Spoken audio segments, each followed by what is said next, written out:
long-term in-country partnerships. So in most of the countries where we are active, we've been active for more than 15 years. And the idea is to develop these close partnerships, high-trust partnerships with government, to deliver demand-led research that informs their policies to promote inclusive and sustainable growth. Our collaboration here with this conference is led by the Cities That Work, which is an initiative that bridges cutting-edge urban economics with real-world policymaking. It brings together researchers and city leaders to co-develop research and practical guidelines on issues like land use, infrastructure, municipal finance, and service delivery. It's particularly fitting to be in Cape Town today as the city's Director of Policy and Strategy, Hugh Cole, who's here with us, was an important part of the founding of the Cities That Work initiative and has remained a key interlocutor since coming to Cape Town. At the IGC, we believe that it's improvements in productivity in individuals, in firms, and in spaces, in places, that drive economic development. And cities play a vital role in that process. They enable the flow of ideas, they enable the clustering of businesses, and they provide access to jobs and services.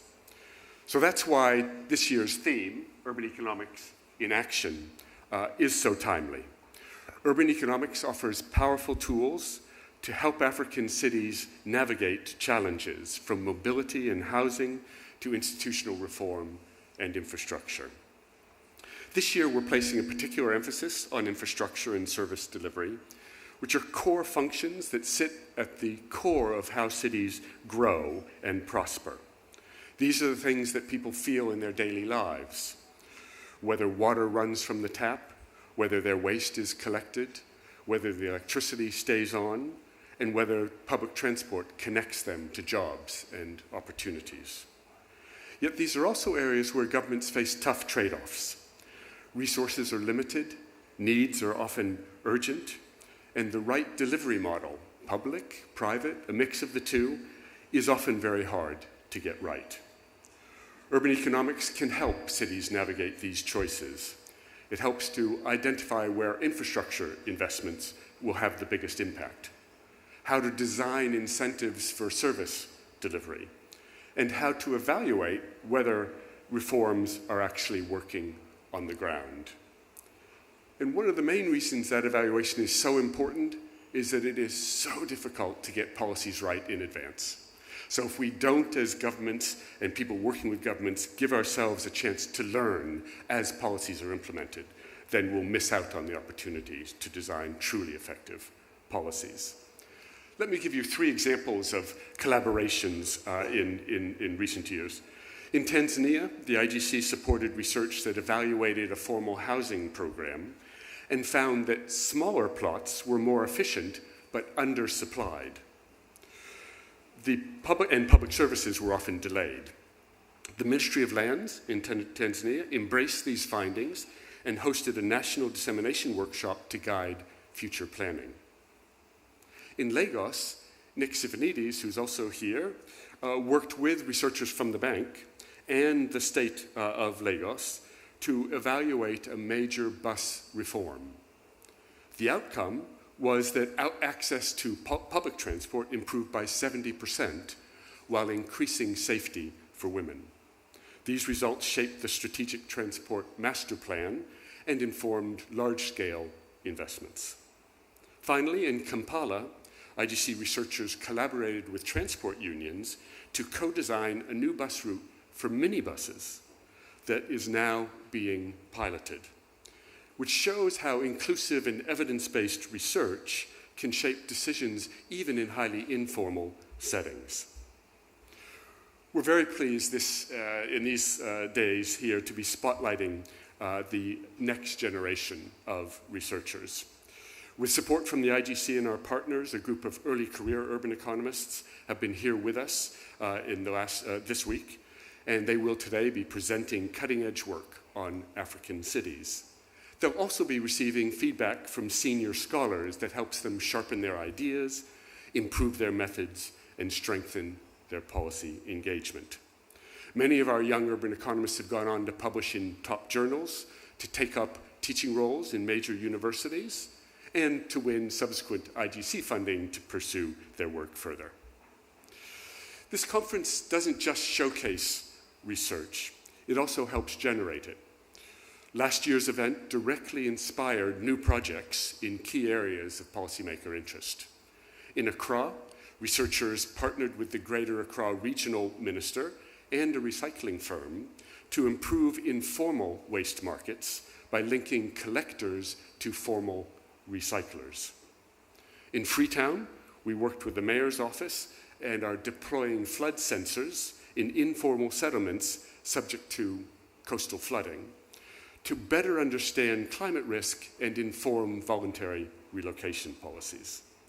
And in Punjab province in Pakistan, we're working closely with the urban unit to map spatial vulnerabilities and co-design new research directions using local government data. This being the first time the conference is held on the African continent is no small thing.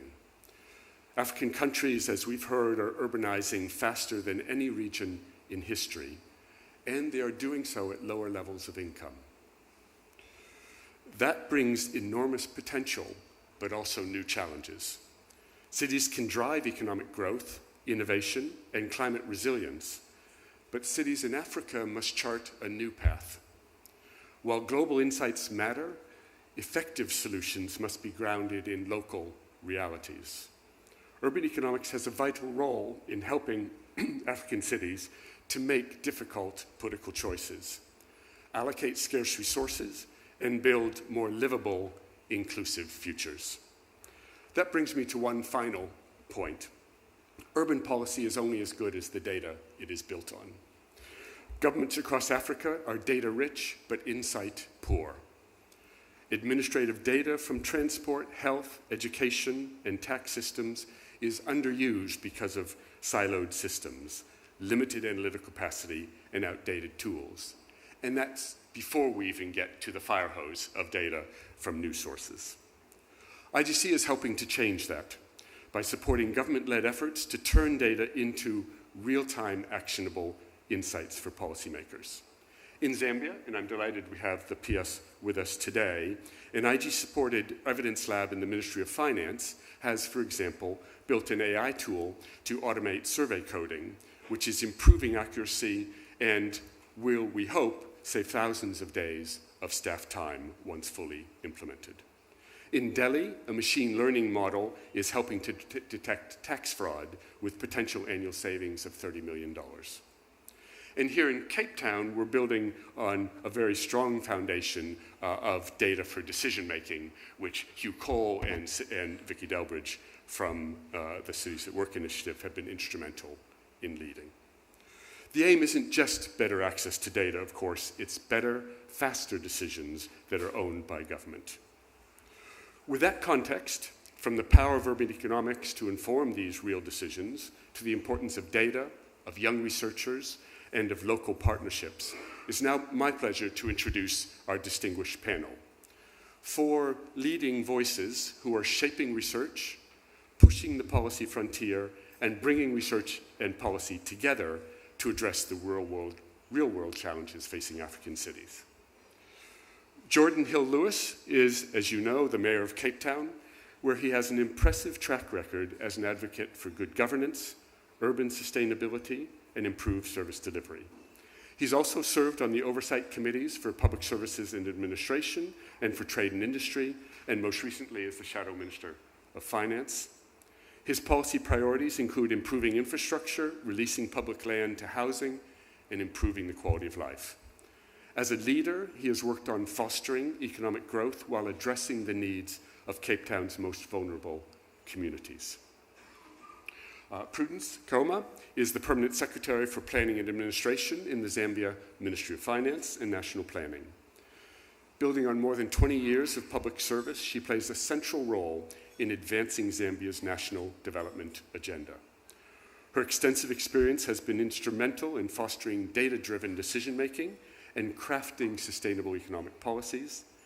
Throughout her career, she's led evaluations of Zambia's national development plans, ensuring impactful progress reviews that align with the country's long-term strategic goals. Satu Kakonen is the World Bank Country Director for South Africa, Botswana, Namibia, Lesotho, and Eswatini, overseeing the bank's programs and leading policy dialogue with government counterparts, civil society, and other partners. She was previously Country Director for Indonesia in Timor-Leste, and prior to joining the World Bank was on the faculty at the University of Maryland and Associate Director of the Center for Institutional Reform and the Informal Sector, a think tank affiliated with the universities and headed by the late Professor Menker Olsen. She's the author of 3 books on economic development and of numerous economic reports and research papers. Finally, Edward Glaeser is Professor of Economics at Harvard University. He leads the Urban Economics Working Group of the National Bureau of Economic Research, co-leads IGC's Cities program, and co-edits the Journal of Urban Economics. He has written hundreds of papers on cities, infrastructure, and topics, and written or co-authored many books, including Triumph of the City, Survival of the City, and Fighting Poverty in the US and Europe. He has served, among other things, as the director of the Taubman Center for State and Local Government, editor of the Quarterly Journal of Economics. He's a fellow of the National Academy of Sciences, the American Academy of Arts and Sciences, and the Econometric Society, and received the Albert O. Hirschman Prize for from the Social Science Research Council. So I hope you all join me in welcoming our 4 speakers.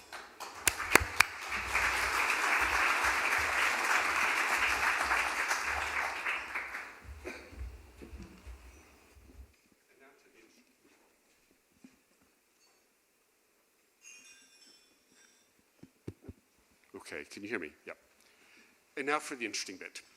We're going to focus this session's discussion on 4 key questions. The first is, why does urbanization in Africa matter? The second is, what are the investment and policy priorities for African cities? The third is, what is the role of different stakeholders in supporting the urban agenda? And then finally, what are the unique realities facing African cities, including both challenges and opportunities? So I'd like to begin with you, Ed, on that first big question. Why does urbanization matter in Africa? I think urbanization matters, and cities are... Urbanization matters, and cities are worth studying for at least 5 reasons.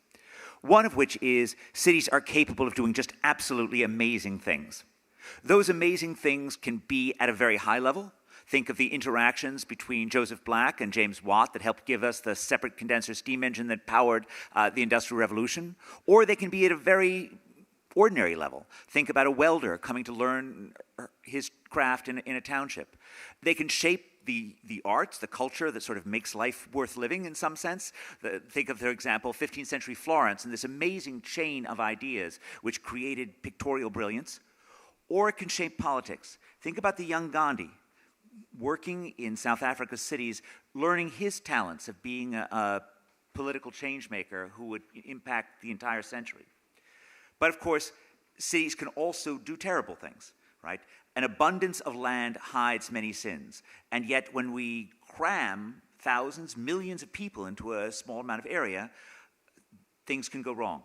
If 2 people are close enough to exchange an idea face-to-face, they're also close enough to exchange a virus or a bacteria, right? Moving people close to one another taxes the sewage system, taxes the need for clean water. Crime becomes easier when people are close to one another. Cities are the nodes on our global lattice of travel and trade. They are the ports of entry for goods, for people, for ideas, and for bacteria, right? All of these things are the demons that come with density. And in some sense, battling with those demons is one of the great vocations of the 21st century. Third, there are some things where we don't know if cities are good or bad. Right? So there's a core fact that adults who come to urban areas typically see their wages go up. There's a similar fact in the US that children who are born in dense areas end up doing much worse as adults. Right? This comes out of Raj Chetty's Opportunity Atlas data. We don't know how well the townships are doing in terms of enabling pathways out of poverty into prosperity, and we need to know. right? We also need to know if there are particular things which explain why some townships or some metropolitan areas are better than others. For example, in my own work on Brazilian cities, we find that the cities of the north are much worse than the cities of the south at enabling movements out of poverty. Perhaps that's explained by the very strong correlation between the northern cities and people working in much more educationally isolated firms. In southern cities, like in the west, skilled people work with unskilled people. In northern cities, they're much more segregated workplaces. And it may well be that the segregation of daily life is actually vastly more important than the segregation that we experience in the township. Fourth, right, urbanization matters because of the tremendous need for public investments, for improvements in public policy, which again, like the weaknesses of public policy become obvious in cities, just as great public policy makers are actually able to enact incredible changes. So for example, the difficulties with the regulatory regime in South Africa becomes obvious, right? Where in fact, I have long been a critic of so-called Euclidean zoning that requires single-use zoning in areas, and it's clear that sort of policies that say you can't have a legal bar or tavern, or it's very hard to have one in a township area, leads to a proliferation of shebeens or a proliferation of plazas, spazas, proliferation of various illegal enterprises. And yet at the same time, we do want to make sure that those enterprises don't sell poisonous liquor. Right? We do want to make sure that the food is safe, and sort of finding a gray area, finding a world in which you can get to quasi-formality feels central. Similarly, right, infrastructure is incredibly hard, and infrastructure is never just about infrastructure, right? It's about incentives, it's about solving the last mile problem, which in New York City we took 25 years to solve the last mile problem after building the Croton Aqueduct in 1842, and we only solved it by creating incentives, fines technically, for tenement owners to connect, but it's also about maintaining that infrastructure. My own work in Zambia with Zambian water shows that in fact the water pipe problems get fixed much more quickly for those customers who pay by the liter than those customers who pay by the month. Unsurprisingly, Lusaka Water and Sewage has a strong financial incentive to fix the ones where they pay by the liter than they don't with the customers who pay by the month. And all of this is incredibly interesting, and I will just say a word for one of my favorite topics, because we have a World Bank representative here. Public procurement is 15% of global GDP. It is the heart of almost everything that we want to do, whether or not it's infrastructure or green infrastructure or anything, and we know far too little about it. And finally, I would just give, the final reason to study cities and the final reason to think about urbanization. They are just endlessly fascinating. I have spent my entire life, like the past 35 years, trying to make sense of the urban spaces around me. And, I spent an afternoon wandering around Cape Town, and I was absolutely fascinated and in love once again, right? And this has just been a tremendous way for me to spend my life, and I hope there are more of the younger people here who also think this is a great way to spend their life. Thank you, Ed. Thanks, Ed. P.S. Kaoma, I wonder if you could just comment on the urban experience in Zambia, and in particular, what are some of the challenges there? Indeed. Just like Ed has really highlighted, African cities are really urbanizing very rapidly, and they're actually dynamic cities, very complex. For instance, in Zambia, we've been experiencing quite rapid urbanization. At the moment, 45% of our population live in urban areas. And there's a projection that by 2050, about 60% of the population will actually be living in urban areas. Some of the drivers of urbanization in Zambia include, of course, high fertility rate is one of them. But there's also this pull that pulls the rural dwellers into the urban areas based on investment in economic activities in the urban areas.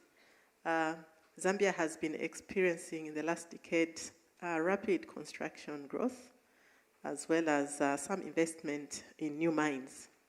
And this has been a driver for urbanization. You see the labor force moving from the rural areas to the urban areas. And that brings its own challenges. That include the fact that more people actually get into the urban areas and live in unplanned settlements. And currently, actually, about 62% of Lusaka, the capital city of Zambia, its population lives in unplanned settlements. They live in informal settlements because of this pull factor of people rapidly moving into the urban areas because of some economic activities that open up there. So this makes it very difficult, actually, to plan for services. because the pace at which urbanization is taking place and the pace at which service provision is taking place and investment in new water supply lines, for instance, energy supplies, and including solid waste management factors become very difficult. And this has really posed a big risk in these informal settlements where a large number of people actually live. You'll find that in recent years we've had some outbreaks of cholera, for instance, due to contamination of groundwater because of rapid urbanization in some parts of the cities. And we also have seen some rise in crime rates because of unfulfilled economic hopes by some people. And in South Africa of a sizable city like this, because every day you can just see how all of those opportunities that Ed has set out come to life in really practical ways in Cape Town communities, and how you can influence and steer those opportunities, and how those have tremendous impacts for quality of life for fellow residents. So it's a hugely rewarding space to work, and I really agree that it's a great way to spend one's life.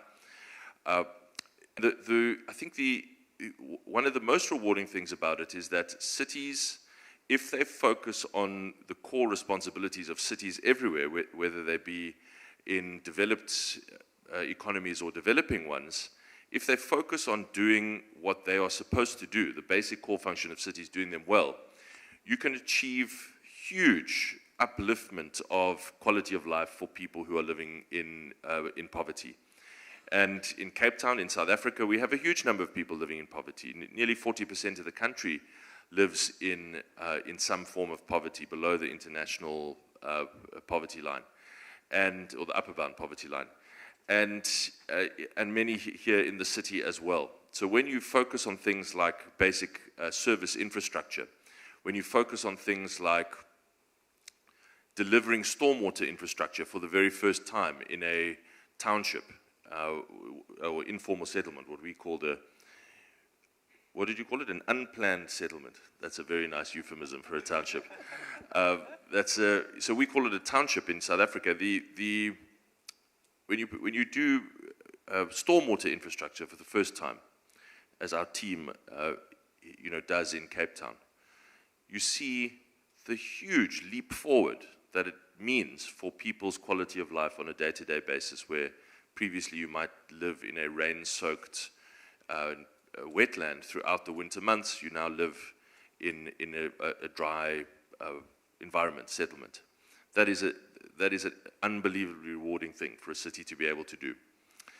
And secondly, if you are doing so, and I appreciate that this is not true for everyone everywhere, but if you're doing so in the context as we are in South Africa, where there's profound national challenges, an underperforming national economy, and a severely underperforming national state, then you have an opportunity also to demonstrate to people, both in the city and everywhere, that there's an alternative future that's possible, that you don't have to accept that your future and the future of your family or the future of your children is going to be more difficult than your present or your past. As Ed says, there's still some questions that are up in the air as to whether cities, people that move to cities end up better or worse off. And we are really determined here, through huge infrastructure investment and all of those quality of life improvements I've spoken about, to show that your future can be better off, and if you have a government that focuses on doing the right things. So for all of those reasons, it is a wonderful place to work and a wonderful place to spend one's time. Great, thanks very much.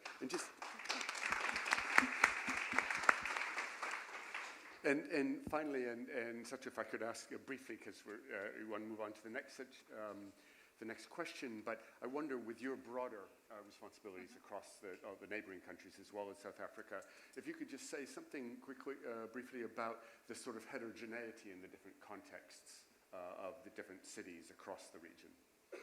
Yeah. Now, obviously, I mean, this is still in the topic on whether urbanization matters, and obviously the answer is yes. There is a lot, basically, variance across these countries. In South Africa, I mean, we have the 8 big metros where this is a very acute issue, you know, how the urban development is expanding very rapidly. And in that context, one thing I would like to, you know, convey is that it's very important to try to anticipate how the urban expansion is coming. It's a very difficult task, but as we heard from the Zambia example, if that doesn't happen, if we don't anticipate that, we will have then sort of disorderly urban expansion. We will see cities sprawling. We will see people located, you know, living very far away from the jobs, or we will then see slum-like development. And obviously then changing that, it's going to be very costly.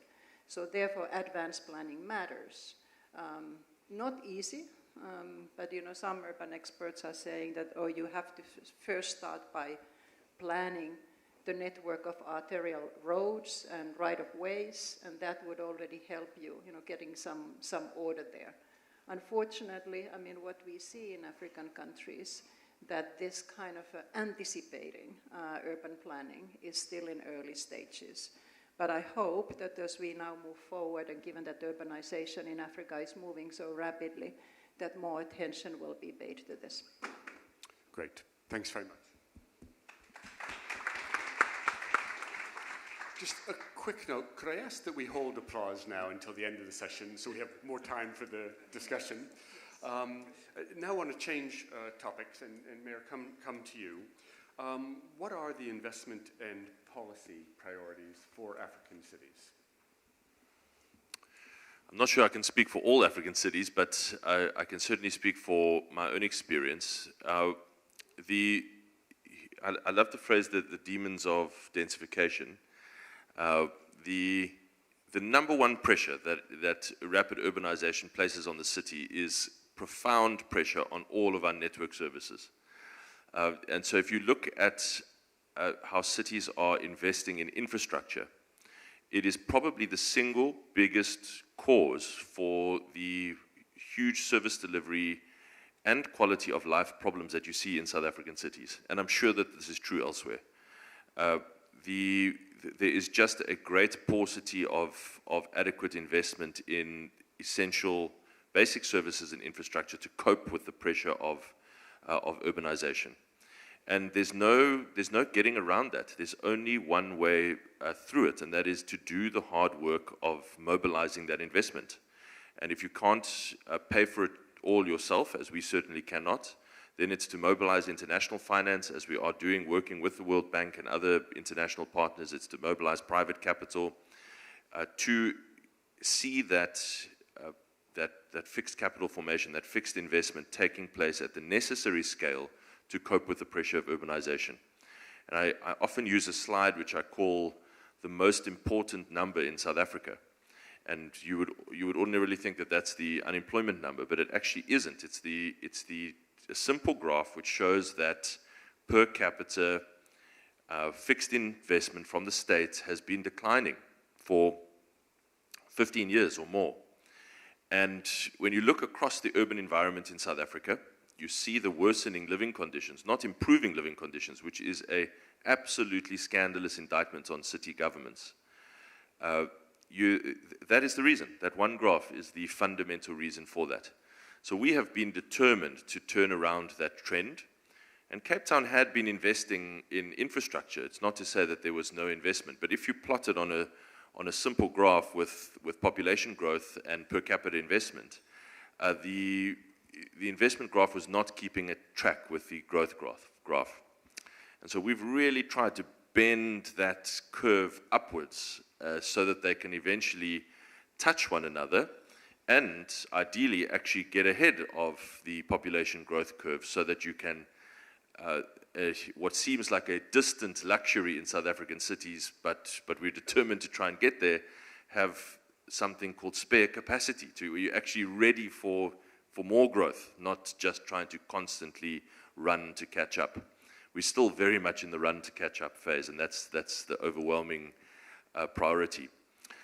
On a policy level, the cities have enormous power, as Ed has said so eloquently. And so it's about using that policy and regulatory power to try and crowd in private sector investment.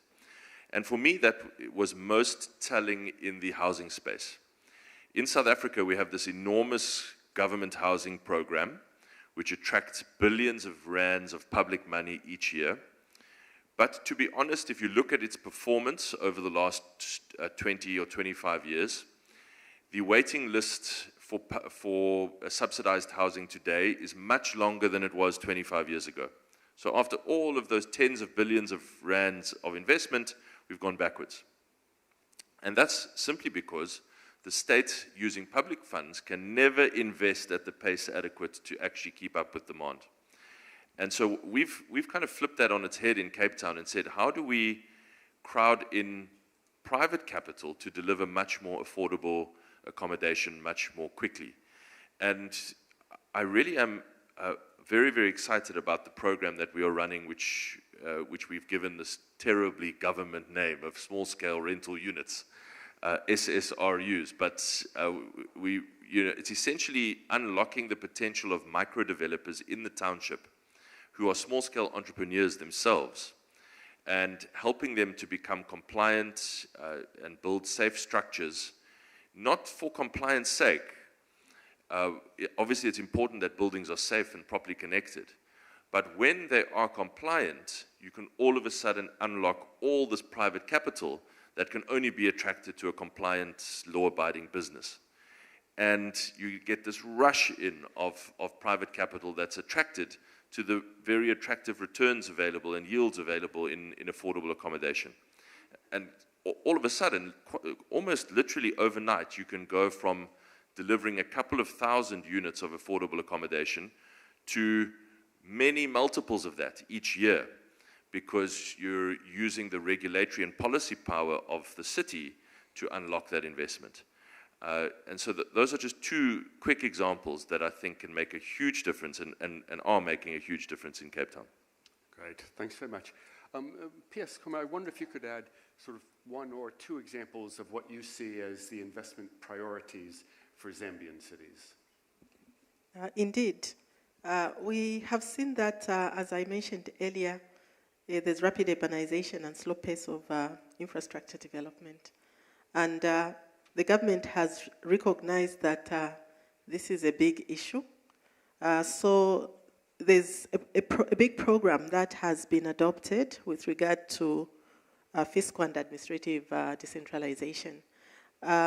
We are investing public resources into the local authorities to ensure that they promote infrastructure development, especially around access roads, as well as water and sanitation services.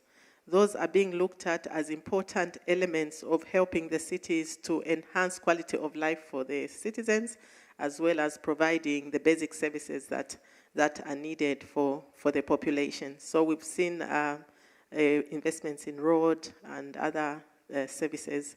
We've also come up with a PPP policy, which is also targeted at crowding in investments towards the local authorities, so that certain areas that primarily the public sector is not very efficient in terms of provision of services in are also optimized. So we have seen some investments streaming in through the PPP sector for commercial facilities such as small malls in the small cities, as well as supporting other essential services. Great, thanks. And Sato, I wonder if you could comment on what the bank is doing, either supporting public investment or particularly unlocking private finance in this space. Okay, thank you for that question. Actually, we are doing quite a bit across the world, but let me tell you a little bit about what we do in South Africa. Because indeed, the infrastructure constraints that were mentioned by the previous speakers, I mean, those are the biggest constraints at this point in South Africa for acceleration of growth. So addressing those is very important.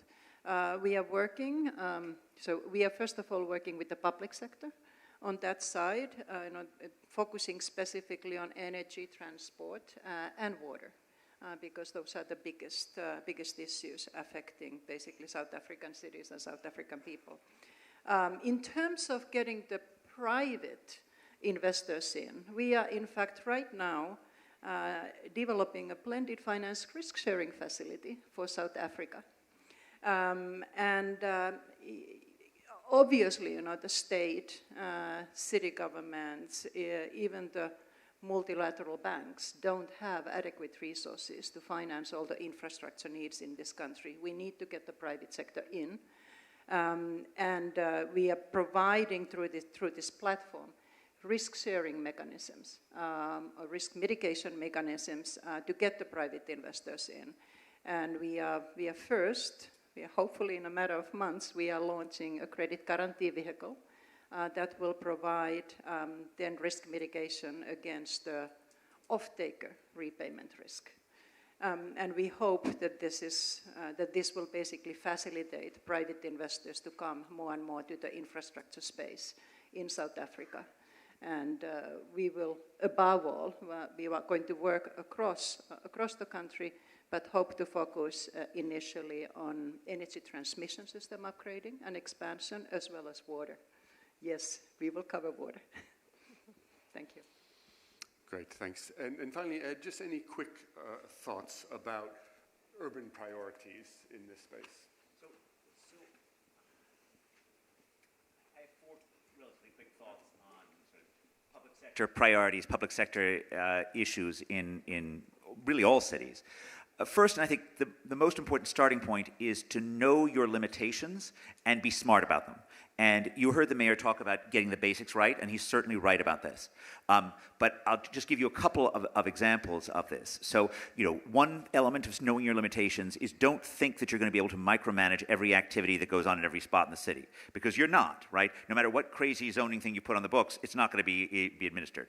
Second point that's similar to this, which is that America's cities have all sorts of rules about, self-inflicted rules, about how many roads they're supposed to repave in different ways.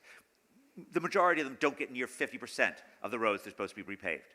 And yet, there is no targeting of which roads, given the roads that are going to be repaved, are going to be repaved, okay? So they're not knowing their limitations and acting accordingly. They're just sort of failing on their limitations. A coda on that is if you aren't going to make your ideal thing, then you've got to run on information. You've actually got to be informed about where to target your limited services. Second observation. Typically, the best economic development strategy is to attract and train smart people and then get out of their way. But that is not laissez-faire, because in fact, attracting and training smart people is really hard public sector work. Right? It's making a city that is amazingly livable, and of course, Cape Town is amazingly livable. Some part of that is excellent government. Some part of that is it's just beautiful here, right? It's just natural advantages. But of course, the training is also really important. I mean, human capital is the bedrock on which local, national, and individual success rests, and human capital matters not just at the University of Cape Town, but it also matters in the townships. Third point, it is often helpful to think about governments as having 2 layers, one of which is a lower level, which is essentially a for-profit real estate development company, which actually figures out how to pay the bills. And the second layer, which is essentially the entity that owns the lower level, is a not-for-profit poverty alleviation company. I think that division is helpful because you don't confuse, right, the things that are supposed to be making money for the city, like the development of the waterfront, with the things that are supposed to be making Cape Town a city of opportunity for all, like making Dunoon safer or like bringing education into the townships. Fourth point, capacity eats policy for breakfast, okay? It doesn't matter if you have 1,000 good ideas. If the mayor only has 2 people who will do what the mayor says they will do, those ideas will not get implemented, right? And so it's really important to understand the capacity of the public entity that you're dealing with. It's really important to understand what reforms you require in terms of capacity, in terms of things that improve the ease of doing business throughout the world or the ease of paying taxes. Overwhelmingly, these were administrative and technological reforms, not reforms that required laws. And finally, we look at Cape Town and we think it's an amazing city. But Cape Town has both an amazingly good mayor and amazingly high levels of public capacity. And so it's really important when we learn from Cape Town to recognize, this may not be so easy to duplicate in settings elsewhere. So I'll just end with that, as much as we'd like to duplicate it everywhere. Great. Thanks, Ed. I'd now like to come to both Kaoma and Satu with a question that sort of building on what you just said. It's not just that capacity eats policy for breakfast, but it's that the political economy has to work. And so I wonder if I could come first to you, PS, and then Satu to you for your comments on how is it that cities and city leaders and other stakeholders can achieve the kind of alignment, support and alignment of key stakeholders that enable reforms?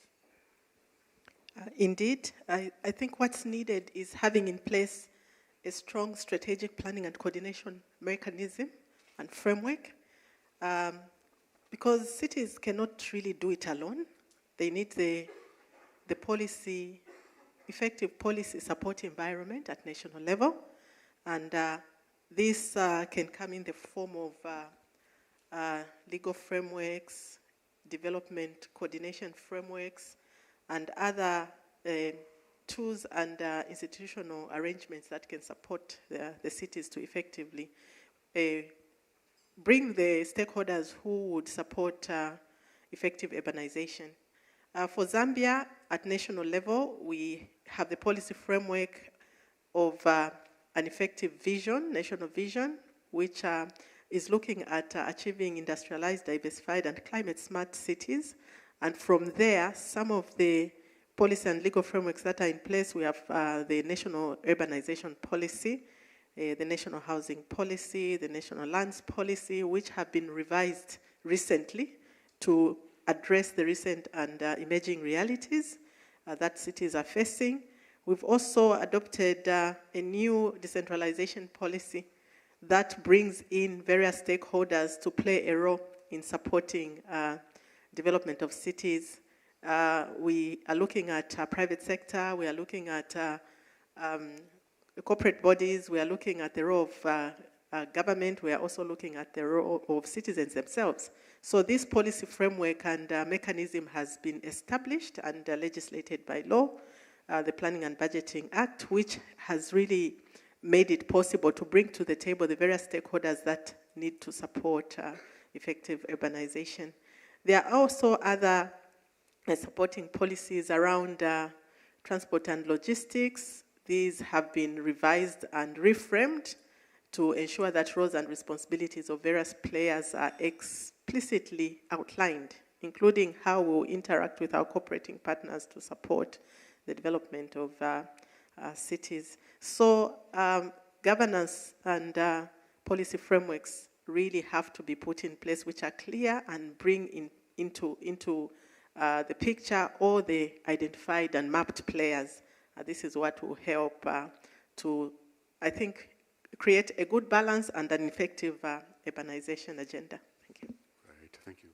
Satu. I mean, obviously, you first have to recognize that there's a problem. And everybody involved will also need to understand about the extent of the problem and what could be done to resolve that. So politicians and the government. And then its government would need to basically design the needed policies, regulations, laws to put in place. But governments don't work in a vacuum. So they will need to get the stakeholders on board. They may want to get the development partners on board to support them. But again, having a shared understanding, first of all, of the problem, what needs to be done and what is the vision where we are going, is basically key to make any progress. So you may have multiple policies, but if they are not implemented, if people don't understand, if the partners don't understand where exactly the road is leading, it's going to be very difficult. And then I really like Ed's comment that capacity is eating policies for breakfast. So capacity building is extremely important. And basically the decision makers and the governments at the national and local levels should also use then the development partners to provide support in those areas. Great, thanks. Mayor, what has been in your tenure the policy area that has been most politically challenging, and how did you manage it?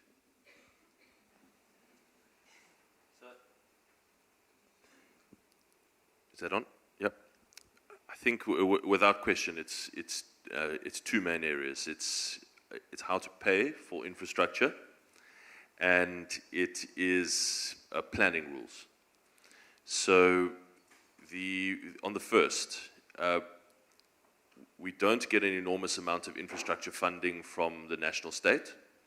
About 15% of our budget annually, maybe even a bit less, 13% comes from the national state, but a lot of that is for operating costs. Not a lot of that is for capital costs.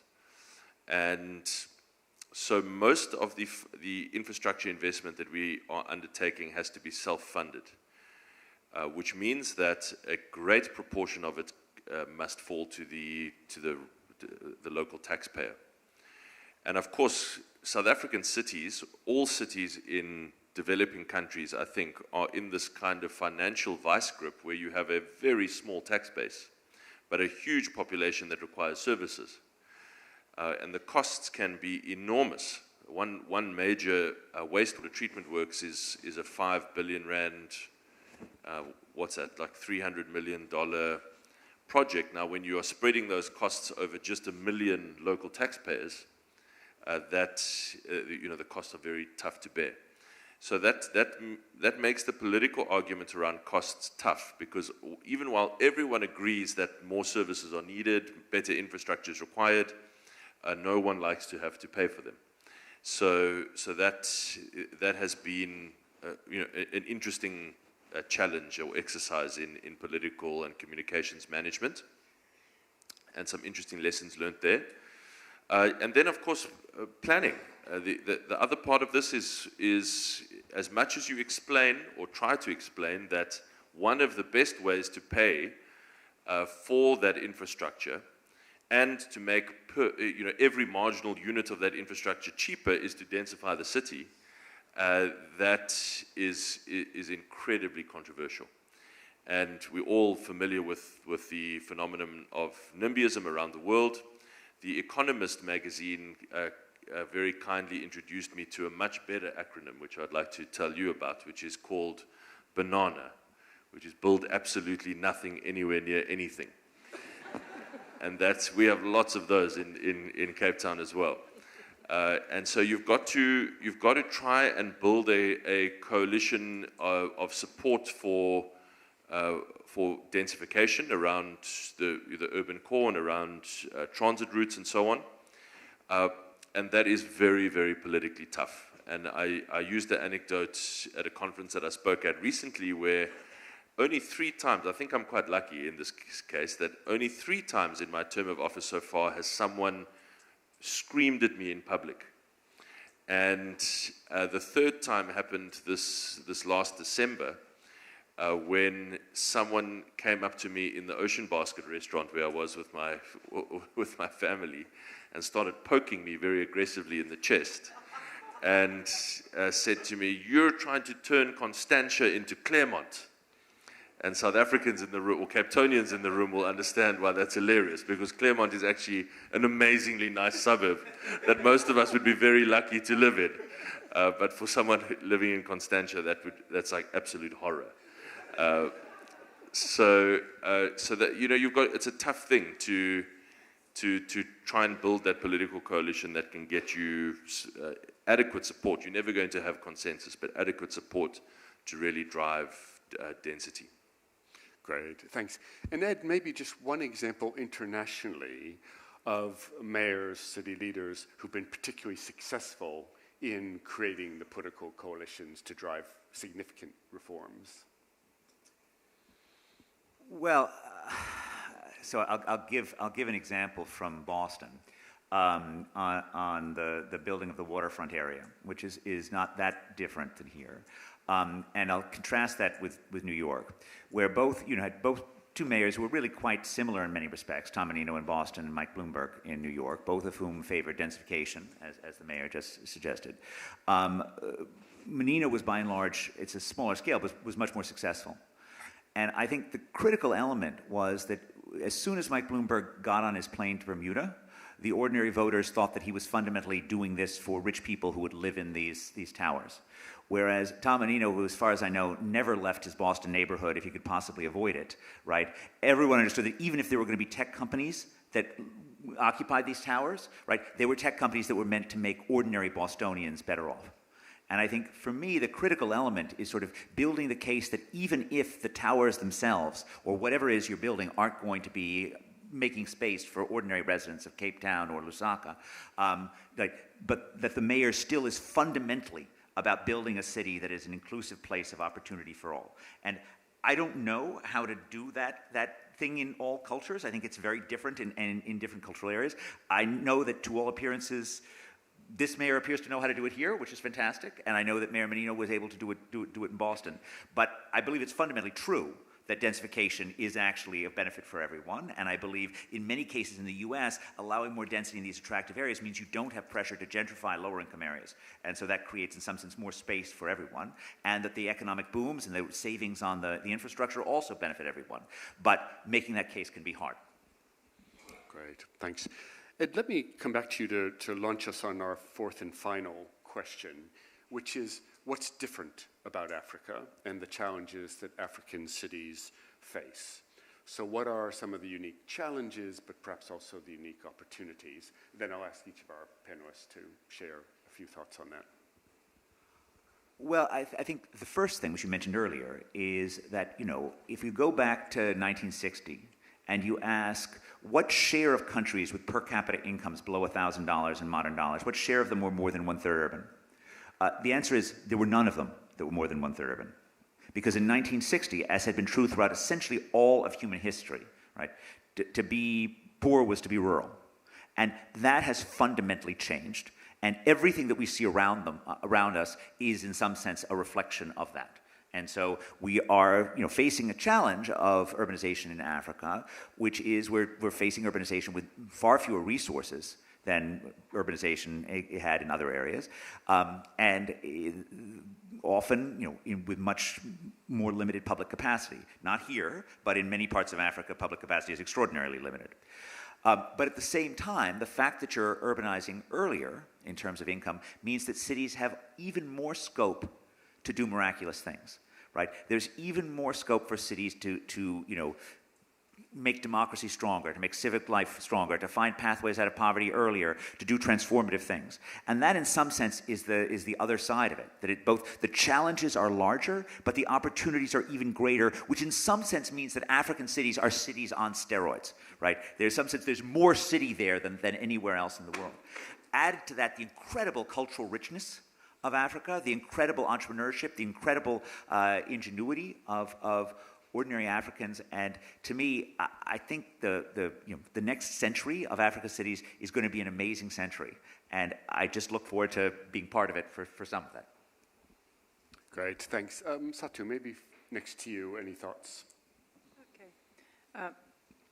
I think Ed already said a lot of things. I mean, what is unique is that right now the urbanization in Africa is fastest in the whole of the world. I moved to South Africa from East Asia, and there the urbanization was also moving very rapidly, and we saw it in our own eyes. But what is different in Africa is that you also have a very rapidly expanding population still. While in other continents, we already see that they're very rapidly graying. So it's a very different challenge when you have a booming population and you have a rapid urbanization. So it basically means that this needs to be handled, and this needs to be handled quickly. And the time to act is now. Because otherwise, if it's not managed, we are going to see the difficulties. I mean, we will have infrastructure problems, we are going to have slum development, and we are going to have in this sprawling urban development. What is most important, and I think in order to reach the benefits of urbanization and acceleration effects, is basically look into the governance challenges. Because indeed, I mean, Africa has, as Ed said, you know, it's not as, you know, rich at the time when it urbanizes fast, but how you then manage it from the governance point of view, from the policy and regulatory point of view, creating the right institutions and putting them in place, both at the local level, at the national level, it becomes extremely important. Right, thanks. Yes, I wonder if you could add your thoughts. Indeed. I really think that building institutional capacity and data systems is also key in effective management of urbanization in Africa. We see that we need to strengthen capacities at national level in terms of coordination of overall integrated development, but most needed is capacities at local level through staff training and provision of resources like is happening in Zambia. Over the last 3 or 4 years, we've had huge transfers to local authorities to complement the resources that they have in terms of providing services, basic services that are required, and other priorities that are identified by the citizens themselves.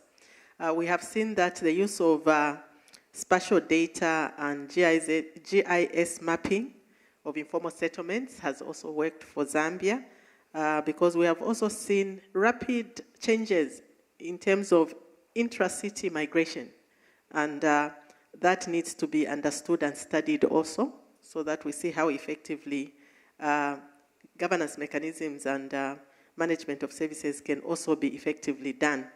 The other issue that I think has to be taken note of is the need to build resilience within the system, especially that with climate change impacts, most African cities are actually facing real challenges around shortages in water, energy, and other services that are impacting significantly on their livelihoods as well as economic transformation.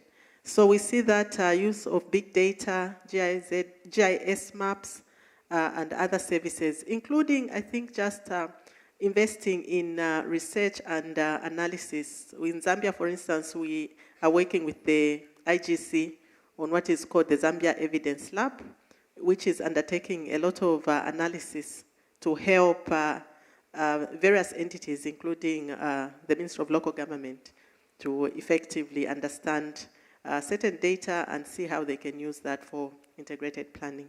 So that is really key. Building resilience against shocks that the cities are facing, so that that is integrated into the planning, long-term planning that is happening. Thank you. Great, thanks very much. And Mayor, both on the sort of challenges side, I think, but also on the opportunity side, what is special here?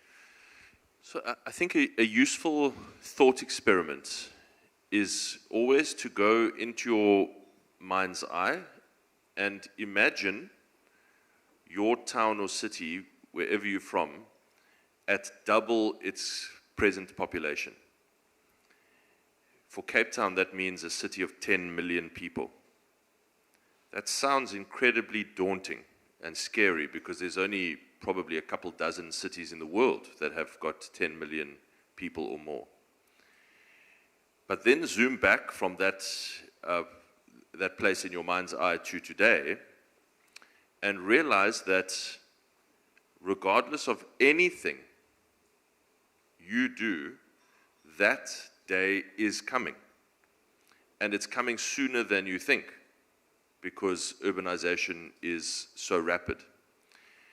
So then you only have really one choice.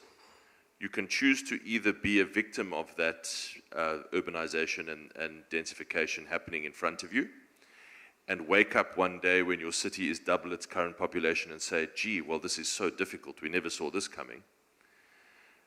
Or you can start today to prepare for it.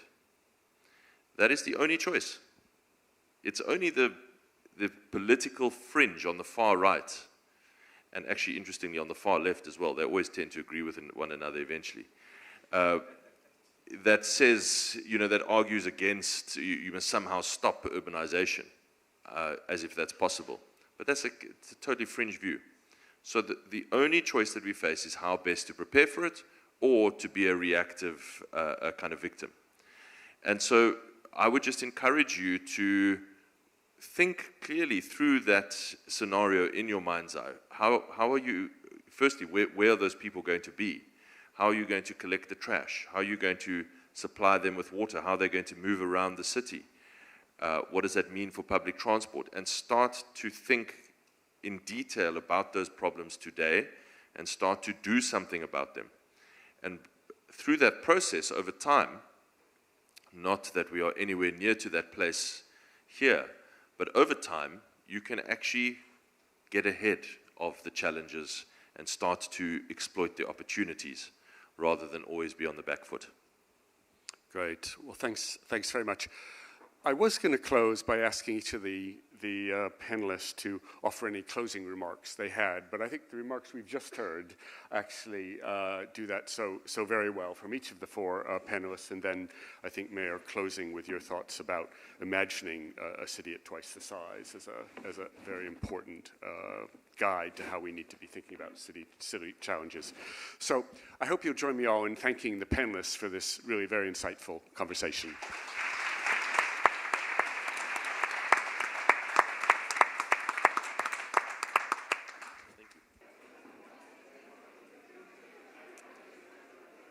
All right, let's get started.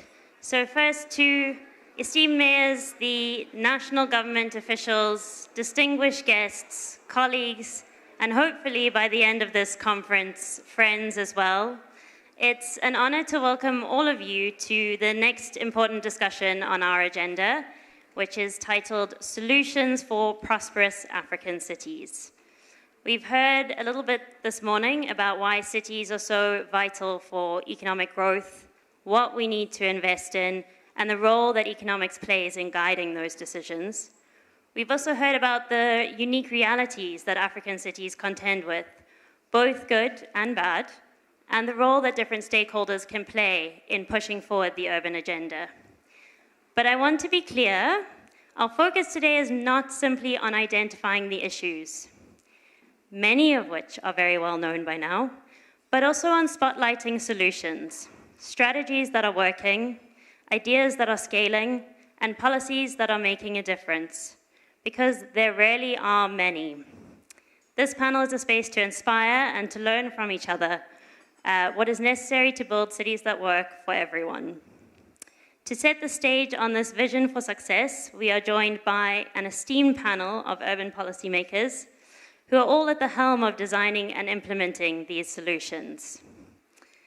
First up, we've got Manuel de Araujo. You can give a wave.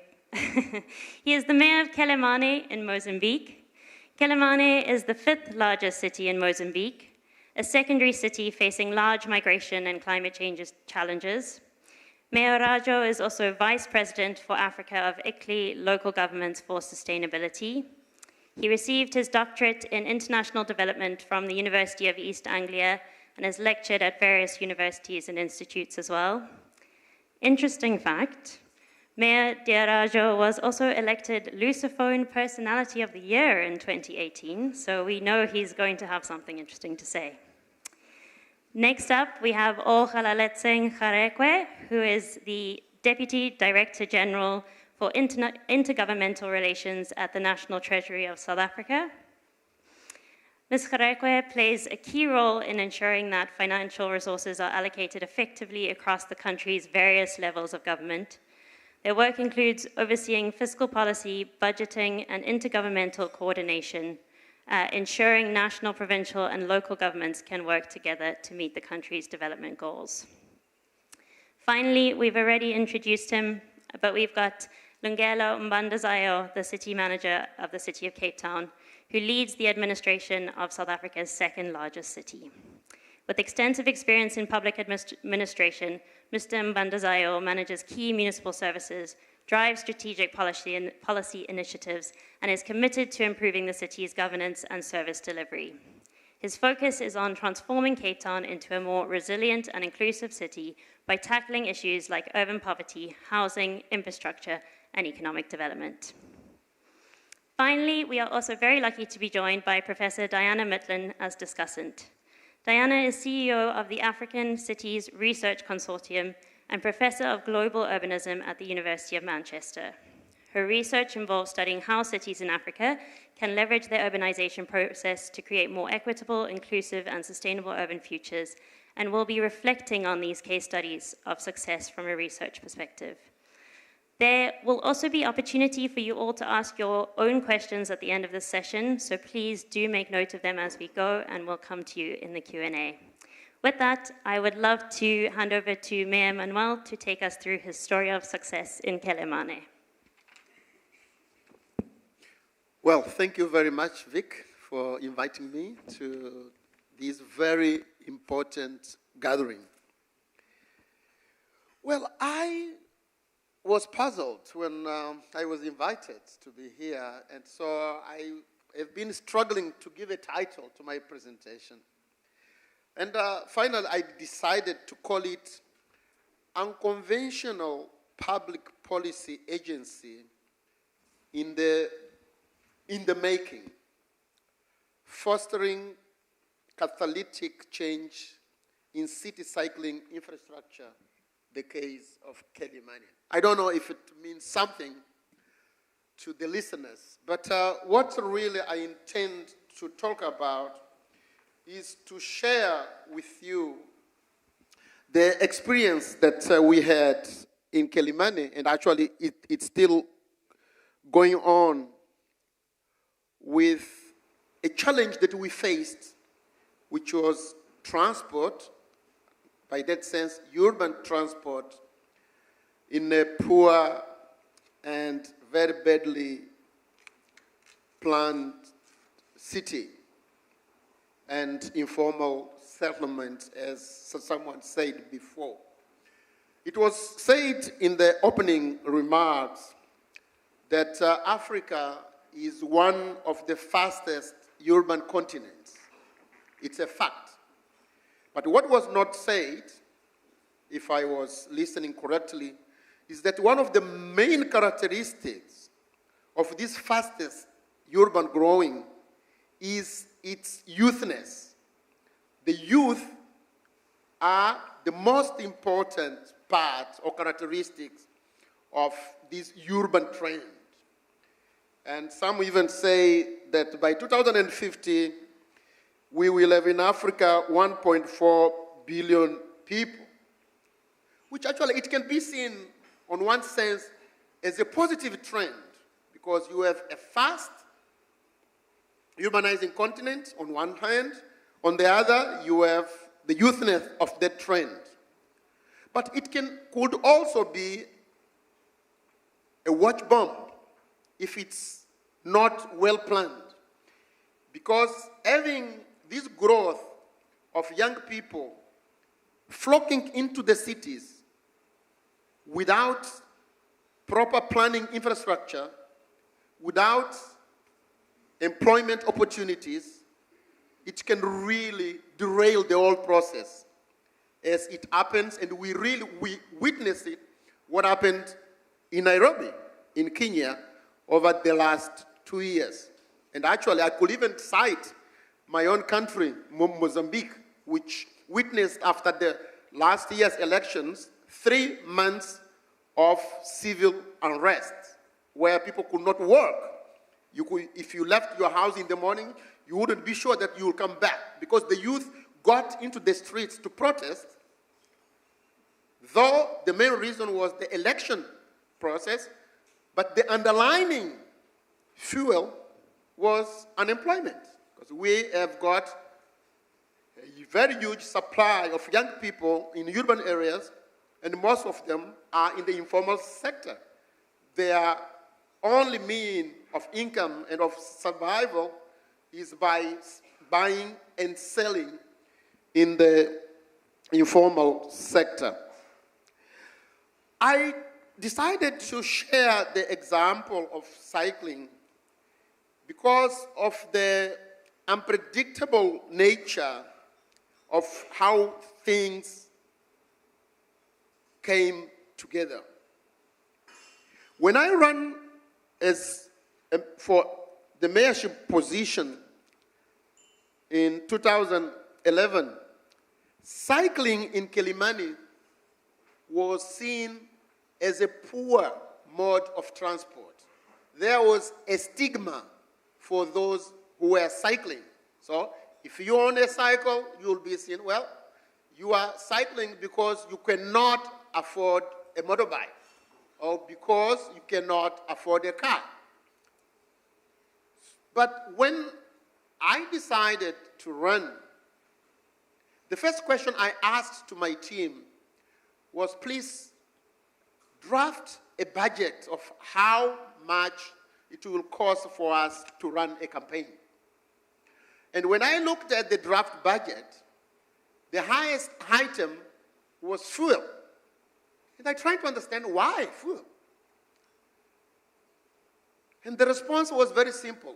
At that point in Mozambique, for you as a candidate, be it for the national elections or for any elected post, to show that you had many followers was to invite those with cars or with a motorbike and give them fuel so that then you could have the biggest lineup of people following you.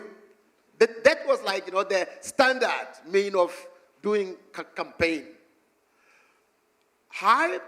When I discussed with my team, I said, look, but we don't have that amount of money. Let's try to cut that item. We need to have a reasonable budget that we can work with. My team laughed at me.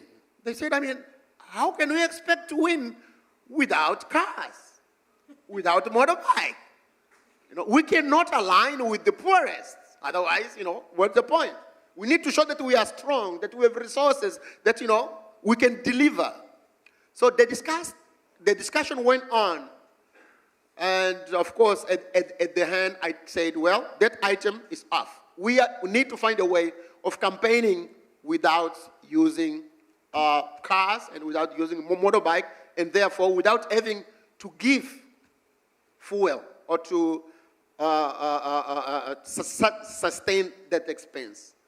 Half of my team withdrew. I said, well, if that's the case, then we are not going. There is no point of us moving forward. So I took a bike. I went around the city. And fortunately, some 10 to 20 people, the informal, when they saw me biking, they followed me. And from there, a movement was created where I reached once, I had 5,000 bicycles following me. You can imagine the movement of 5,000 people.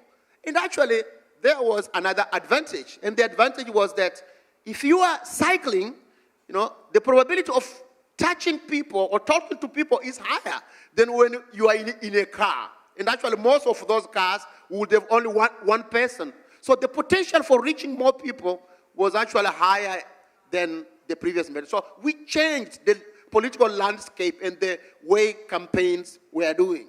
And of course, from that experience, then I normally say that I got into the climate change and environmental debate by the back door. Because because it was out of necessity that I had to embrace cycling. And then from there, I learned that actually the literature, when I went then to try to understand better what to do, the literature consider cycling as the healthiest means of transport, as the most efficient, and environmentally friendly mean of transport, the most sustainable. There are so many good characteristics attached to cycling. So from there, then, I got into not only urban economics, but also into climate change. But in spite of that, I also found out that in most, both developed and the developing countries, there were several constraints into cycling.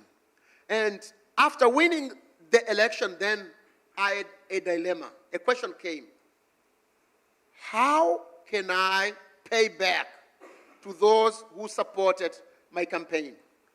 So that's when the issue of public policy came into the table.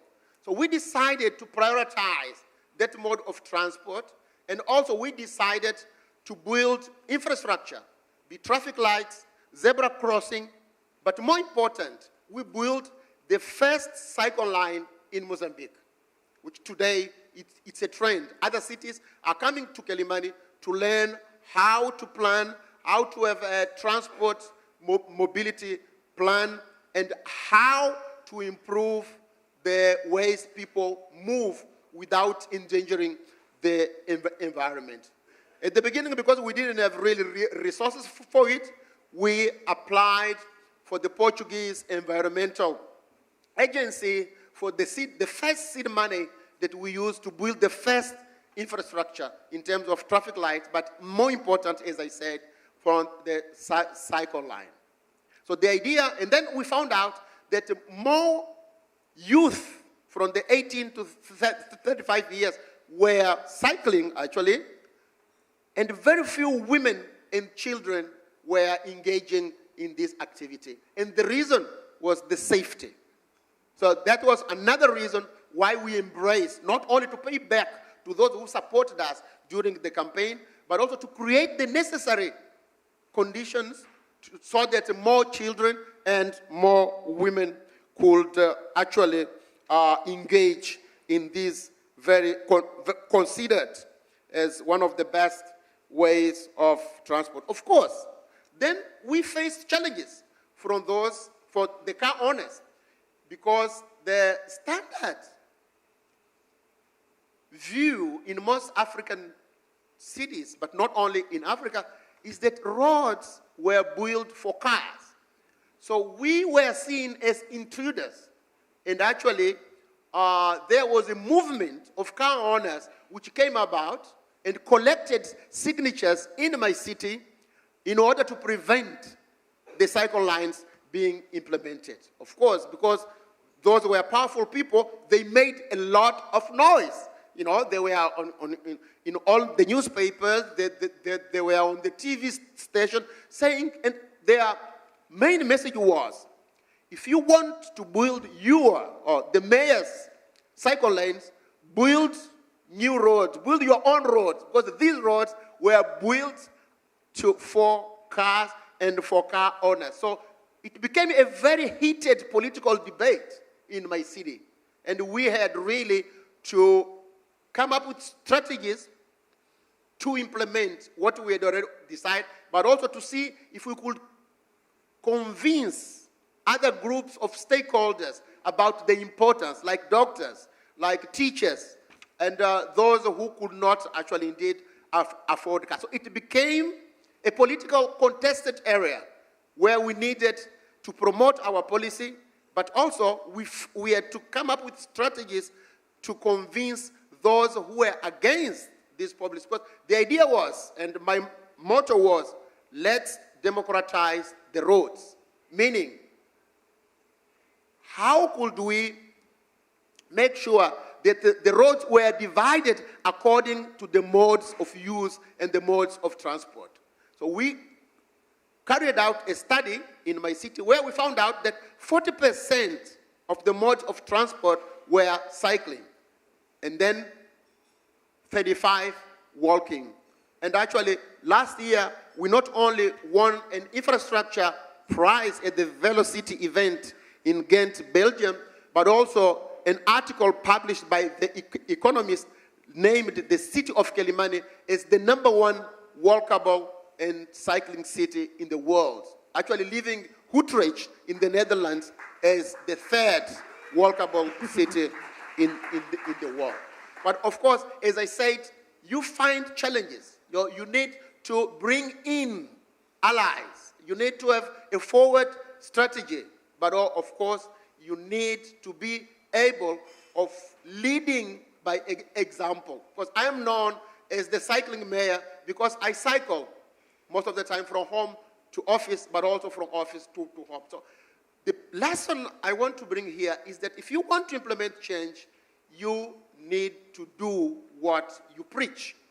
I think that by cycling myself, I made sure that it was safe to cycle, but also I convinced those that cycling is not only a poor man's mode of transport. It's a safe, it's healthy, but also it's very important in terms of policy to bring those otherwise who will be seen as excluded or as second-class citizens into the center of policy making.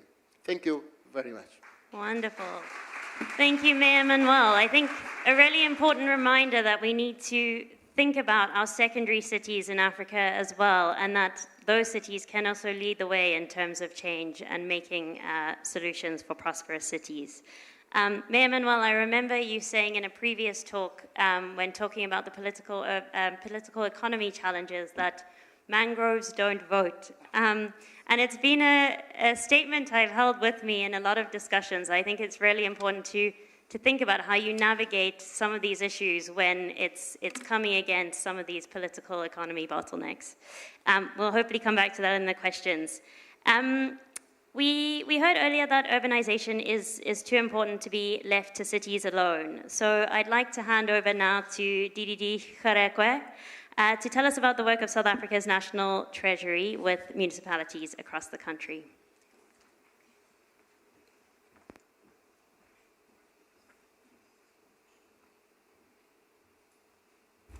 Good morning, ladies and gentlemen. I hope I'm audible. I would like to firstly thank the organizers for inviting me to participate in this session on these important topics, given that African cities are the most fastest growing cities in the world. It has been said in the first session. They host most economic activity and are increasingly becoming the engines of growth in many African countries. However, in many instances, the pace of urban population growth outstrips the economic growth, and I think this was also highlighted in the first session in the morning. And our cities are increasingly becoming home to large, poor populations. So, National Treasury is tasked with facilitating the growth of the national economy. The big cities in South Africa, especially the metros, are key to achieving inclusive growth, as they contribute more than 50% of South Africa's employment and GDP. We need to ensure that this contribution is not only sustained, but is also strengthened and also benefits all. However, as national government, we are fully aware of the challenges that are facing our cities. These include poor living conditions, service delivery backlogs, the rising levels of inequality. It has been said that South Africa is the most unequal society in the world. Persistent apartheid patterns of spatial segregation and urban unemployment. Further issues that have put the spotlight on our cities has been mismanagement, underspending of municipal grants, returning the funds to the National Revenue Fund, which is not really beneficial to, obviously, to the residents of the cities, deteriorating infrastructure, performance, and underinvestment. So we understand how critically important effective city governance is to support inclusive growth and job creation. And in terms of the new government of national unity has come up with a plan called Medium-Term Development Plan, which focuses on several areas that lie at the core of city management, from effective governance to service delivery and human settlements. We understand that achieving these targets will require much deeper partnership with city governments. So I'm going to make an example. The example that I'm going to focus on is the program that we run as National Treasury. So we have a program called City Support Program. We established that in 2013. So we'll come to that slide, not yet. 2013, and is supporting the metros. We've got eight metropolitan municipalities in this country. Although this support program has been developed and is in the National Treasury, but is seen by many as an all-of-government reform program. Through this program, we have been able to provide policy and technical support to the metros, and working with some of the national departments and national initiatives are addressing structural constraints that prevent cities from optimally performing. The City Support Program is seen and operates as a platform for city support and urban governance reforms with a key focus on supporting the spatial transformation of South African cities to create more inclusive, productive, and sustainable built environments that can ultimately contribute to the economic growth. So this program is a key reform and implementation program of the integrated urban development framework that currently guides and directs the urban agenda in South Africa. So the integrated urban development framework provides policy umbrella for urban development in line with global processes and agreements like the new urban agenda, and focus on the strategic goals of inclusive and access, inclusive growth, effective governance, and spatial integration. So now we're going to go to one of the programs that we run. So it's got several components, this program. So the first one is on the fiscal framework.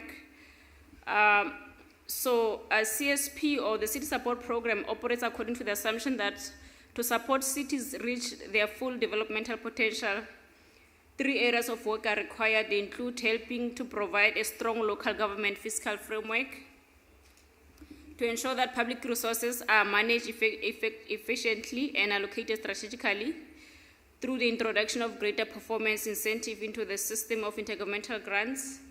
Secondly, the City Support Program aims to create an enabling intergovernmental environment for city transformation through policy and regulatory reforms.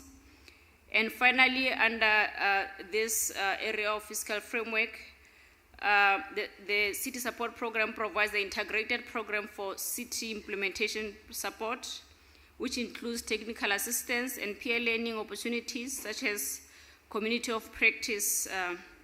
It is at the intersection of these 3 areas of work that the City Support Program focuses its activities to achieve more successful outcomes. So the next one really is about working collaboratively, leveraging other initiatives, implementing partners and stakeholders. So this program is a collaborative intervention trying to absorb and influence as many complementaries as possible within the intergovernmental system. For example, I'm sure the colleagues in the room would have heard that at the moment there is Operation Vulindlela, and Operation Vulindlela it's focusing now on the local government for the phase 2. And part of the work that I'm going to talk about later on also is anchoring the local government work within the local Operation Vulindlela space. And the work that we do on the climate change, we're participating on the Presidential Climate Commission. So the City Support Program is one of a multiplicity of organizations and initiatives operating within the South African urban policy and policy governance.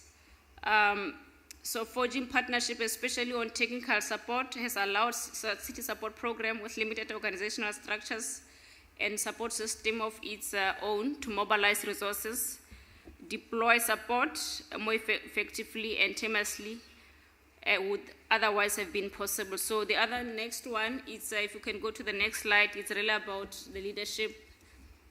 So this one was what I spoke about now, leveraging on other partners. The next one is on leadership. In line with wider global recognition of importance of leadership in sustainable development, a key leg of the CSP's overall strategy has been the focus on city leadership and governance, addressing the limitations of the silos in cities and national government, and enhancing the agency of senior city officials and elected leaders to implement, and is considered key to driving meaningful change. So what we normally do, we'll have these leadership programs. I think the last one was held here in the city of Cape Town at Blauberg Hotel, where the leaders of the local government, particularly the cities, converged at that particular area to talk about what could be done to improve performance within the local government space. So The fourth area I want to talk about as I go towards closing is supporting change in cities by incentivizing performance. So more recently, we're working with the cities by incentivizing performance. We're busy with a performance-based finance incentive, given that we have seen a significant decline in the reliability, safety, and accessibility of essential services such as water, sanitation, electricity, and waste management in many of our cities in this country. And in this regard, we're working with World Bank in this program, which is the program that will be, we have started in the past financial year developing it, and then implementation will be starting from 1 July across different cities. So through this program, through the CSP, the National Treasury is taking steps to address the structural governance and investment challenges in metro trading services that undermines municipal fiscal sustainability and service delivery. A performance-based finance incentive has been established to support the turnaround of metro trading services and leverage increased investment in infrastructure. And this reform is underpinned by institutional and behavioral changes through performance incentives, linking technical assistance, grant funding, and funding from development finance institutions. The number of partners that are really looking forward to working with us in this initiative or reform. So lastly, just to indicate that we also have developed a number of tools, innovative tools to drive change, and some of them include the built environment performance plans that we have implemented in the cities, and some of this work we intend to also to take to the secondary cities as well. So to support the ease of doing business in the cities, and City Support Program has been working with SECO, and the World Bank has utilized the sub-national doing business instrument to drive reforms, focus on reducing time, cost, and number of procedures related to 3 doing business indicators, specifically dealing with construction permits, getting electricity, and registering properties. So this tool has been jointly reconceptualized to support the optimization of other business processes in the cities that interfere with the primary sector, private sector, and community. So in conclusion, ladies and gentlemen, a major theme that has driven the development and implementation of the City Support Program has been the importance of collaborative experimentation, learning, and adjusting in driving effective reforms, and being intentional about co-production and the co-design of policy and practice. This case study of the City Support Program demonstrates an effective model of city support needs to be cognizant of past experiences of practice and understand and be conscious of the context so that we can be more responsive and transformational. Thank you very much. Thank you so much, DDD Kharekwa. I think the key words I took away from that were capacity development, partnership, incentives, and experimentation. I think really important things for us to carry with us throughout the conversations.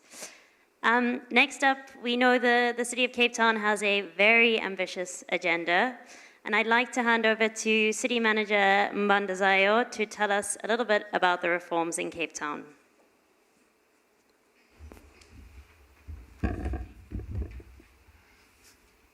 Good morning once again, honored guests, and as well as fellow panelists for their interesting insights. Some of the issues that I will talk about, Geordin has touched on it, and I think also Professor Glaeser touched on those issues that I want to speak about. The overarching higher purpose of the City of Cape Town is to reduce poverty through meaningful and faster economic growth. Everything we do in the city government is focused on this goal. And in pursuing this goal, we strive to be a city of hope for our residents, but also for our country. Our city development strategy, our integrated development plan, recognizes that to achieve this purpose, we must get the foundations of a successful city right. We must create the best possible platform for families to flourish and private sector to grow and create jobs.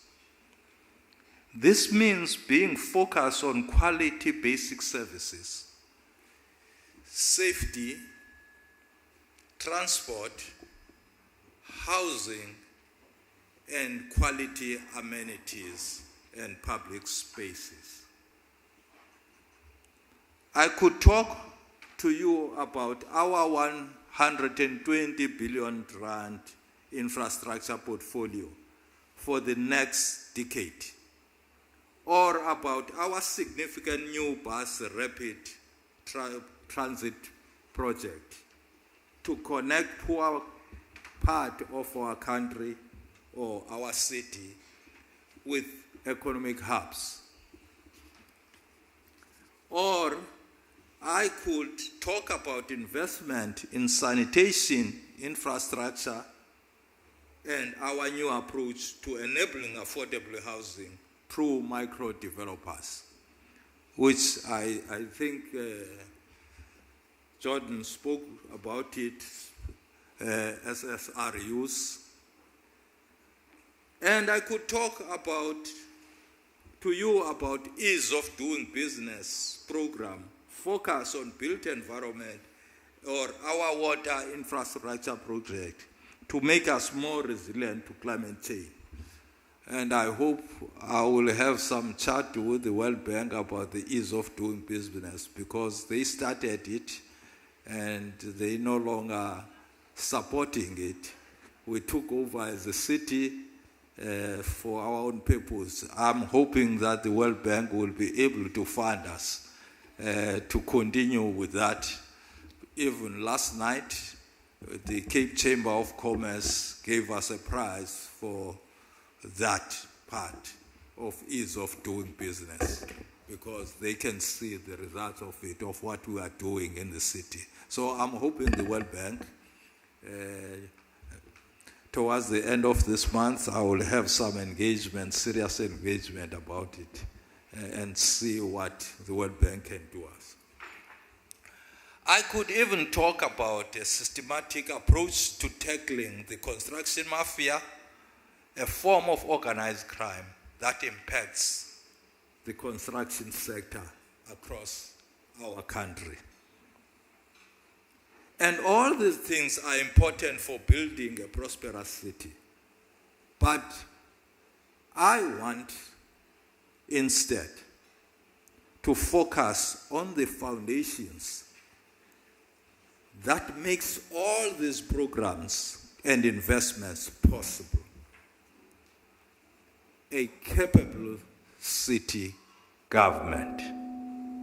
In my experience, this is unglamorous but essential condition for everything else. That's where my focus is going to be. Good plans, strategies flow from a capable administration. And execution of the strategy depends on a capable team. We can talk about all these strategies and everything and plans as good as they are. We know how good as a country when it comes to plans and all that. But when it comes to implementation is always dololo, nothing. The only thing we do, we come up with another strategy to shift the focus. So, hence us saying, I'm going to talk about capable administration. I have led the city administration since 2018. And I can tell you from experience that building a capable administration requires perseverance over time, particularly when you are buffeted by shocks along the way, as we certainly have been. I want to highlight 5 critical ingredients from my experience. The first is good governance. Good governance depends on maintaining the right relationship between the political leadership and the administration. I think of this like train tracks. I know some of you, I always use this analogy many a times. If the 2 tracks come closer together, you have a problem. And if the 2 tracks diverge, you also have a problem. If the tracks remain at the correct distance constantly, the train makes safe, speedy progress. It's the same. You can use the analogy of athletics. Sprinters, 100 meters. Each and every athlete has got its own lane. But immediately, one of those athletes stray and goes to another one's lane. You know what happens. There's going to be a crash. That's what happens when it comes to the administration and the political leadership. Good governance requires the administration is staffed through merit-based appointments.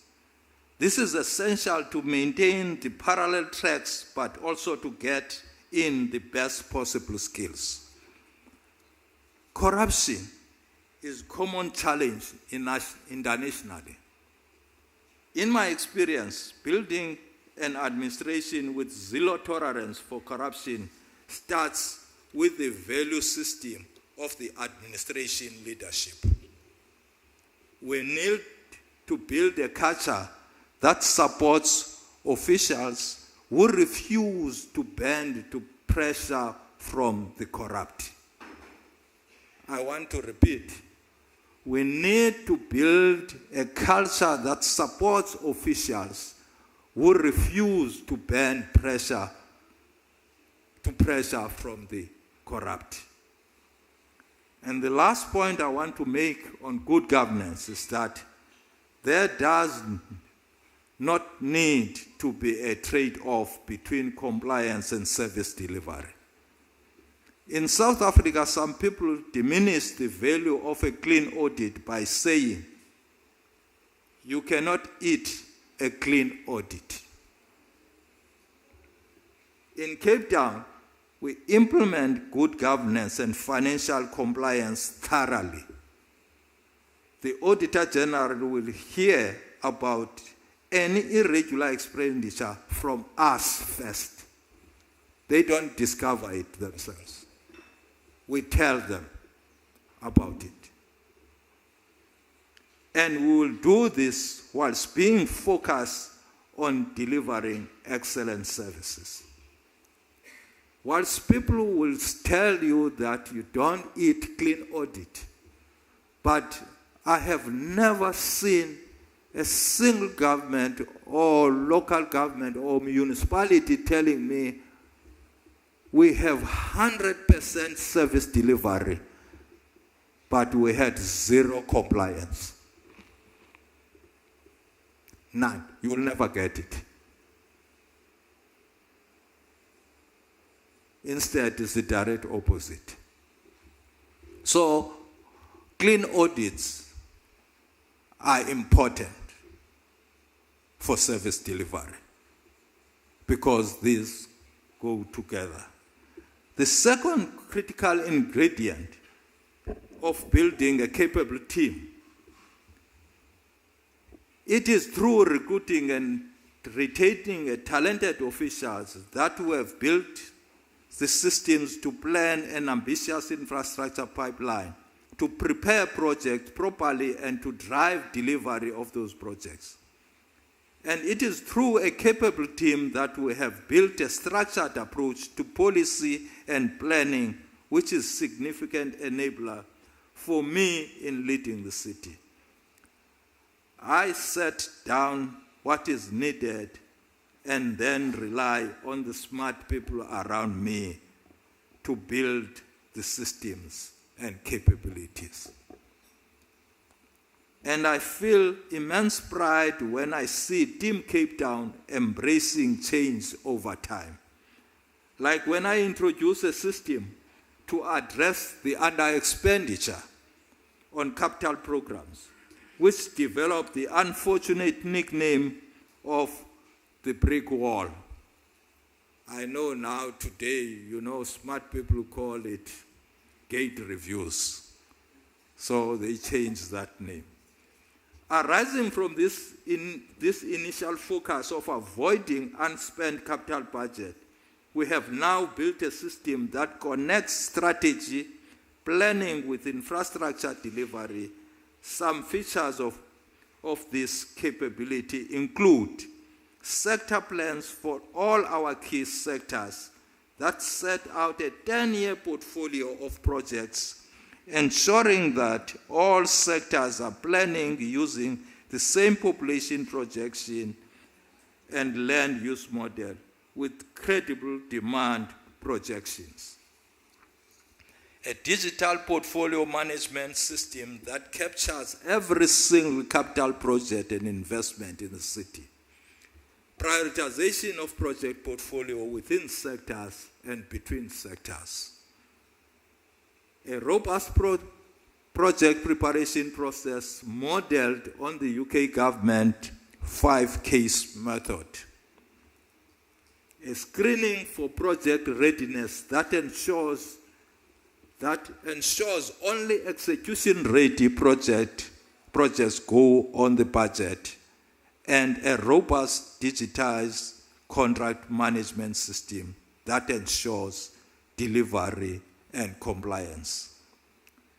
The next step in our maturity journey is to get better implementing a portfolio of projects across different sectors in specific locations in our city.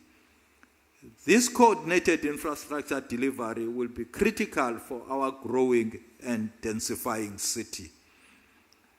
The third ingredient is being data-driven. I experienced the benefit of a data-driven approach in our COVID response. Under my leadership, the city has implemented an ambitious data strategy and has built up a high-capacity data analytic hub.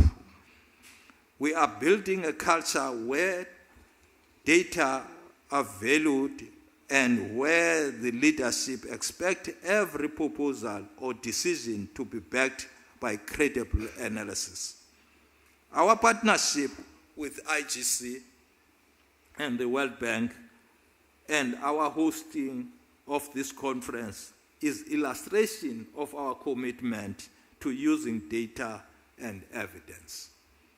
I have already seen exciting examples of how can we use AI to better serve residents. I am directing our Chief Data Officer and Chief Digital Officer to put in place appropriate AI governance and to accelerate the use of AI in the administration. A fourth critical ingredient of a capable administration is financial sustainability. The city receives some grants and equitable share from the national budget, but most of our revenue comes from the property taxes and service charges. All our ambitions for the future depend on a growing property value base and cost-reflective tariffs with high recovery rates. Of this sound financial base, we can table the next redistributive metro budget in the country in terms of where we are investing in infrastructure and our social package. And fifth and final critical ingredient I want to highlight is creating the policy space to take control of our future. In my experience, the first step for the city leadership to know their powers and drive the use of those powers. And then second step is to advocate for the powers that the city does not have but needs. In Cape Town, we are actively engaging with our national government counterparts on issues that fundamentally impact our city, but which are not currently within our power. We are actively advocating on issues such as policing powers, passenger rail, bus services, electricity redistribution, the operations of Cape Town Harbour, and land release for housing. We have made some important progress in Cape Town, but I will be the first to admit that we have a lot more work to do. It is my hope and expectation that lessons from our successful reforms can be useful to other cities in South Africa and the continent. Team Cape Town is well represented at this conference, and we look forward to learning from all the research being represented here. I thank you, Program Director. Is this working? Yes, thank you so much, City Manager. A good reflection that it's not just about the ideas themselves, but also the processes, the implementation, and of course, the data, which we're going to talk about a lot over the next few days. Finally, I'm going to ask Professor Diana Mitlin to share her responding remarks to the three presentations. Hi, can you hear me? Yes, perfect. Okay. Wow, I'm so conscious I'm not going to do justice to the depth of the knowledge and experience, tested experience that you've been listening to. I have 5 minutes now, so I must keep to my 5 minutes. I'm also intrigued by your questions and answers. So I feel I should say, what am I doing, commenting in the African context around policy solutions that might be of interest to you, coming as I do from a city far, far away, Manchester, in the United Kingdom. I would suggest there are 3 reasons why I'm here. Firstly, although I don't really work on economics anymore, I am a lapsed economist. I spent 5 years working for the British government on a whole variety of things that had very little to do with development. Secondly, I have, for the last 30-odd years, been trained by people living and working and struggling and thriving in Africa's informal settlements, the unplanned neighborhoods which were mentioned in the first phase. Thirdly, I have a deep appreciation of the depth of ingenuity and research and development that has grown out of Africa's urban centers. We are at the moment using African expertise to innovate around poverty reduction strategies in Manchester, because we think that learning, that capability, that experience is critical not just to your future, but to a global future. So that's why I suggest I have some place perhaps on this platform. I want to highlight 4 things that seem to be really important things that come out of these presentations, perhaps also a little bit of the first presentation. The first is that any urban future that is worth living has to be inclusive. We've heard a little bit from each of the speakers in this session about how inclusion and the ambition to be inclusive, to be equitable, underpins those strategies. It has to be inclusive, obviously, for our morality, for our recognition that every child has a future, but it also has to be inclusive because the association of the crime and violence that was made this morning is around inequality, not densification, not poverty. Inequality drives contestation. So in that sense, I present to you our future that is worth living has to be inclusive. And 56% of urban Africans live in informal settlements, so we need to find ways in which those people can also be part of an urban future. I think the second thing I would share with you, which to me has been very implicit in this session and the previous session, is that urban economists, to be policy relevant, have got to edge themselves to the boundaries of economics. Any discipline, every discipline, has to recognize its boundaries. There are so many bad policies that have come when people transcend those and assume they know the answers. There's three boundaries that really seem to me to be important from this discussion.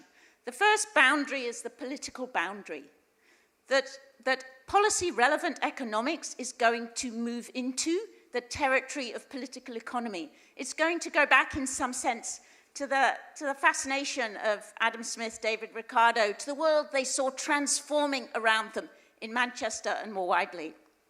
So working on that boundary is critical. The second boundary, which has been a little bit less evident, is that of the built environment, is that of planning, architecture, surveying, engineering. They are all critical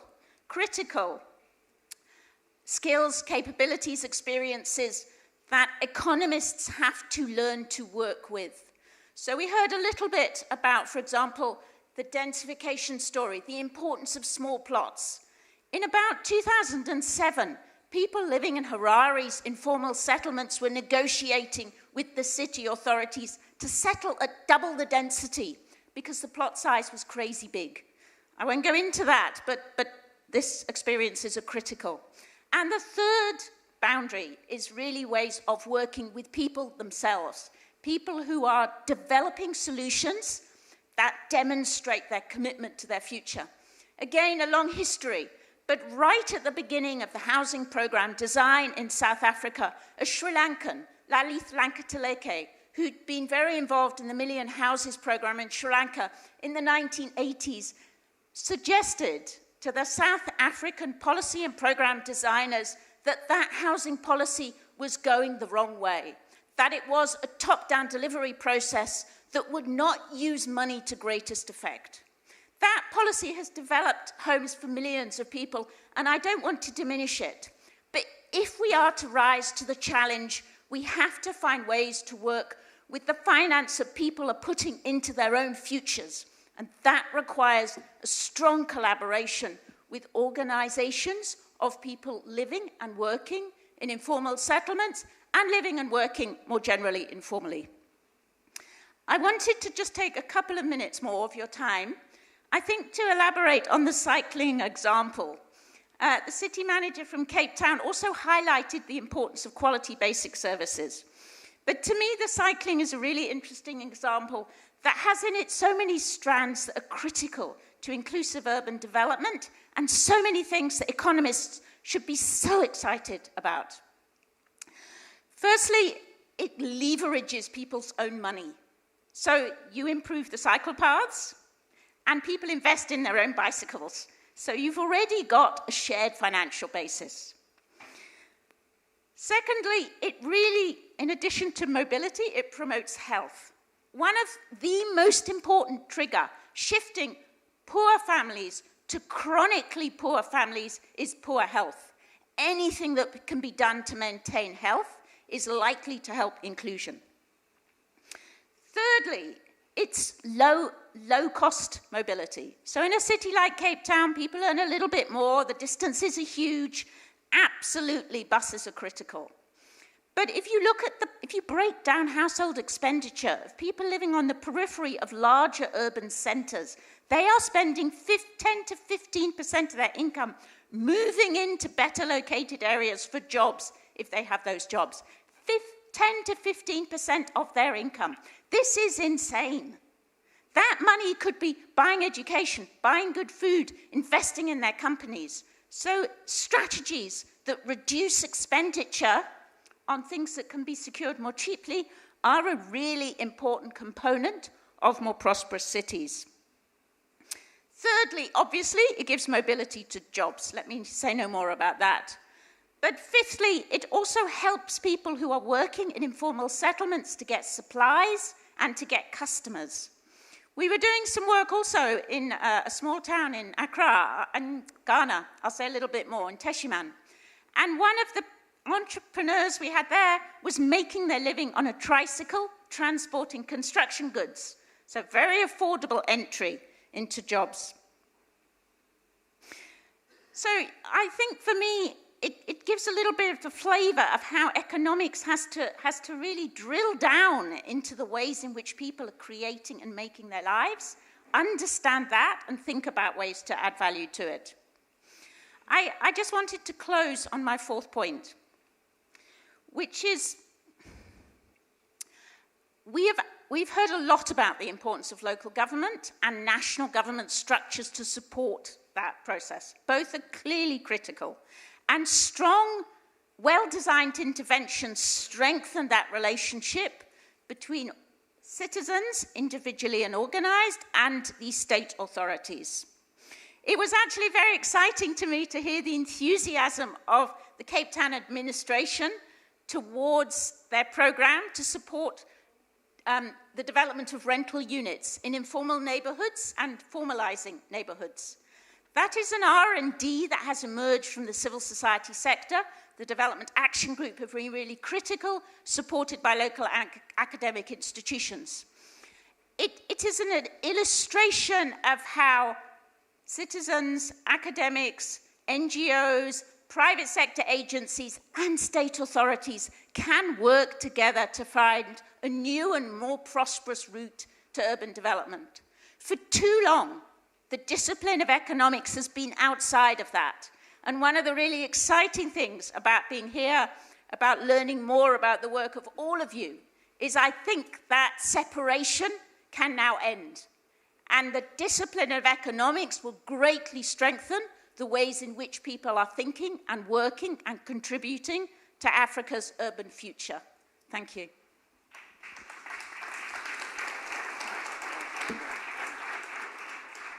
Is it working? Yes. Thank you, Professor Mitlin. I think really important to take away that the best economics learns from other disciplines, and we're going to see a little bit of that in our keynote later today, but also very much that we keep ourselves grounded in reality. I'd like to open for a couple of questions from the floor. I hope that the ushers and perhaps the sound technicians might be able to make some roaming microphones available. But if anyone wants to raise their hand. Okay, we've got some questions. Are there roaming microphones?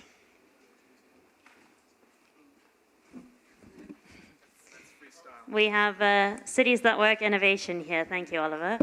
There we go. Please introduce yourself before you ask your question.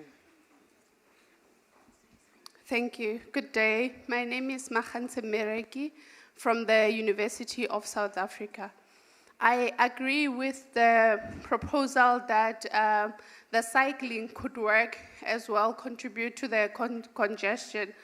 I come from Pretoria.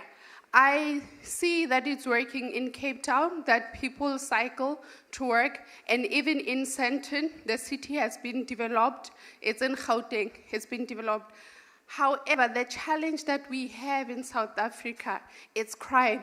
I'm a female person, and I know a lot of female people here, a woman, it is just not free for us to walk. Like, let's say I'm taking a bicycle even to go to a market.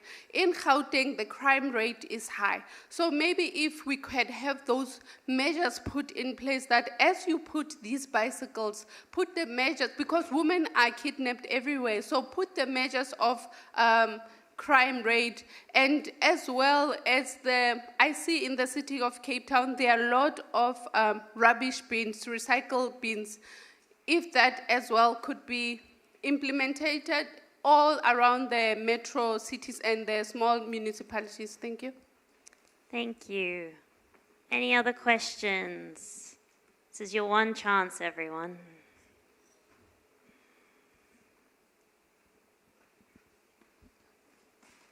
Thank you. My name is Anita Kusima from Kampala City Authority.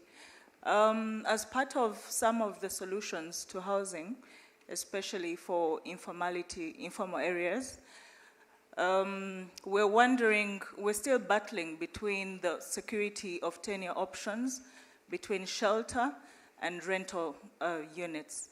So I'm interested in knowing, on average, what is the average cost of a house, but also what are the prices of the rentals? This will also help us to sort of have solutions to the housing problem. Thank you. Great. Do we have one more question?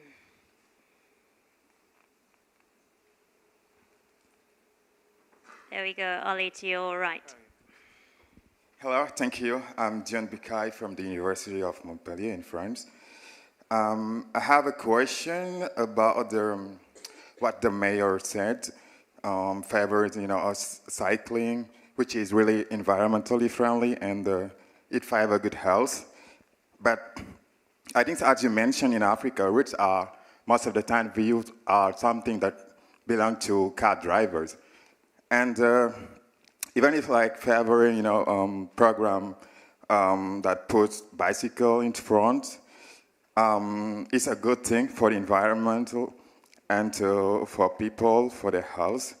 I think when we view it at the market size, it can be like a competition to our people working in the transport system, like taxi driver that should take people from one point to another point. So my question is, when implementing that policy, did you face any kind of contrast coming from the taxi drivers, and how did you manage it?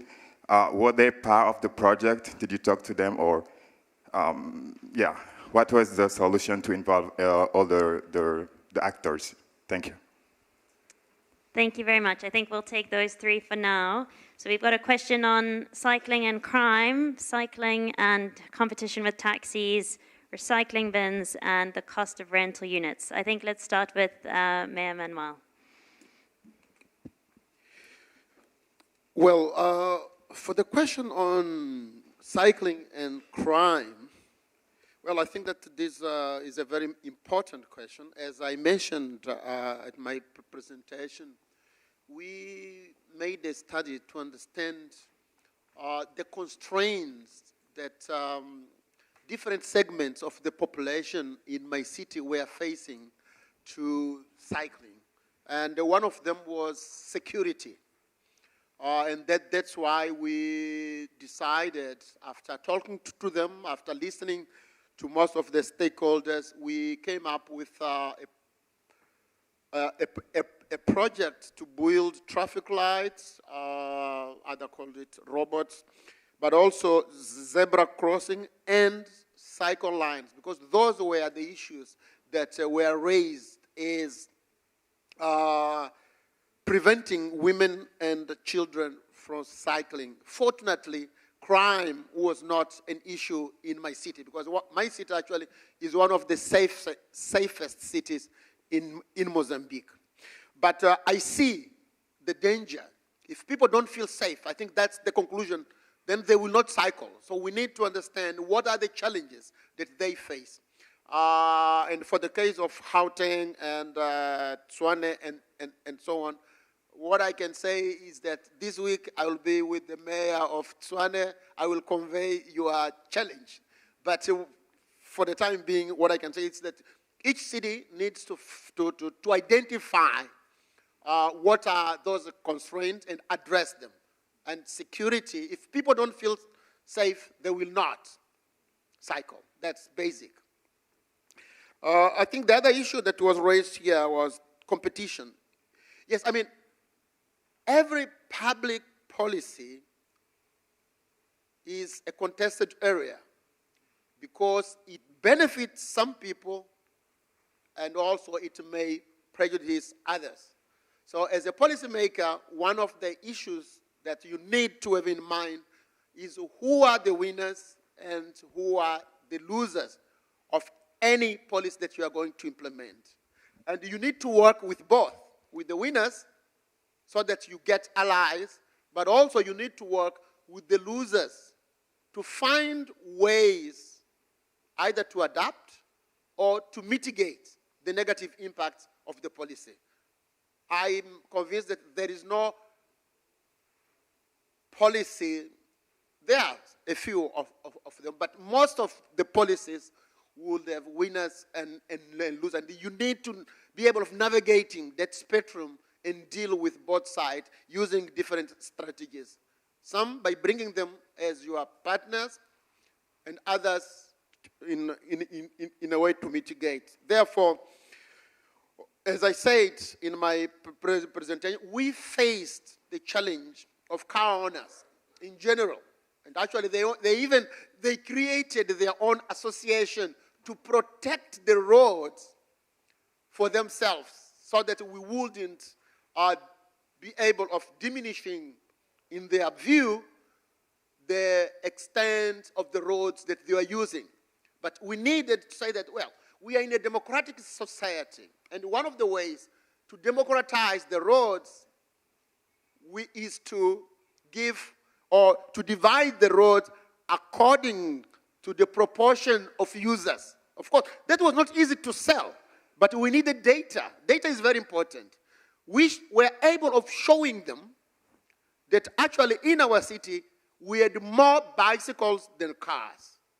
We have more people walking than cars. And therefore, those walking and cycling had also the right to the roads.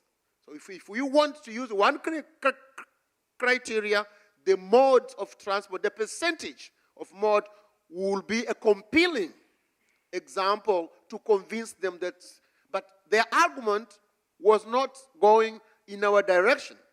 They were using history. They are saying, look, these roads were built for cars. So you need to come up with a narrative that challenges that. That roads were built for the citizens of the city, not just for the cars. It's true that in the past, we had more cars than bicycles, but today, we have a new reality, and we need to respond. Authorities need to be responsive to the changes in a given area. And for our case, was the exponential increase of cycling in our city, and therefore, we as a city, we have to read the reality, come up with the numbers, and apply policies to respond to the challenges and to the reality. Of course, we had challenges from tax drivers, other tax drivers. Actually, in my city, we have what we call bicycle taxis, which are youngsters, and this contributes a lot for the employment. We did a study with the Universidad Nova, with Pedro here, and we found out that every month, 2,000 people, youngsters, were coming to my city. And the easiest point of entry into the job market was to own a bicycle. Of course, they will come without any money.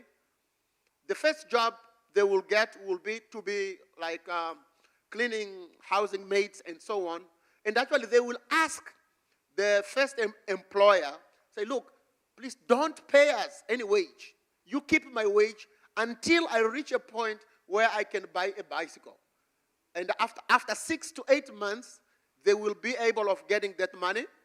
They buy their bicycle, and then they will bring their relative, be a cousin or a brother, to fill in the job that he was leaving, because he was moving into the cycling business, so then he will bring his cousin or brother from a rural area to fill in his job. After a year or so, he will be able of getting his second bicycle. So then he will take that brother who took his place to rent his bicycle, and then he will call another cousin or brother from his rural area to fill in the other job. Actually, I do have a student who is now doing his master based on that business. Now he's got like 40 bicycles, but he started from 1, and then 2, and so on. So it's a way of promoting employment, but also it's a way of promoting inclusion and bringing those on the periphery of policy making into the center, into the mainstream of policy making in the city. Yes, there are contradictions. There will always be those who will be against, but you need to establish a dialogue, a platform where you listen to their grievances, and together you try to mitigate and adapt to the challenges that one faces. Thank you very much. Thank you, Mayor Manuel.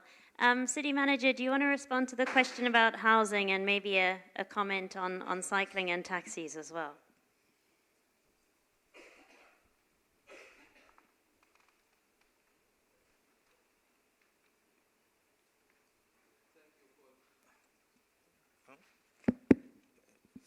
Thank you for the question. Let me again talk about the question of the lady from Pretoria who talked about the issue of crime. Crime is a reality in South Africa, there is no doubt about it.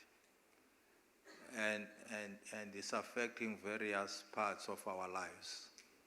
And hence, in the city, we focus, I'm sure you have heard when I was delivering my speech, is one of the things that we are advocating for devolution of powers to local level when it comes to the issue of policing. It's exactly for that reason. To the extent that we have found ourselves extended as a city so that we can be able to fill the gap that is left by SAPS. And if you look at our budget, the biggest chunk now is on us employing law enforcement in order to protect our citizens. So you need to focus in that because it is important for us, because if we are talking about growing our economy, it means you cannot grow economy in a crime-ridden environment. We want tourists to come in our country, and especially Cape Town. So it is important for us to make sure that our environment is secure. Yes, it is not perfect. It's difficult because some of the issues that are happening are social issues. We don't know what is happening behind the closed doors. We only discuss it thereafter. The only thing we can do and try and protect is the public spaces. And of course, in the city of Cape Town, it's a policy of this government to make sure that there are bicycle lanes, because it has got its own benefits. And I think it's always difficult when this change comes. People always fear change. They always think about what is in for me. That's the first thing. They don't look at the bigger picture. But if you explain the benefits of any change and the opportunities that are there, I am sure you'll always win that argument when it comes to that. So my sister, I will always, every time when I take the platform, I'll take even the platform for this, come to Cape Town. We'll welcome you. The issue of rental, I think it will depend on each country what you mean. Is the rental provided by government, or is it rental provided by the public sector? For instance, in the city, we have a rental stock. And our intention is to dispose of that rental stock so that people can own title deeds and have something to own and say, it's mine, it's my property. That's our intention in the city, because you can leverage that property. We don't believe in this issue of people always renting. In as much as we know that it's poor people, they don't have money. Even the city, the mayor has driven, a policy to say, we transfer them for free for these people, because they can leverage them. That's why we talk about the SSRUs. Once they get that property, they can do anything they want. They can improve, they can add some extra buildings, houses around and rent them out and make money out of it. So our intention is not as a government to have any more rental stock. Instead, we are trying to dispose the rental stock that we have. Of course, if you talk about private sector, it's controlled by the market. It's difficult. It will depend which area you are. The markets dictate the rentals when it comes to that. So we are doing a lot of things when it comes to housing, like releasing the land for housing to the developers and making sure that they accommodate, especially the missing middle. People always talk about the missing middle, those who are earning lower. And we do that by releasing our land at a discounted rate and making sure that the developer will be able to accommodate many people who cannot afford those prices of the higher prices of certain properties. So we are doing a lot as a city in terms of accommodating various categories of people, like as I've said, starting with the rental stock, disposing it off so that people can own those houses and become them, and they can be able to leverage them and be able to rent them and be able to have some income. Then also releasing land and accommodating those who cannot afford the high prices and be accommodated those who are earning lower income. Wonderful. Thank you, City Manager. Sorry to interrupt you, but we are running quite low on time and need to get to final remarks. Do you have a last statement you want to make? The last statement I want to make is that, as I've said in my speech, at the end of the day, all these things that we talk about, someone has to do it. Do we have capable people who can be able to deliver on those things? That's the key thing. It's easy to talk about them. It's easy to get people to do them for us and get these policies and have good. Do we have capable people and able people to deliver it? That's key for me. As long as we don't have that type of people, we only put people for the sake of it, we are not going to go anywhere. I made an example to some members of the previous panel to say, as you see, we have Chapter 9 institutions. They are strong. You can say whatever you want, you can attack them. There's nothing they are going to do about that. But the day you put pliable people inside is the day they will collapse. Strong as they are, insulated as they are, the day you put pliable people inside. That's what I'm trying to drive across, is that you must have capable people who are strong, who will be able to drive this and implement this. Otherwise, they will remain pie in the sky. Thank you. Thank you, City Manager, and I think lots of capable people in the City of Cape Town in the room today for us to direct more questions to later. I want to give DDG Kharekwa a minute or two just to respond on the housing question, and then to Prof. Mitlin for any sort of final remarks, and then we'll close the panel and go for lunch. Okay, thank you very much. So on the issue of what is the average cost of a housing, so I'll respond from government housing perspective.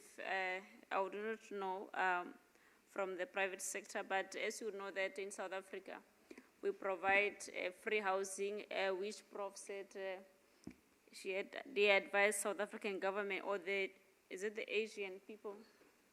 I think she mentioned that some people advise South Africa to move away from this program of the housing that we provide. So on average, we spend about, I think at this time we spend about 250,000 per house that we build for the poor people.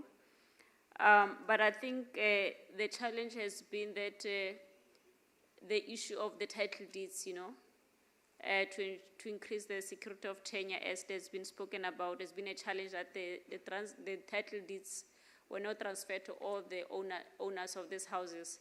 So through the City Support Program, we are working with the presidency to ensure that all the backlogs in terms of title deeds can be transferred to those people, so that, as the city manager has said, that they can leverage from those houses. Thank you. Thank you so much. And Prof. Mitlin, your final remarks. I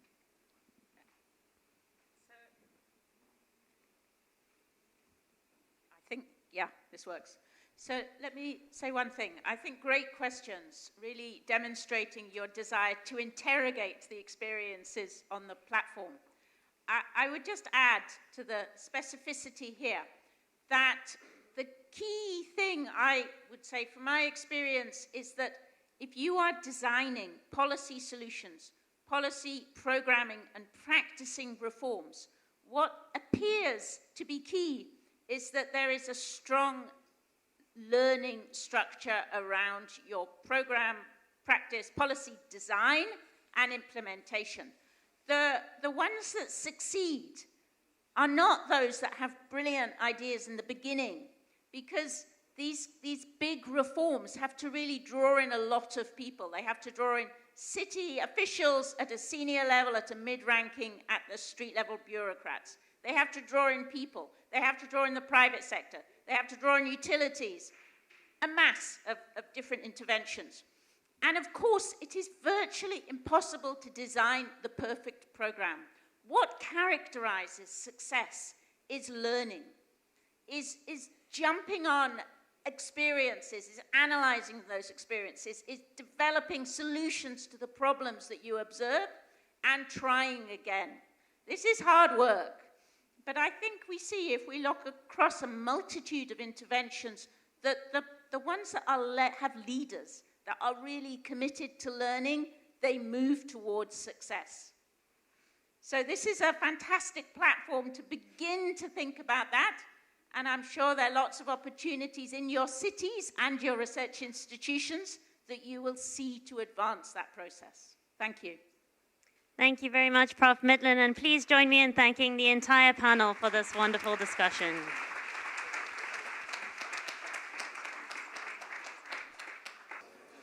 So my job here is pretty simple. I just need to introduce the chair of our keynote panel. The problem with being a chair is you have to introduce everybody else, but then nobody actually introduces yourself or introduces you. So let me introduce Mr. Ming Zhang. I know I've probably mispronounced it, so please do forgive me for that. He is the Global Director for Urban Resilience and Land Global Department at the World Bank. Having started in July 2024 in this position, he leads the bank's global efforts on sustainable urban development, disaster risk management, and land under the infrastructure vice presidency. So over to yourself. Thanks a lot, Paul, and welcome everybody to the this afternoon's first session of the afternoon, and a really sort of important session. We're going to explore the topic of urban infrastructure and the role of urban infrastructure in shaping cities. At the World Bank, of course, one of our major active work is on investing in urban infrastructure. As of now, as of 2024, we have about a current portfolio of about $35 billion US in all kinds of urban infrastructure, water sanitation, flood risk management, transport, waste, public parks, and all the other infrastructure, energies, and all the other infrastructure. So this is a pretty significant portfolio, but compared to what's needed in the countries, it's still very, very small. In Africa alone, the annual infrastructure requirements are estimated to range between $130 billion to $170 billion every year. Unfortunately, these needs are only partially met, resulting in substantial financing gap up to $100 billion every year. And given these funding constraints, it is imperative to explore how urban infrastructure can be more effectively supported, especially in Africa cities. So this session, titled Infrastructure, the Backbone of the City, will illuminate the vital roles of urban infrastructure and the service delivery in shaping cities. Many cities worldwide face challenges with costly and unreliable access to essential services such as transport, electricity, water, and sanitation. In poorer neighborhoods, these services are even more limited, exacerbating inefficiency and inequalities in urban functions. As Africa cities anticipate doubling of their population by 2050, the availability, quality, and affordability of urban infrastructure will be a crucial test for governments striving to ensure cities remain livable and productive. To deepen our understanding of the role of functional and affordable infrastructure, the session will feature two keynote speakers with their presentations. The first, we will hear from Professor Matthew Turner, professor at Brown University, and as a leading scholar on urban infrastructure, who has published extensively in leading peer-reviewed academic journals. After Professor Turner will be Professor Kelsey Jack, professor at the UC Berkeley, go Bears, who works at the intersection of development and environmental economics, and will address issues related to service delivery and affordability. And then we will have a discussant, Hugh Cole, who is the director of strategy of the city, director of strategy of the city of Cape Town, and he will offer his reflections as an esteemed respondent, focusing on the practicalities of policy formation and implementation. And I hope we will have some time for questions and answers at the end. So when you listen to the presentations, please try to think about the questions you may want to ask. With that, let me first turn to Matt for your presentation.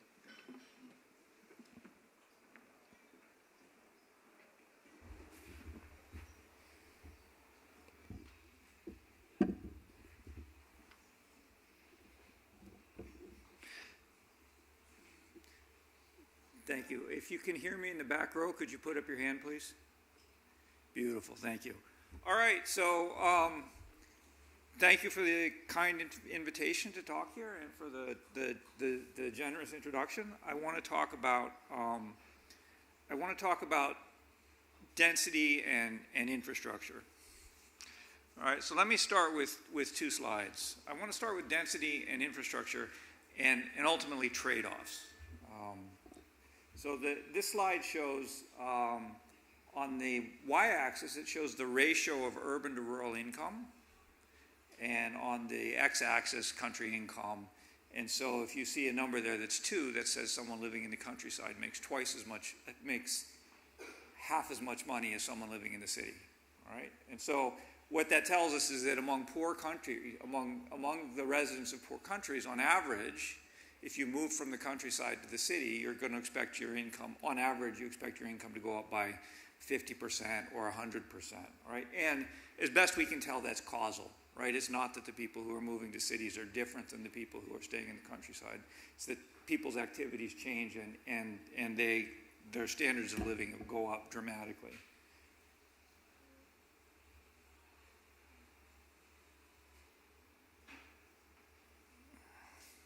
All right, this figure makes the same point. On African data, it shows the relationship between the x-axis here is the population in a disk surrounding a survey respondent, and the y-axis is wage. And so that slope is 0.05, says that when I double the number of people living near you, your wage on average goes up by 5%. And again, this is probably causal, right? And so all of the talk that we have heard so far about cities increasing productivity and cities creating opportunity, this can be quantified and measured, and here's sort of pretty close to consensus estimates for those magnitudes. All right, so we have this, for whatever reason, we have this increase in income when people move to cities, right? Which immediately raises, to me, the question is, why doesn't everybody do that, right?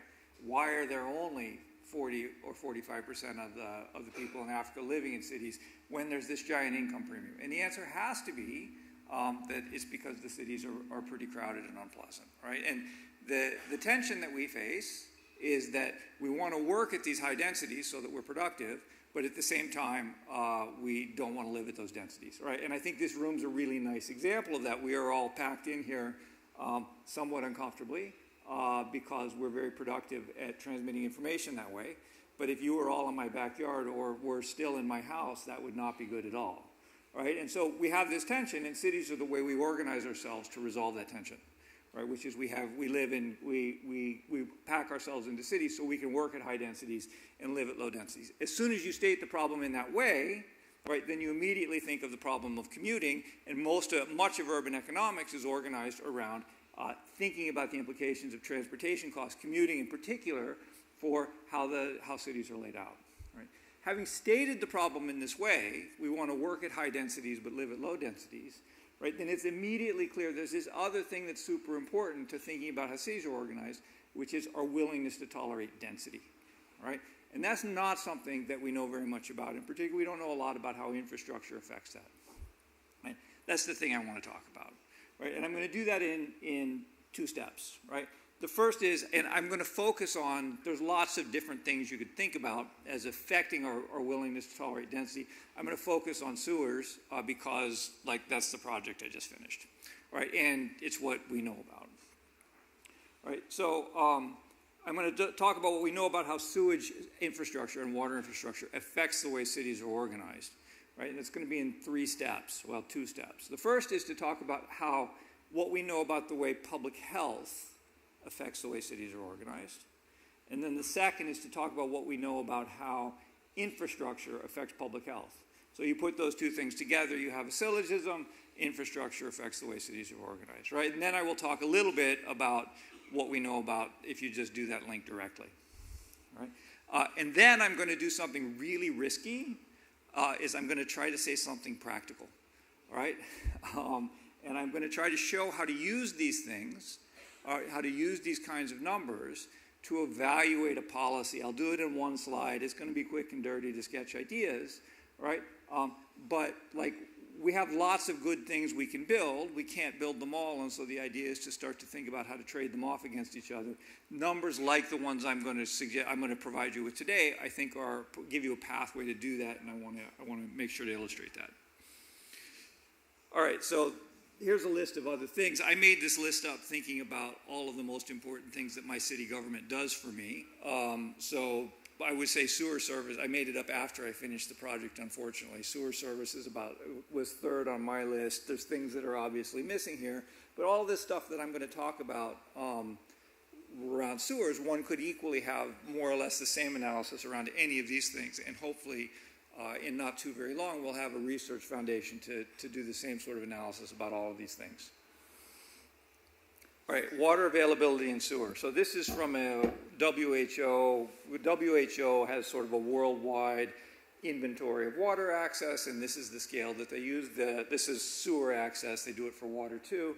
You can read this, this thing at your leisure. I want to draw your attention to the top one, which is safely managed. All right, safely managed is, the print is too small for me to read, but it is not what I have in my hotel. It is what I would think of as a well-organized campground and up. All right, so even by that is their best standard. All the stuff which is light green, yellow, and orange is worse. All right, and so this is giving you basically a census of availability of safely managed sanitation, dark green, all over everywhere, circa 2009, 2010, whenever this data was collected. All right, and the headline number is that about 40% of the world's population doesn't have access even to the safely managed sanitation, which to me seems quite rudimentary, right? I'm a little suspicious of these data because they show 0 people in Africa, sub-Saharan Africa, have access to this, which I know to be true because I know everybody in my hotel has a toilet. So I think this data may be a little out of date, but it is also consistent with more recent data from the World Bank, which says that about 40% of the world's urban population, about the same fraction as live in slums, also don't have access to this same dark green, safely managed sanitation. Okay. I have census data from South Africa for 2015, which lets me calculate the share of households who answer yes to the question, does your house have a toilet connected to the sewer, in different places in South Africa. For Central Cape Town, that number is 94% as of 2010. For Central Soshanguve, that's 65%. Dar es Salaam, not in South Africa, it's 2%. Okay, now, on to this sort of main argument, or the first of these 3 little building blocks of this argument I want to make. This shows the share of urban population in the U.S. We don't have a lot of data, and so we have to rely on what we can. And so looking at the U.S. at earlier stages in its development is one of the best proxies that we have for this. So this is the U.S. Between 1800 and 2000, showing the population share. Right, what I want to, and so basically the U.S. goes from 5% urban to about 90% urban over the course of its 200-year history. Right, I want to draw your attention, I can't use my laser pointer from here because of the angle, but I want to draw your attention to the inflection point right about 1860. Right about 1860, that gets a lot steeper. Right. So this is the plot of the crude death rate in Philadelphia from about 1800 to 1920. The x-axis doesn't run quite as long as on the figure I just showed you. It goes only to 1900, not to 2000. What do you see when you look at that graph? Right? You see 2 things, hopefully. I see 2 things, which I hope you also see, which is first a general trend down. So that the y-axis on this figure is crude death rate.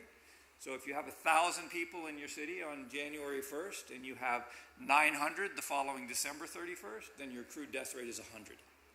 Right? It's how many people die out of 1,000 every year. Right? So what you see here is a general trend down over the 19th century, right? Until you start approaching modern levels of 10 or 12 per thousand.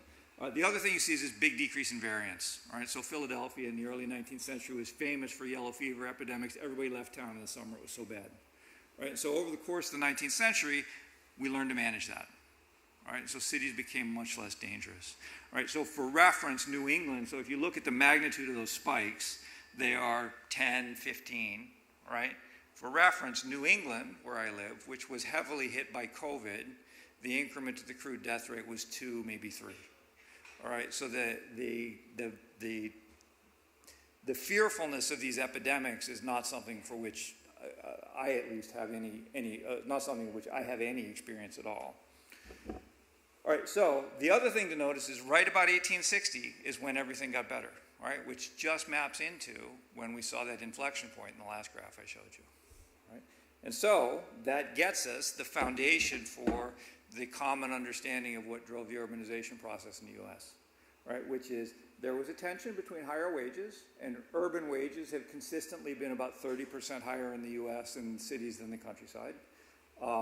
And over time, as productivity increased, people started to move to the city. They didn't move all at once because cities were so dangerous and horrible, right?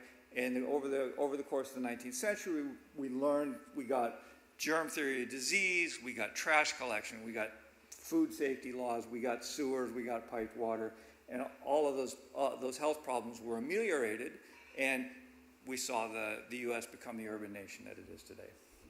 It'd be nice to have a better data on that. What I just told you would not survive 10 minutes would not survive 5 minutes in an applied micro seminar, but that's the best we have. All right. Modern experience with COVID backs that up.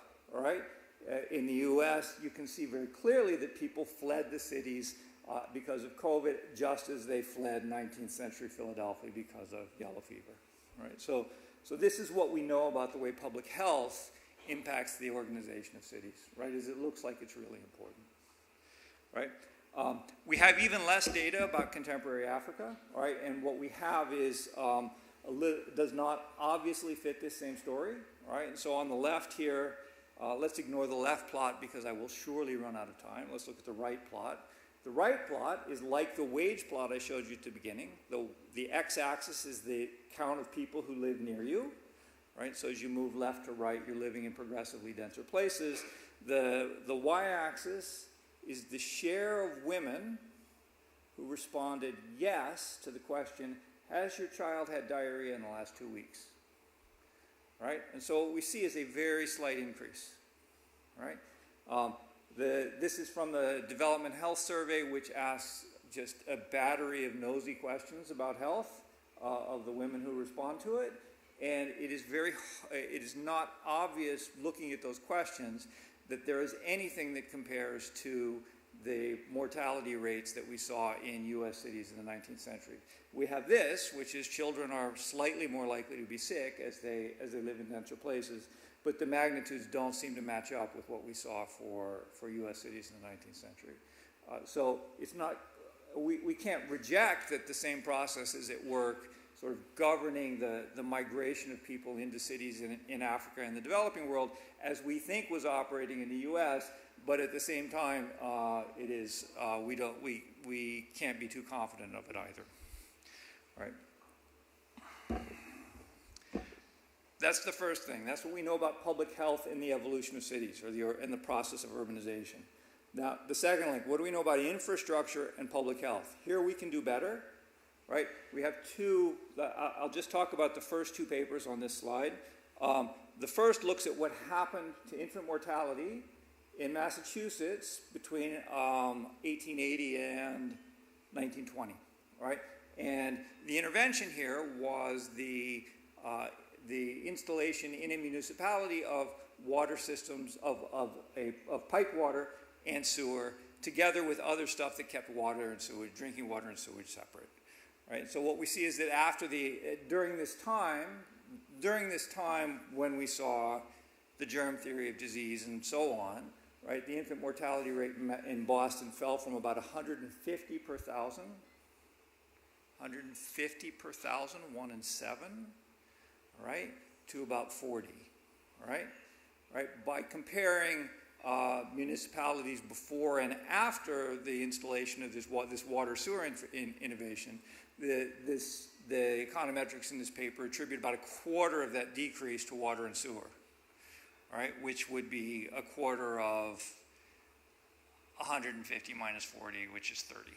All right, so it would be a drop of about 30 per thousand in infant mortality, right?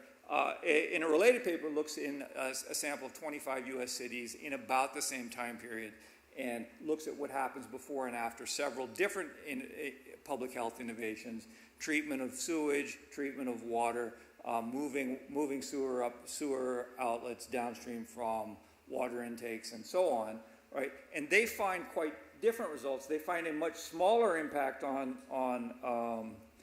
infant mortality, and that it's entirely driven by piped water, not by sewage. Right, so these are both solid papers, and so that we're getting different answers from them should bother you, and it keeps me up nights. All right, so thinking about why that happens, I think, is important. Right, and then there's a little more, but I'll skip. All right. We can do better on the relationship between infrastructure and health in the modern developing world. Privatizing Argentina's water supply, which led to better, cleaner water, decreased infant mortality by 8% over the course of the following couple of years. Great experiment, this second paper, the Balotra paper, looked at the rollout of chlorinization in Mexico in the early 20th century, sort of city by city. They chlorinated the water in the whole country and saw 50% reduction in infant mortality. Okay. An outlier, piped water but not sewer access, piped water but not sewer access in Brazil around 2000, improved infant mortality. Access to piped water in Morocco in an RCT, so like you kind of have to believe it, did not reduce infant mortality in Morocco, right? Though it did have all kinds of other effects on people's lives, right? Basically, fetching water is a big chore, and if you put it in a pipe into your house, it really changes people's lives. They don't have to go fetch it. And then finally, a paper of Ed's finds basically the same thing around interrupted water supplies in Lusaka.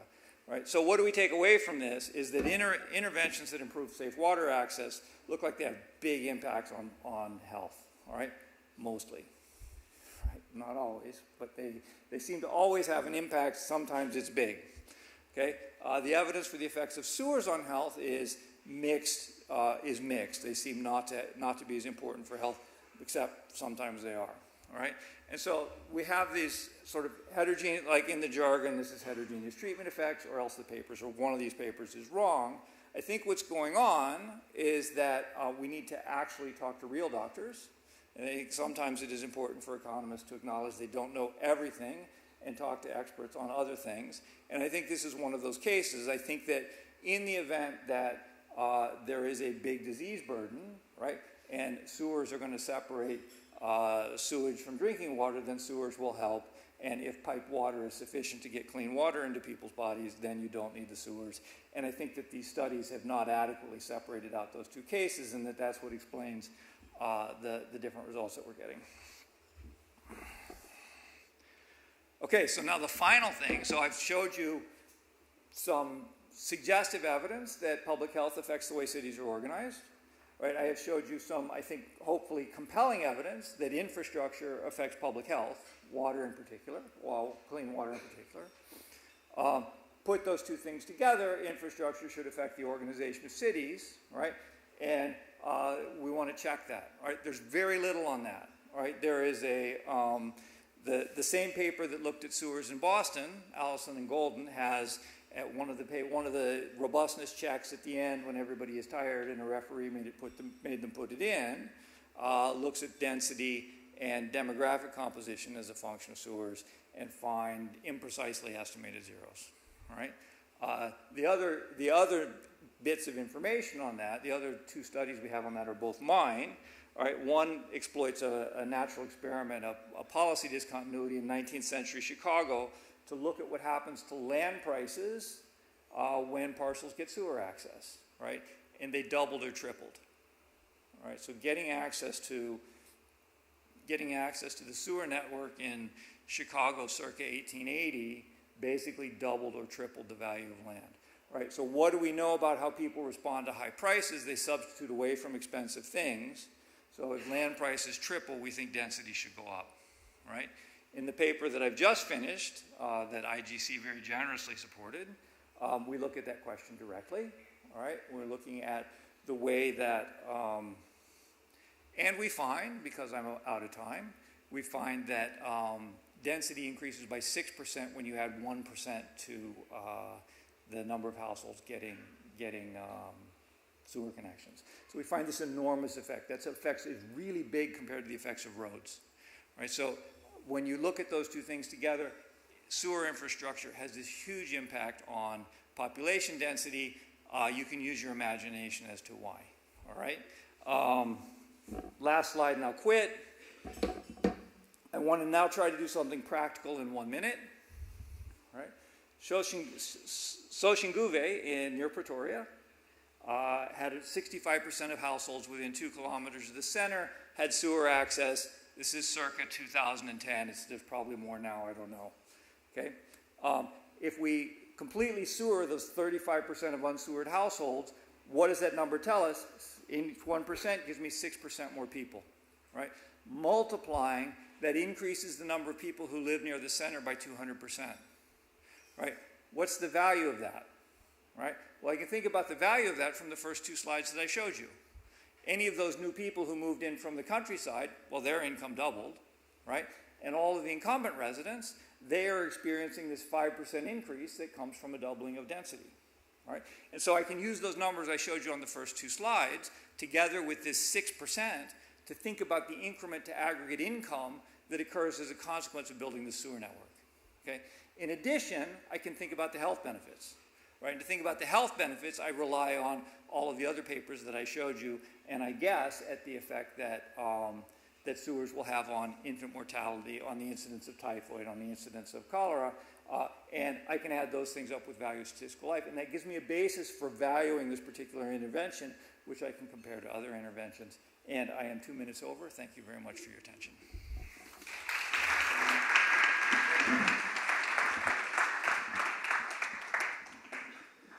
Thanks a lot. Thanks a lot, Matt. In the World Bank also, we do a lot of investment in water supply and sewers. I remember early in sort of my career, I used to be a project economist, try to justify why we calculate the economic return of water and sewer. And I think this research is useful. I think with the density impact, it probably can increase the economic rate of return of sewer investment quite significantly. So thanks a lot, Matt. So let's go to next, Professor Kelsey Jack. All right, great. Thanks so much to, first of all, the organizers for putting together this fantastic program, and then second to our hosts, both the organizers hosting and also the City of Cape Town for this great venue. Let's see, so I also have some slides, and I'm going to try to very much complement what Matt has just walked through. So Matt told you about the kind of promise of infrastructure. I'm just going while we get the slides loaded up, but he told you about sort of the promise of infrastructure in allowing people to realize the potential of cities, to realize the potential of density.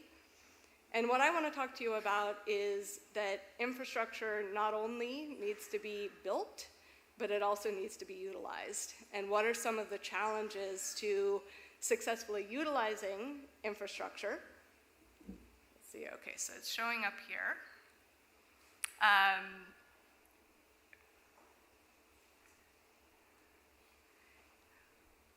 Let's see, I'm not able to see it. I don't know if there's I think Matt could see his slides. Okay, let me try to keep going. I can't see terribly well what's over there. Okay, here it is. Okay, perfect. Thank you so much. And so there's this kind of promise of infrastructure, but a lot of times when we look around the world, particularly at low and middle income countries, this promise really isn't being realized.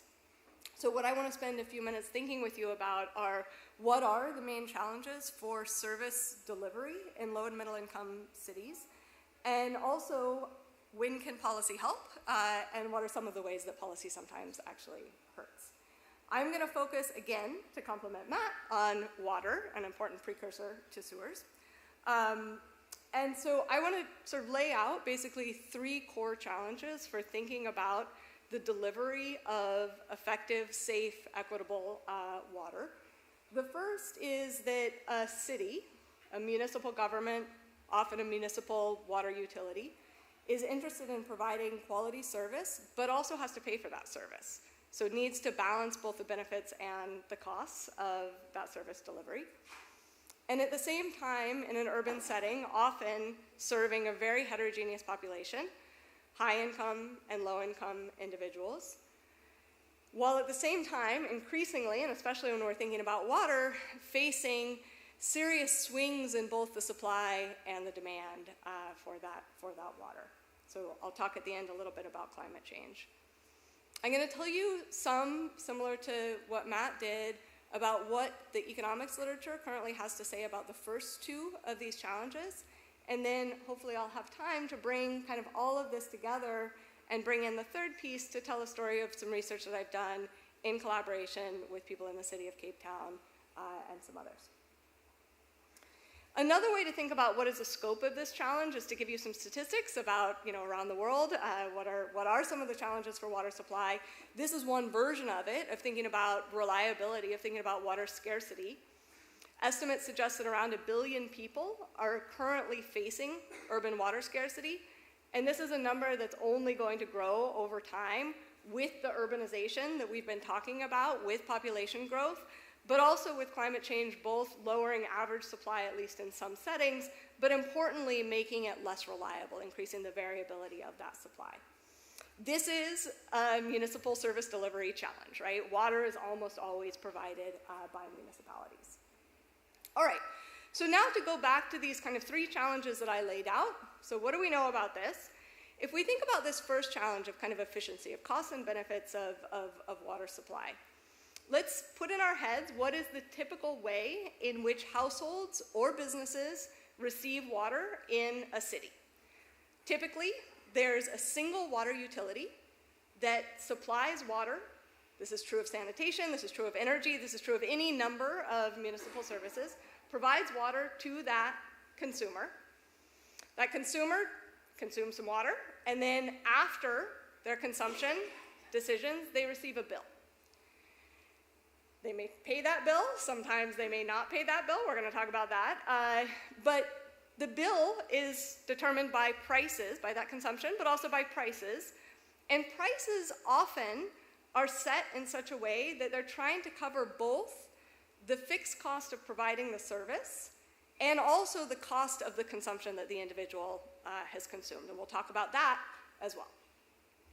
Now, this is, in principle, what should be happening. In practice, we see that on average, across water utilities in Africa, cost recovery is incomplete, meaning that both these fixed and kind of variable costs, not counting infrastructure, just counting the cost of operations and so on, that cost recovery is incomplete. And in about 60% of water utilities, in about 25% of water utilities, it's less than 60%. So this suggests that even this kind of basic cartoon model is not always working. In fact, is rarely working. And so why is that? There are a number of different reasons.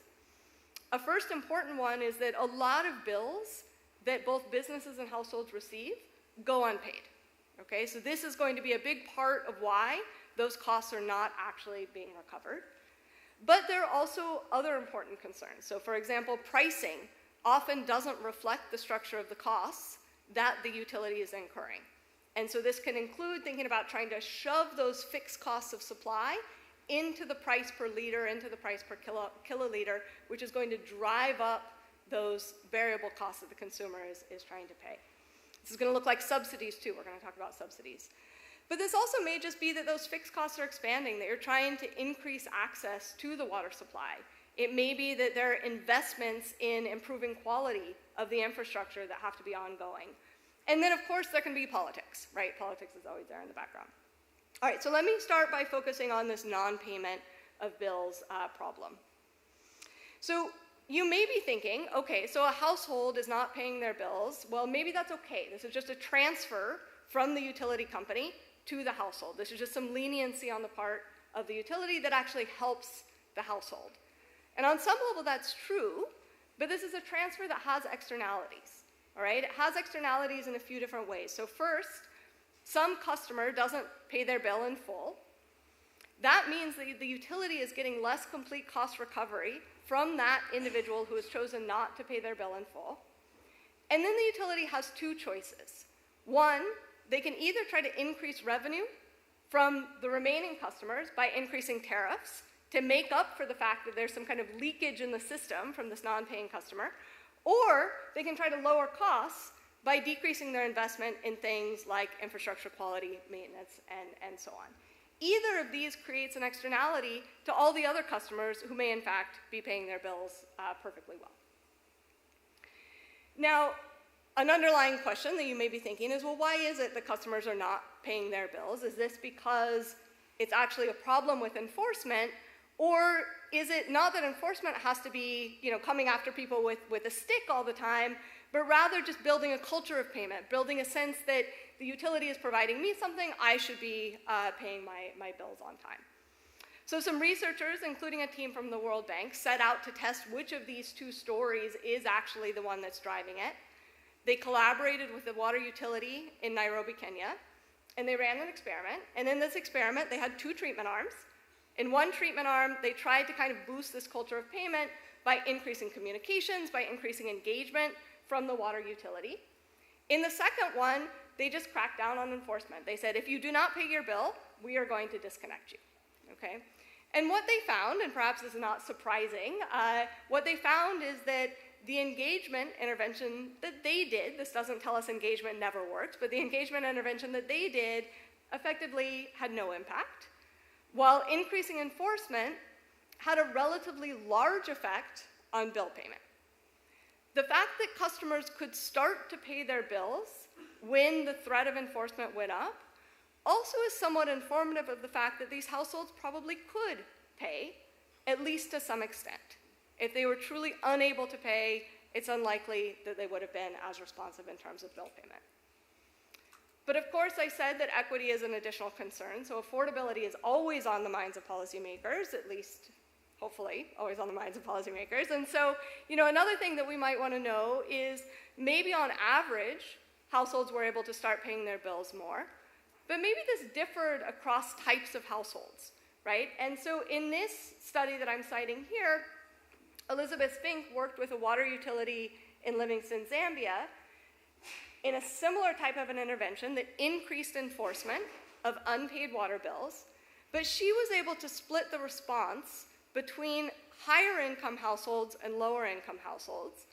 And what she saw, I think probably again confirms a lot of people's intuition that it was the higher income households that responded to this increase in enforcement by paying their bills. They didn't get disconnected when the threat of disconnection went up, whereas the lower income households, many of them actually struggled, and many of them did end up getting disconnected.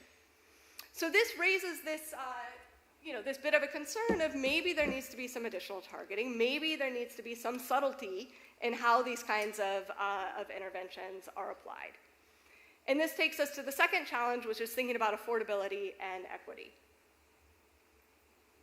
So enforcement, like many other kinds of interventions, may be able to improve cost recovery, but at what cost to customers?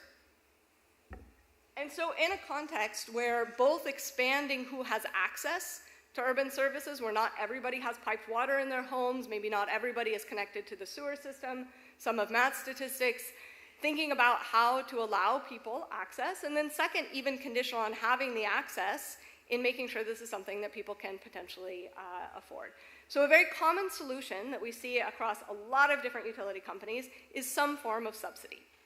So this is just a summary table. I don't expect you to read it all, but from a World Bank study that tried to go through electric and water utilities and figure out what kinds of subsidies were being applied. Some of them look like implicit subsidies, and so we could categorize this weak enforcement of bill payment as an implicit subsidy.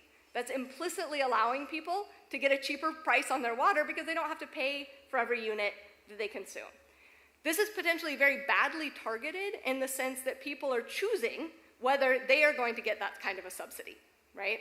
There are other types of subsidies that are more explicitly targeted. And the most common one is an increasing block tariff. So many utilities around the world, in fact, are charged on an increasing block tariff, where the first units of consumption, the first liters of water, for example, that a household is consuming, incur a lower marginal cost than the higher units that they're consuming. If this is the only way that tariffs are being targeted, what this is doing is targeting on consumption. Somebody who is a lower consumer gets a larger share of their water consumption subsidized as compared to a higher consumer. And so effectively, this is a cross-subsidy from a high-consuming customer to a low-consuming customer. if the goal is poverty alleviation, if the goal is affordability for the poor, there is a very necessary assumption for this to work, which is that lower income households consume less water. That may be true in a lot of settings, but it is not necessarily true. If lower income households are larger, if households share meters, if, in the case of electricity, insulation is worse in low-income homes. For all of those reasons, this may not actually work, and in fact, there's decent evidence, including from South Africa, the paper that this Szabo paper that I'm citing here, that suggests that the redistributive benefits of increasing block tariffs are often not realized for some of these reasons. Of course, these may be targeted in other ways, and in fact, in Cape Town they are, but in other settings, it's purely this consumption-based targeting. Subsidies also give rise to an additional concern, which is what are the incentives then for the utility? All right, so this has been referred to as the subsidy trap. This is my one study that picks on electricity instead of water because there's not a great analog paper written for water. But this sort of points out that there can be a perverse incentive for the utility to continue to invest in infrastructure quality in settings where a large share of households are subsidized. And so the story goes something like this, that if particular neighborhoods have a large share of subsidies and the utility only gets the unsubsidized part of the revenue back, this may undermine their incentive to invest in continued infrastructure upgrades if they're not going to get the same kind of return on their investment from these neighborhoods because their neighborhoods aren't paying as much per, in this case, kilowatt hour. This is particularly true if you get these feedbacks where part of what determines how much people are willing to pay their bills is whether the quality of the services being provided is high.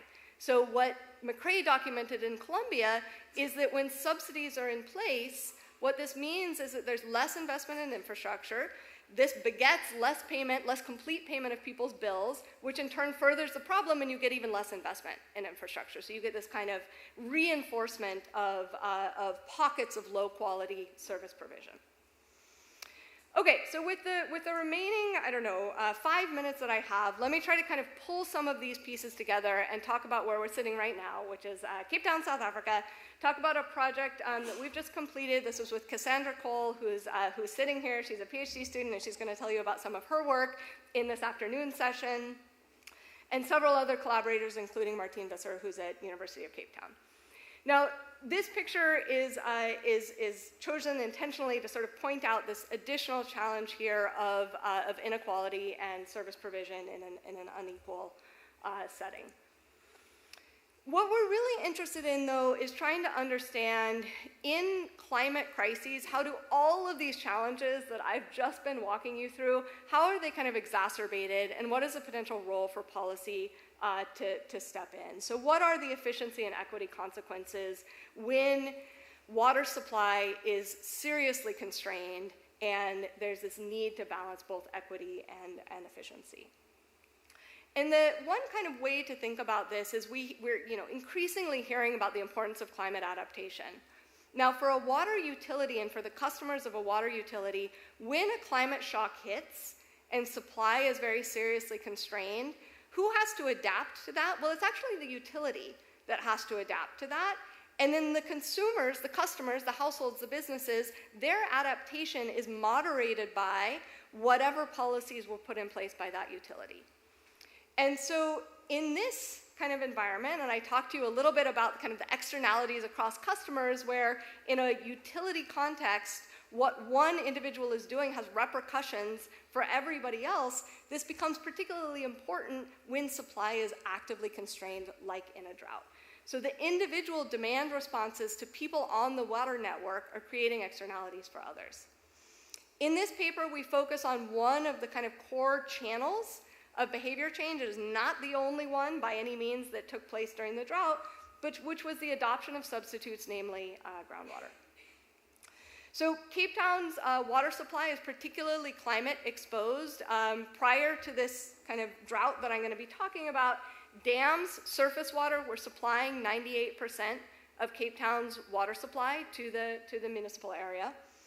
This is the largest of these dams in kind of normal days, in good times. At the peak of the drought, this is what that dam looked like. And so this term was coined day zero, and it started here. You're seeing it applied to cities all over the world, but Cape Town was the original day zero, everyone.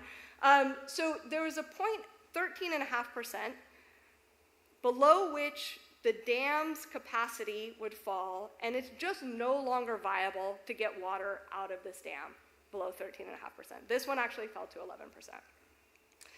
This, of course, was picked up in the media. There were all sorts of information campaigns, all sorts of efforts to get demand to fall so that the city would not hit day zero. And I apologize to all the Cape Townians in here who are having PTSD flashbacks as we speak. Yes, apologies. But to those of you who don't know the punchline, let me just give you the spoiler here, which is that it didn't happen. So day zero was avoided. But what we're really interested in this paper is, how did this happen? How was demand reduced? But then also, what are the long-run consequences of this? And so, in the interest of time, I'm going to show you a few pictures, and then I will wrap up. As I said, the city did lots of things. Among the things that it did very sensibly was increase prices by a lot. This is an example of the increasing block tariffs for water. The two kind of flat ones along the bottom of the figure are both before and after the drought. That very steep one in the middle was for the non-poor households in the middle of the drought. Water prices went up quite dramatically. What happened in response if we look across the richest and poorest households on the formal, sorry, I should say, let me make this very clear. These are formal households. So the poorest households in Cape Town are actually not in the data here. These are households that are in formal areas. But what the shading is showing you is splitting them out by property value deciles. So the lightest colors are the highest deciles. The darkest colors are the lowest deciles. This gray band is kind of the peak of the drought leading up to this kind of culmination in the countdown to day zero. What you see is this collapse of this variation across the property value distribution, where leading up to the drought, the richest households were using much more water than the poorer ones. And if you look very closely at the peak, that ordering actually reverses. At the very peak, the richest households are actually on average using less water than the poorer households. And so the question is, how could this be? What was possibly going on? Lots of things were going on. One thing that we can see in the data is it looks like richer households were able to incur the cost to access substitutes. One type of substitute is drilling a borehole or a well and being able to irrigate your lawn, being able to use it for wastewater, being able to use it for other things in your home. We see similar patterns when we look at licenses for drilling by property value decile. Richer households were engaged in a lot more drilling. This means that they could meet some of those water needs, certainly not all of them, but some of them by accessing groundwater. We can also look, we do a number of different things in this paper, but we can also actually look at the water table. In richer neighborhoods, this lighter, it's a little hard to see, the lower line here shows the water table for monitoring wells underneath richer neighborhoods as compared to the monitoring wells in lower income neighborhoods. The water table fell in richer neighborhoods, suggesting greater extraction. Now, beyond the implications for thinking about sustainable groundwater use and other things like that, are questions about public finance. What does this do to revenue when you see that collapse in the water supply distribution, when you're also in a setting where previously the richest households were cross-subsidizing the poorest households? This lowers revenue. This also shifts more of the cost burden onto lower income households. Now, the City of Cape Town's policy response went a very long way to avoiding both of these longer run consequences. First of all, the city introduced fixed charges for water, which previously were not there. In a utility context, this makes a lot of sense. For water supply, the vast, vast majority of costs are fixed costs. This made up the gap in revenue for the water utility between what they would have gotten at those depressed levels of consumption versus what they were able to get when that fixed cost was added. Second, they took a number of steps to protect the poor. So they targeted on property values, whether these fixed charges were showing up on the bill. They expanded this flat part of the increasing block tariff, this free water allowance, And this mitigated a lot of this kind of cost shift from the richer to the poorer households. This is that revenue point in pictures. I'm out of time, so let me just wrap up by saying a lot of these challenges that climate change is adding on top of the already very difficult burden of service delivery in urban settings. We're seeing that all around the world. It also plays out for other things in addition to water. We're seeing similar stories where the rich are adopting rooftop solar. That's changing the distribution of how electricity is being paid for. That is true here. That is true in many different settings around the world. And so, thinking through this distributional point and how it shows up in this service provision context is, I think, something that we'll see more of in the future, and hopefully some of the researchers in the room will contribute to that. Thank you.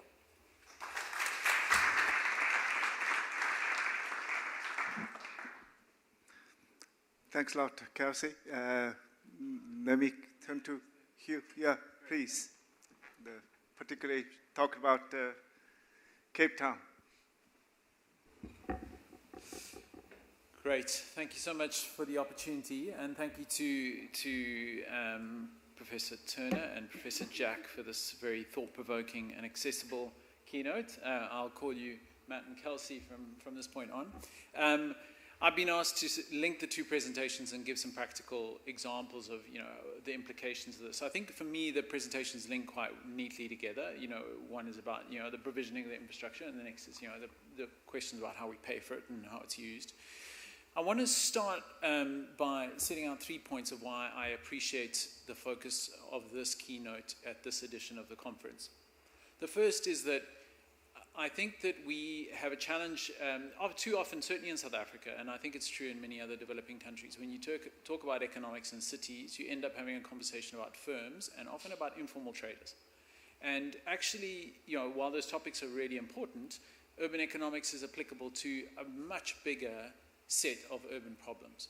And so I really appreciate that these papers bring the examples of that.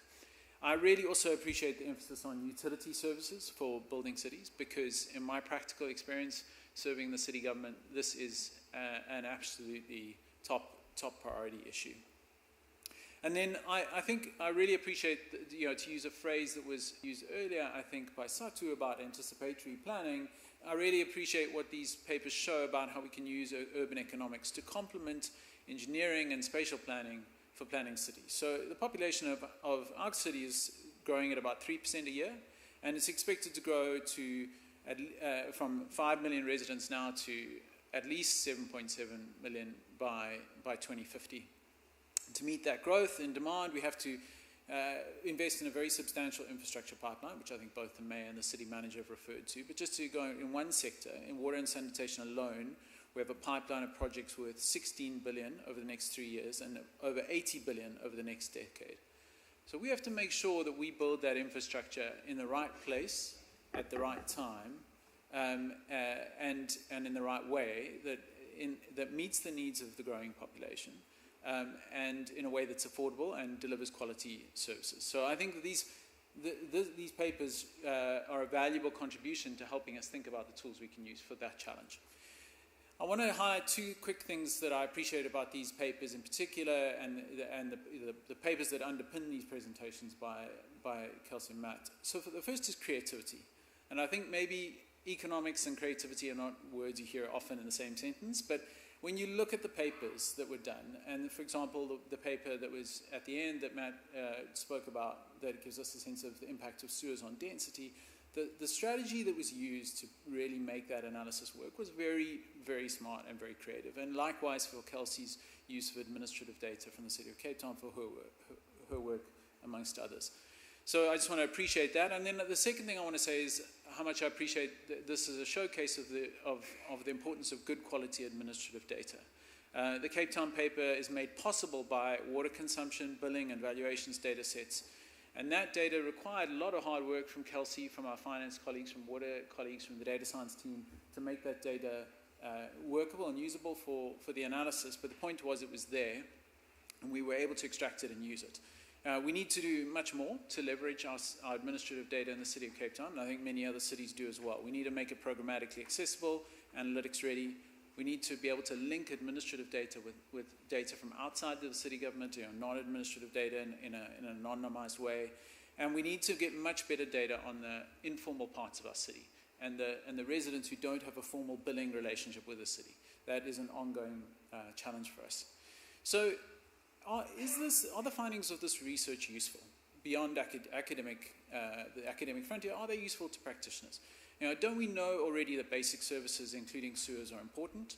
And don't we know through hard-won experience that we need to have this two-part tariff that addresses equity considerations, as Kelsey showed? Well, my answer to that is very much yes. And let me give you some examples. So first of all, introducing fixed charges was very unpopular, and it's very comforting to know that we have a body of economic evidence that backs up that decision, and that our friends in the economics profession think it's a good idea. The second is that I think the framework that Kelsey set out for thinking about how we structure tariffs and subsidies and the relationship with quality of service and payment is helpful, and I think it would serve us well in city governments and urban utilities to approach tariff setting armed with clear economic logic and the willingness to evaluate changes. When we make a change, what effect is it having? That's a big data challenge for us to sometimes answer those questions, but it's important. I think the point about the middle class getting squeezed as their subsidies for the poorest and the substitution from the wealthiest, but you're still having to have a cost recovery. I think that's a really important point in South African context and in much of Africa, I'm sure. And that point from the McRae study in Colombia about the role of subsidies and undermining incentives to invest in areas which are more heavily subsidized, poorer parts of cities, is critical, because if that is not managed, you end up deepening urban inequalities. And that is something that we have to think about on a daily basis. The next point I want to make is around the ability to do good cost-benefit analysis. I know years ago when I was starting out in the city and we were taking the economics team from what we were building out what it did, and with the encouragement of Ed Glaeser and others, we started to push into doing more routine cost-benefit analysis. Ed would say, just do cost-benefit analysis on all your key projects, and we've done it. We built the capability to do that, and we now routinely do CBAs on our big projects. But sometimes you don't always have the ability to think about the benefits. And one example is a piece of analysis that we did on the 20 billion rands worth of investment the city is making in wastewater treatment capacity over the next decade. And we were asked by the CFO to do a projection on the revenues that are likely to come from that investment, because he has to think about the loan risk that he can take. And so we did that analysis. It wasn't straightforward. It involved quite a lot of careful calculation and some extrapolations, but it was possible. What wasn't possible was thinking about the non-revenue benefits. And I think your work, Matt, in this paper begins to give us some of the numbers to make those projections about non-revenue benefits, which are really important for seeing the bigger picture. And then I just also want to, one of the big challenges for practitioners like me is that if you want to evaluate the effect of an infrastructure investment, it's the standard economic methods are challenging because infrastructure is not placed at random. It's placed there for a whole bunch of reasons, and so separating out the effect of that infrastructure is often very hard. And again, I think this paper from Matt gives us some important quasi-experimental methods that actually kind of widen our toolbox. So just on to three very quick examples. Kelsey spoke about shocks and focused mainly on water, but I just want to unpack this energy shock a little bit more. So in South Africa, we were seeing a decline in sales, and in Cape Town, and let me be specific, we were seeing a decline in sales of about 3% a year anyway before load shedding got really acute. That was just from energy efficiency. But we were seeing an increase in the bulk electricity price that we purchased from Eskom, the national monopoly service provider. But then when load shedding became really acute, that decline in sales accelerated, and the costs also went up. And we saw exactly what Kelsey described. In water, we saw those with the means substituting out and installing small-scale and better generation. That is something we encouraged as a city because it was important for our story of energy security. And I understand that now we have in the region of 160 megawatts of installed capacity of approved grid-tied solar SSEG. and that really is something to celebrate. But we've got a situation where many of our best paying customers have installed SSCG, their consumption has radically changed. We have to continue to maintain a cross-subsidy model. We have to invest in a grid for the future. We have to transition, as our energy strategy said, from sale of electrons to grid as a service. That it requires a lot of investment. And we're doing this at a time, when our monopoly national service provider is increasing the price of bulk electricity and introducing a very substantial fixed charge of their own. And so this just underscores the fact that we need to take real care with our local utilities in these environments where we do have these very significant shocks and changes in technology. The other issue, I should say, I really value the fact that we're collaborating with JPEL's WayLab and Kelsey in particular on thinking about these subsidy questions in a much more precise way, and we're collaborating on research on that. The other issue I want to raise is the issue of sewer blockages. It's one thing to have sewer infrastructure in place in a developing city. It's another challenge entirely to ensure that it functions optimally under challenging conditions of rapid densification and an intermittent power supply. In Cape Town, we have about 9,300 kilometers of sewer pipe and about 400 pump stations, which is a lot more than many more pump stations because of our geography than, say, for example, Johannesburg. We have a major challenge of foreign objects and sand entering into the sewers and causing pipe bursts and pump station breakdowns and sewage spills, which has all sorts of negative externalities. The city is investing $1.2 billion in replacing and upgrading sewer network over the next 3 years, with 64,000 meters of sewer pipes replaced between July last year and March this year alone. And we've invested in specialist equipment for jetting of sewers, and the city's on track to well exceed our target of 200 kilometers of sewer pipes jetted this year. So that, and the mayor will, if you want to engage the mayor on a topic that will animate him, ask him to show you his graph of the decline in sewer pipe bursts since we've started this program. He's very proud of that, and rightly so. The point is that all this investment and attention is being put into maintaining the network, but it must be paired with addressing some of those root causes, and ensuring that we invest in the routine maintenance. It's not just about having the infrastructure, it's about the performance of that infrastructure and the quality of the service. And so again, I welcome a collaboration with the Water, Air and Energy Lab here in Cape Town, and with researchers Molly Lipscomb and Joshua Deutschman, who are helping us to look at the relationship between solid waste services and sewer service quality in our city. And the last thing I want to just mention is there was some talk this morning about the small-scale rental unit program. So I'm not going to describe what that's about. But just to say, obviously, if you've got densification happening in areas of the city that were built for 1 unit on an earth, and you've now got multiple households living in an informally constructed tower block of like 8 to 12 units, that is a significant additional load on the infrastructure. So we've started doing assessments, proactive assessments on the infrastructure capacity in some of these areas, to understand what's needed for current demand and what would be needed to meet the projected density in 2050. Because if you're installing new water pipes, you're not just doing it for the next 5 years. You've got to install it for the life of the asset. And in some areas, it ranges from as little, I mean, it's still a lot of money, but as little as 350 million in one area to 3.3 billion in another larger area. And these are areas that up to now do not have high rates of revenue recovery. So this gives an example of the challenge we have of investing in infrastructure and thinking carefully about how we charge for that infrastructure in a way that's equitable and covers the costs into the future.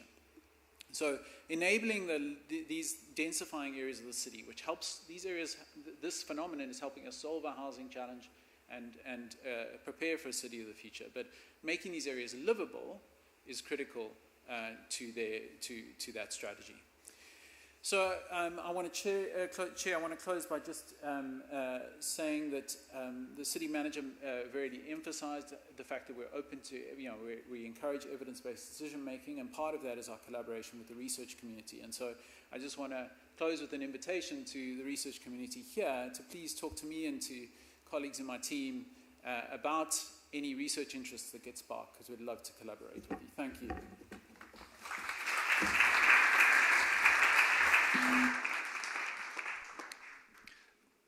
Thanks a lot, Hugh. So this is an invitation, I know, for researchers quite often you don't have data to do analysis. And here and Cape Town has a lot of data, good numbers for rich sort of research analysis. So we're running out of time, but I would like to see if there are any questions from the audience who you would like to raise. Just open the floor, please. Raise your hand.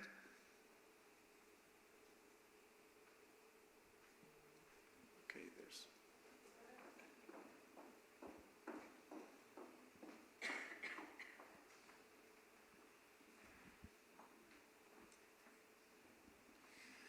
So you are economic practitioners, but I'm going to ask you a slightly political question. And I suppose the political economy of building a coalition of public support for the introduction of fixed charges. Do you have some global evidence of best practice on that? There's absolutely no argument with the logic, but it is a very tough thing to do.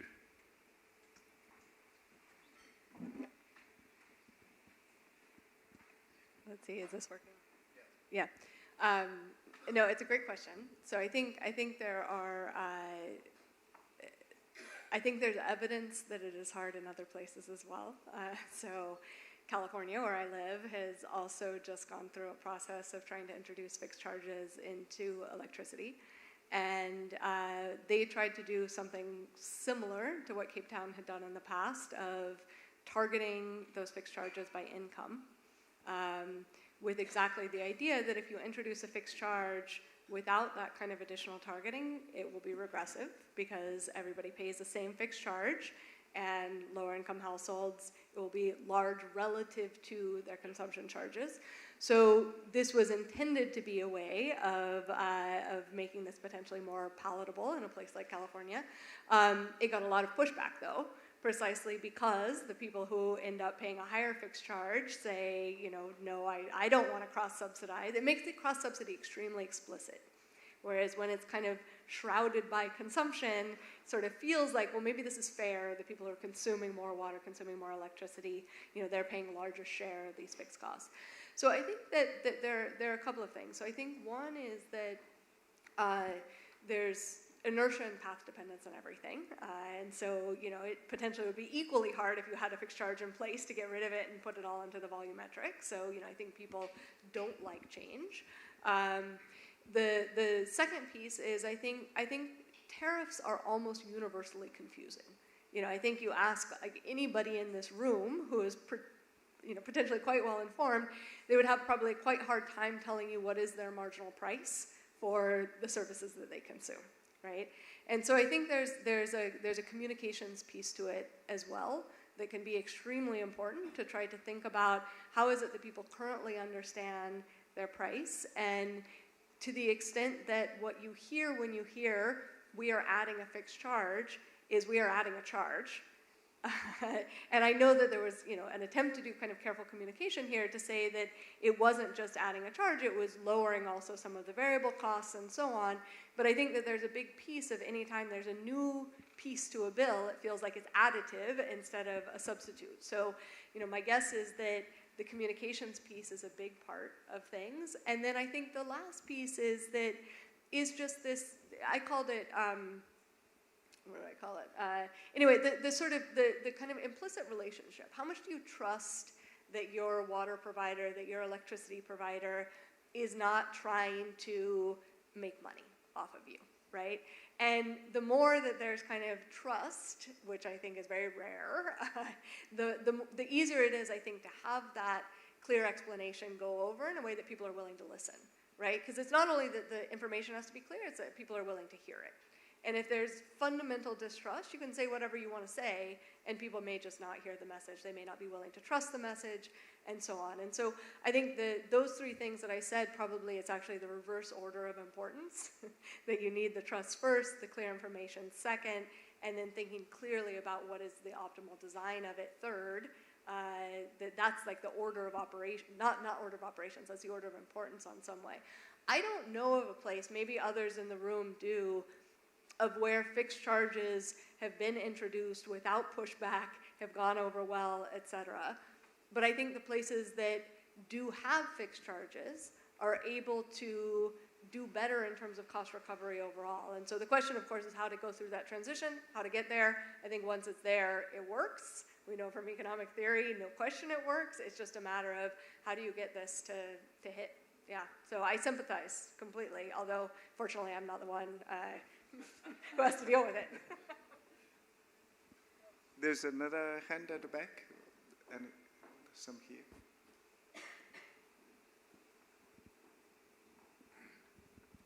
Good morning. Good afternoon. My question is, if we all recognize that sewer and water systems are biggest factors of urbanization and sustenance of urbanization, why is it that alternative sewer mechanisms have always remained in the pilot phase? They've not actually gone into scale, and they've not actually proven to be sustainable. I mean, the electricity solar system has caught up. You see it flourishing, but sewer is remaining in the periphery. It's one or two globally. Why are we not seeing sewer systems, alternative sewer systems getting into scale? Thanks.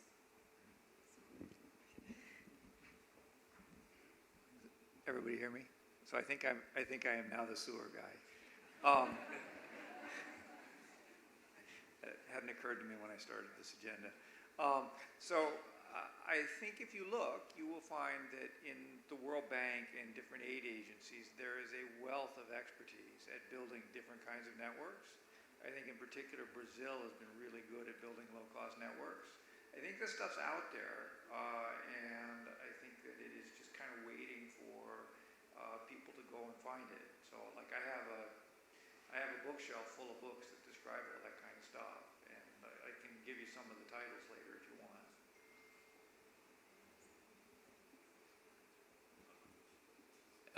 Well, actually, maybe you should give the mic to the mayor, because I was going to talk about a project that we're doing in Cape Town, but is something the mayor has personally driven. So, Mayor, would you like to describe that? So, in Cape Town, we are piloting with the Gates Foundation and WRC a solution which is a kind of form of containerized toilet, but it uses a whole new type of technology, which essentially means it's recycled within the toilet. Please correct me, Mayor, if I'm describing it incorrectly. But it allows the same quality of experience of using sewage sanitation, but it doesn't require the same massive investment in infrastructure.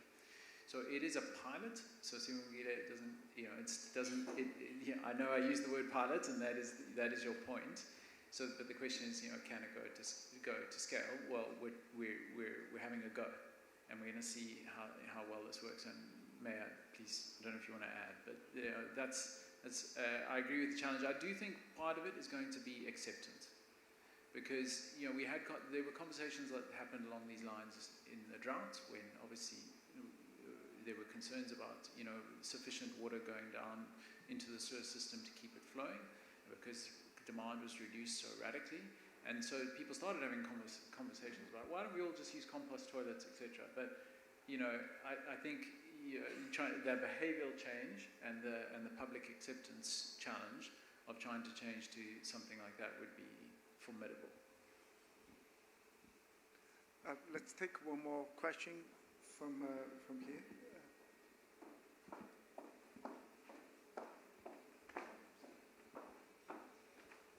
Thank you so much. This is Prudence Kaoma from Lusaka, Zambia. I would like to very much commend the panel for those very insightful presentations.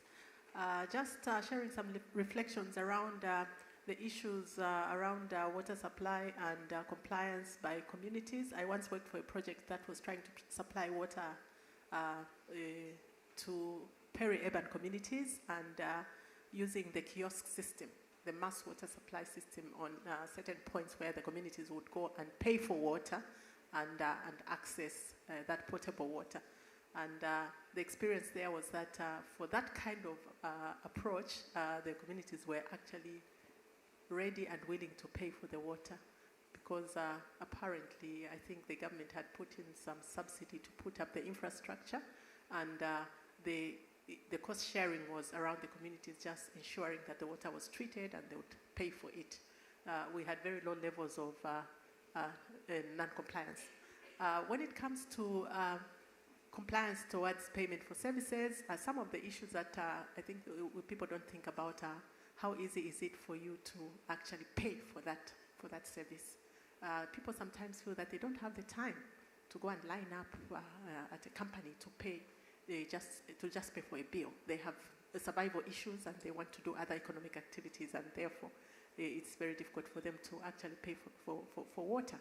The other aspect is around non-revenue water, where the communities where they pass, there's a lot of water being wasted.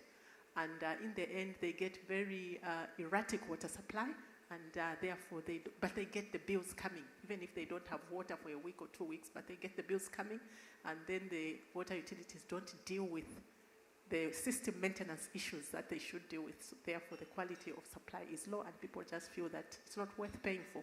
So I think there are a lot of dynamics that the utilities and local authorities have to look at in terms of quality of service delivery that will build confidence and trust in the clients or customers. And I think this requires investment in maintenance. I think it's key. That's one of the lessons that we learned in our project. That's key. Maintenance of the system to ensure that the service is of high quality and people would be willing to pay.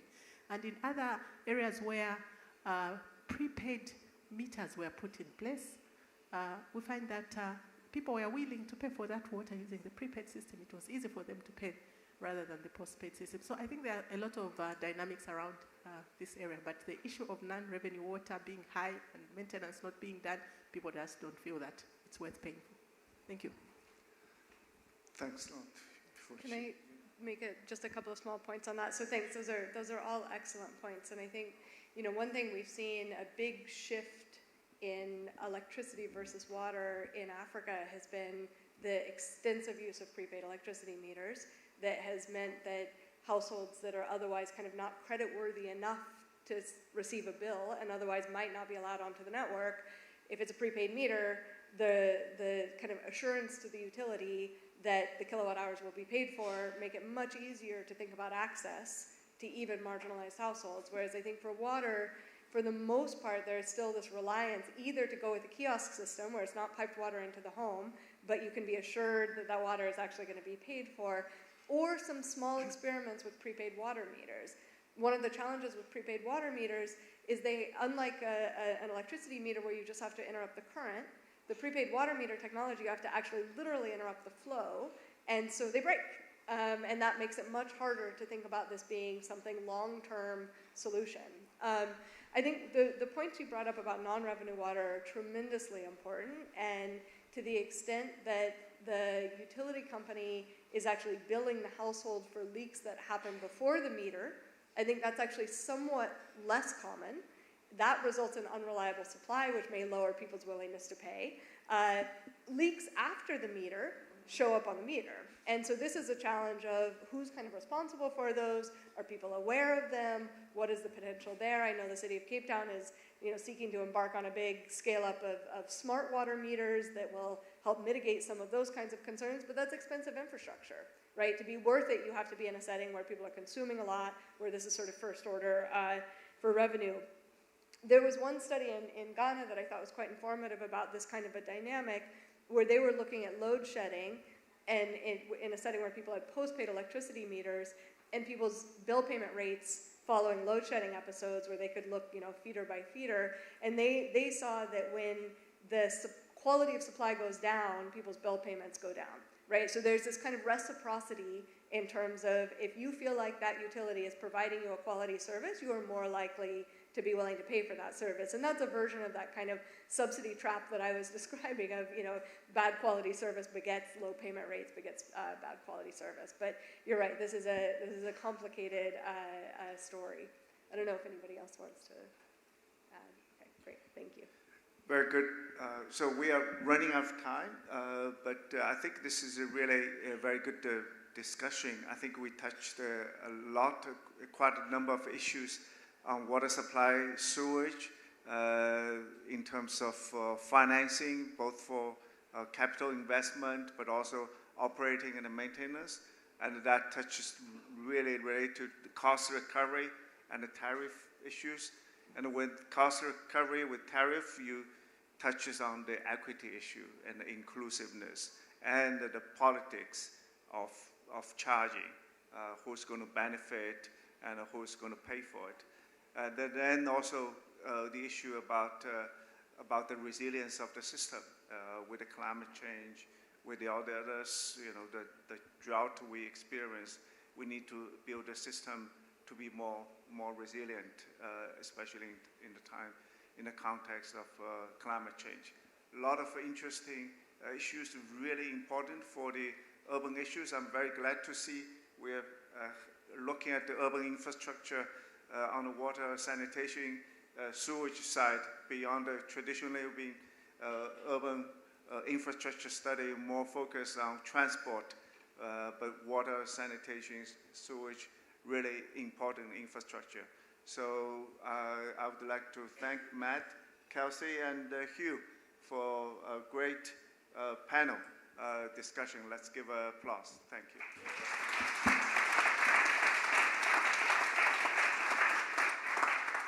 And yeah, when do we come back?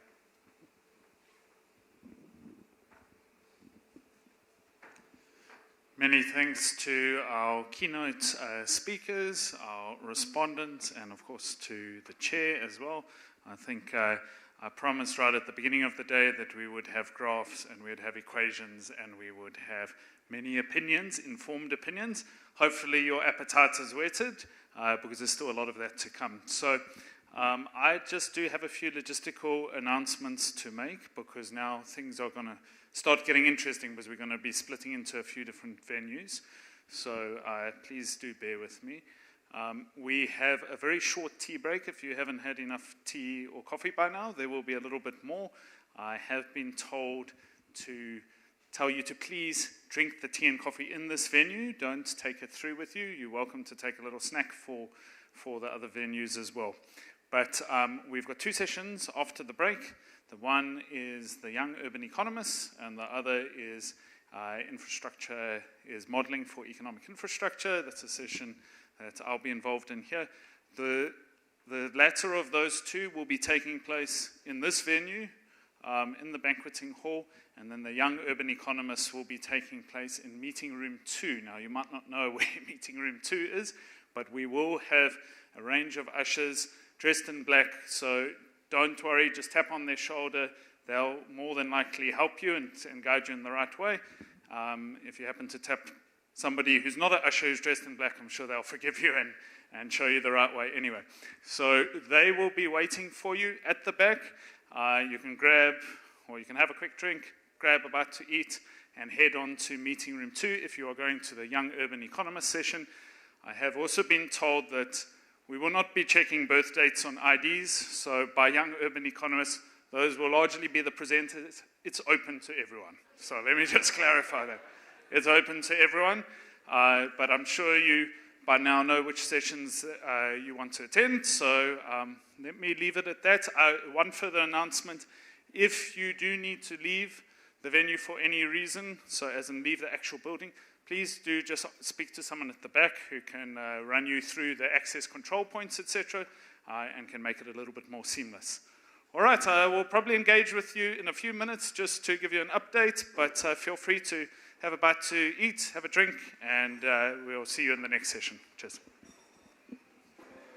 Ladies and gentlemen, if you are joining us for the Economic Modeling for Infrastructure session, that will be beginning now. If you are still wanting to attend the Young Urban Economist session on the 6th floor, then please do make your way out and take a right. Somebody will be able to help you there. But yeah, please do come to your seats so we can begin these proceedings. Thanks.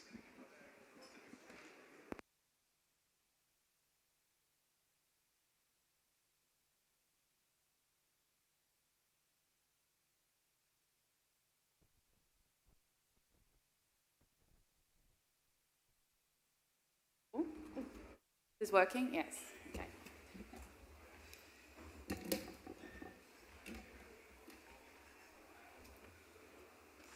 Okay, good afternoon, everyone. Thank you for choosing this room. I'm very glad. Welcome to our session on modeling for better infrastructure decisions. My name is Juliana. I'm a policy economist at the IGC Cities That Work initiative, one of the co-organizers. And I'm delighted to be chairing what promises to be very insightful and thought-provoking, hopefully, on one of my favorite topics, which is modeling. So we're joined in the main hall, which I think reflects the growing interest in how spatial modeling can meaningfully inform infrastructure policy. And so this session is focused on two powerful examples of how spatial models, which once were primarily academic, are now being translated into practical tools for real-world policymaking. So these models, they allow us to simulate the effect of infrastructure investments or spatial planning decisions across an entire city, capturing how people and firms adjust in response. So they offer a way to move beyond this kind of static cost-benefit analysis towards more dynamic, spatially detailed insights that speak directly to some of the policymakers' questions. So the objective of this session is to share two state-of-the-art models, as I said, that have been developed into these practical tools. So we'll hear not only how these models work, but also how they've been applied in real city context, what kind of policy questions they are best suited to answer, and importantly, where their limitations lie as well.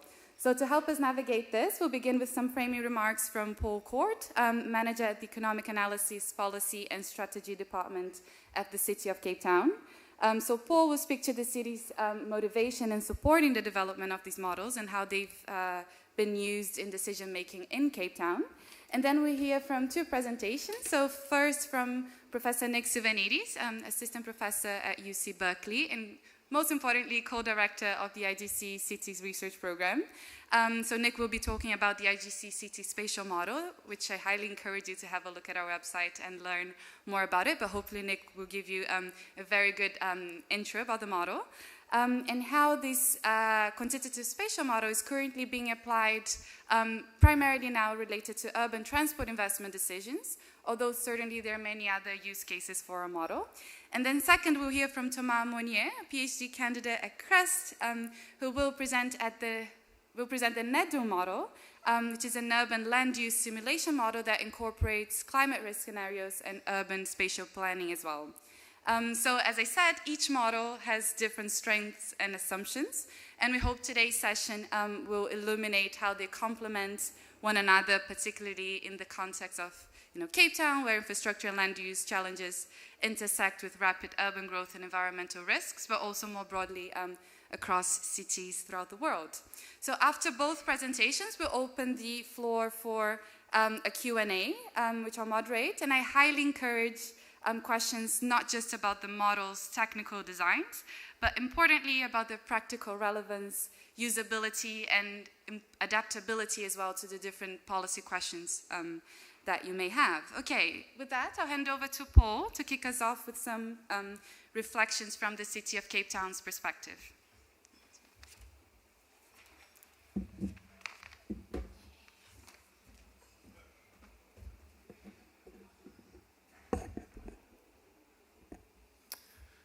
Thanks, Juliana. It's nice to be up here in a quantitative and substantive role rather than the toilets are on the right and the lifts are on the left. So it's nice to be able to be talking a little bit about economics and economic modeling in particular. So for the City of Cape Town, infrastructure provision is obviously extremely important and one of our largest and most important roles. We have a very ambitious infrastructure program that is really, in some ways, if I can say, an outlier at a city level. We are planning on spending far more than a number of the other cities in the next 5 to 10 years on infrastructure because we have realized how important it is at enabling jobs and also enabling good quality lives and livelihoods as well. So we are very focused on infrastructure and we believe in infrastructure-led growth as well. But we also believe in evidence-based decision-making.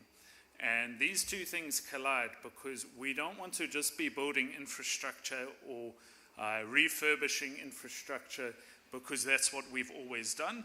We want to be doing it in such a way that maximizes the benefits and the efficiencies and the outcomes for the most people in the city and at the lowest possible cost. So Director Hugh Cole, who's my boss, talked a little bit about us developing cost-benefit analysis methodology, which is something that we've spent quite a lot of time in the last 5 years to do, and we apply it fairly rigorously on a range of programs and projects. So if a big wastewater treatment works project is being built, or the wastewater treatment works is being refurbished, we will undertake a cost-benefit analysis of that to determine whether the gross public benefits and economic benefits, as well as the financial ones, outweigh the costs of doing that, and to try and understand the most efficient allocation of resources. And this is a fairly standard way of doing these kind of analyses, these kind of evaluations of infrastructure. Another way that is typically done within the South African context, and when I used to work for the private sector, was something that we did a lot of, is what's known as impact modeling, and economic impact modeling in particular. I know in the academic literature, if you say impact evaluation, people are thinking of a very micro perspective, but here I'm talking about macroeconomic impact modeling, which is to say, what impact will a given investment have on GDP, on full-time equivalent jobs, etc. And these are figures you see a lot of. So any major investment that's done in South Africa will normally come with a, this is how many jobs it's going to create. It always seems like a hell of a lot of jobs, but it's full-time equivalent, so sometimes there's technicalities around that, and it will say it will create X amount of GDP. Oftentimes we can't contextualize exactly what that means. So you've got this kind of duality of looking at things from a very user perspective. What are the benefits for me as a user or as a household within the city? Or a very macro perspective and looking at the impacts on key economic indicators like GDP and jobs, on investment, etc. Those are the two typical paths that within the South African economic context are used to evaluate infrastructure. So today we're talking about something completely different. And I think what we're going to discuss today forms a very vital part of our thinking around economic infrastructure provision and even as well. So let's take, for example,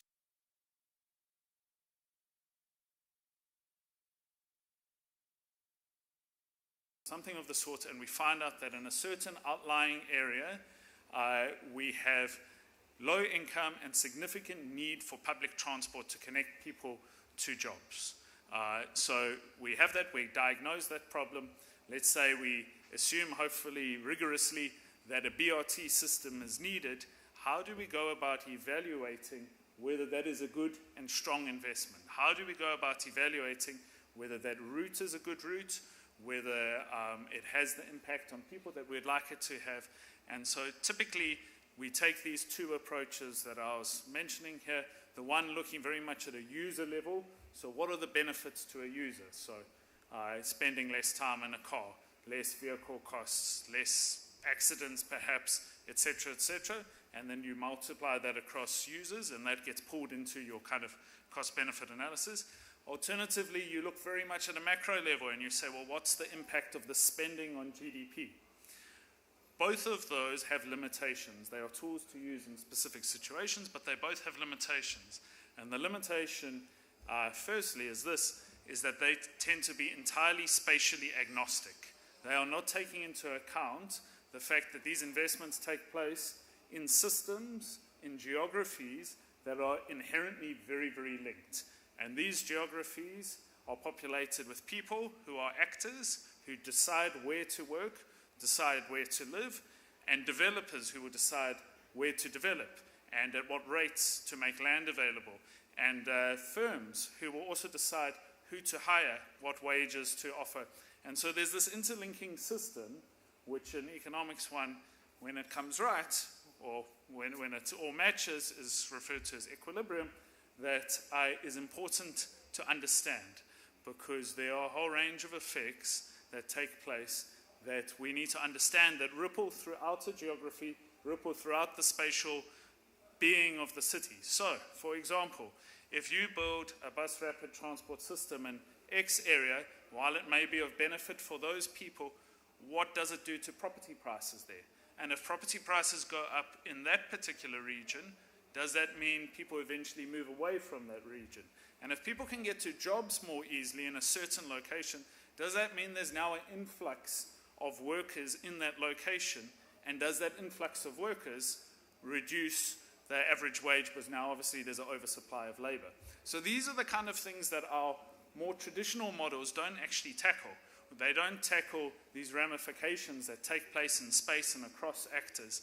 And so it is for this reason that we were very keen to partner with the World Bank, to partner with the International Growth Center, to try and begin to think a little bit more broadly about these things, to think a little bit more about economies that are not static, to think about different people groups, and to think about different places. And so we embarked on a really interesting journey. It was a complicated one at times, and we've got a lot of things to say about data and data availability and how easy sometimes the coding and the programs are to work, and its applicability to a Cape Town context. But we feel that these tools that we developed with these, can I say, treasured partners, have definitely broadened our understanding and our ability to evaluate infrastructure and planning decisions. So Toma will speak shortly about the NEDUM model. The NEDUM model has a long history that predates myself, and there are people in this room, especially from the planning side of things, that helped to develop this model in the past as a fairly strong planning tool, but we engaged again through generous funding to be able to look at it as a resilience tool as well. So to be able to look at what would happen if there is a shock and a stress. So I've talked about infrastructure, but infrastructure is one of the things that we need to understand the ramifications of infrastructure investment. Another thing is specific shocks and stresses. So in the context of climate change, and this city has experienced this very significantly, we had a very large drought between 2017 and 2018. How does that ripple through both the economy and in space? Do people move? If they move, how does that change the allocation of land? How does that change demand? How does that change wages, etc.? So we need to understand that. And so we worked with the World Bank to develop this model further. So that model had been developed, but to develop it further, and it offered some really interesting insights on flooding and how that would have ramifications through our spatial economy, and Toma will be speaking about that. And then Nick will give some of the history of the spatial equilibrium model that the IGC has developed, and they have a toolkit available, so it's a lovely resource. But we worked very closely on this issue as well, specifically to evaluate public transport interventions. And I'll talk a little bit about how we've moved that forward since then, but Nick will share some of the use cases that the model was applied to. Fascinating results that came out of that. And I recall when I first met Nick, I remembered reading his paper as well, quite a well-known paper about, it's in Bogota, it's the Transmilenio system in Bogota, and using that model and then applying a cost-benefit analysis over the top of that model to really be able to begin to say, is this investment in the Colombian context, was it worthwhile? And was it socioeconomically, did its return exceed its cost? Did its benefit exceed its cost? So we eventually get to a situation then when it's not just using individual models exclusively to the detriment of other models or as a substitute for it, but you can begin to overlay these things in a way that really makes sense. So you take a spatial equilibrium model that's looking at land, it's looking at prices, it's looking at wages, and then you feed that into a cost-benefit analysis, and it becomes a really powerful tool to understand decision-making and to be able to use that for prioritization. So Nick's going to discuss a little bit about that, and we can talk a little bit afterwards about some of the other considerations here, because one thing I must mention or highlight is that any model is generally data hungry. So But as much as these are data hungry, we tried to minimize that a little bit, but within the South African context, data is something that can be a challenge and can be a constraint. So I will encourage all of you that want to go down a sort of equilibrium modeling path. So if there's other municipalities here, if there's other local governments, and you think this is a tool that's worthwhile, let me tell you it is. These are tools that are worthwhile.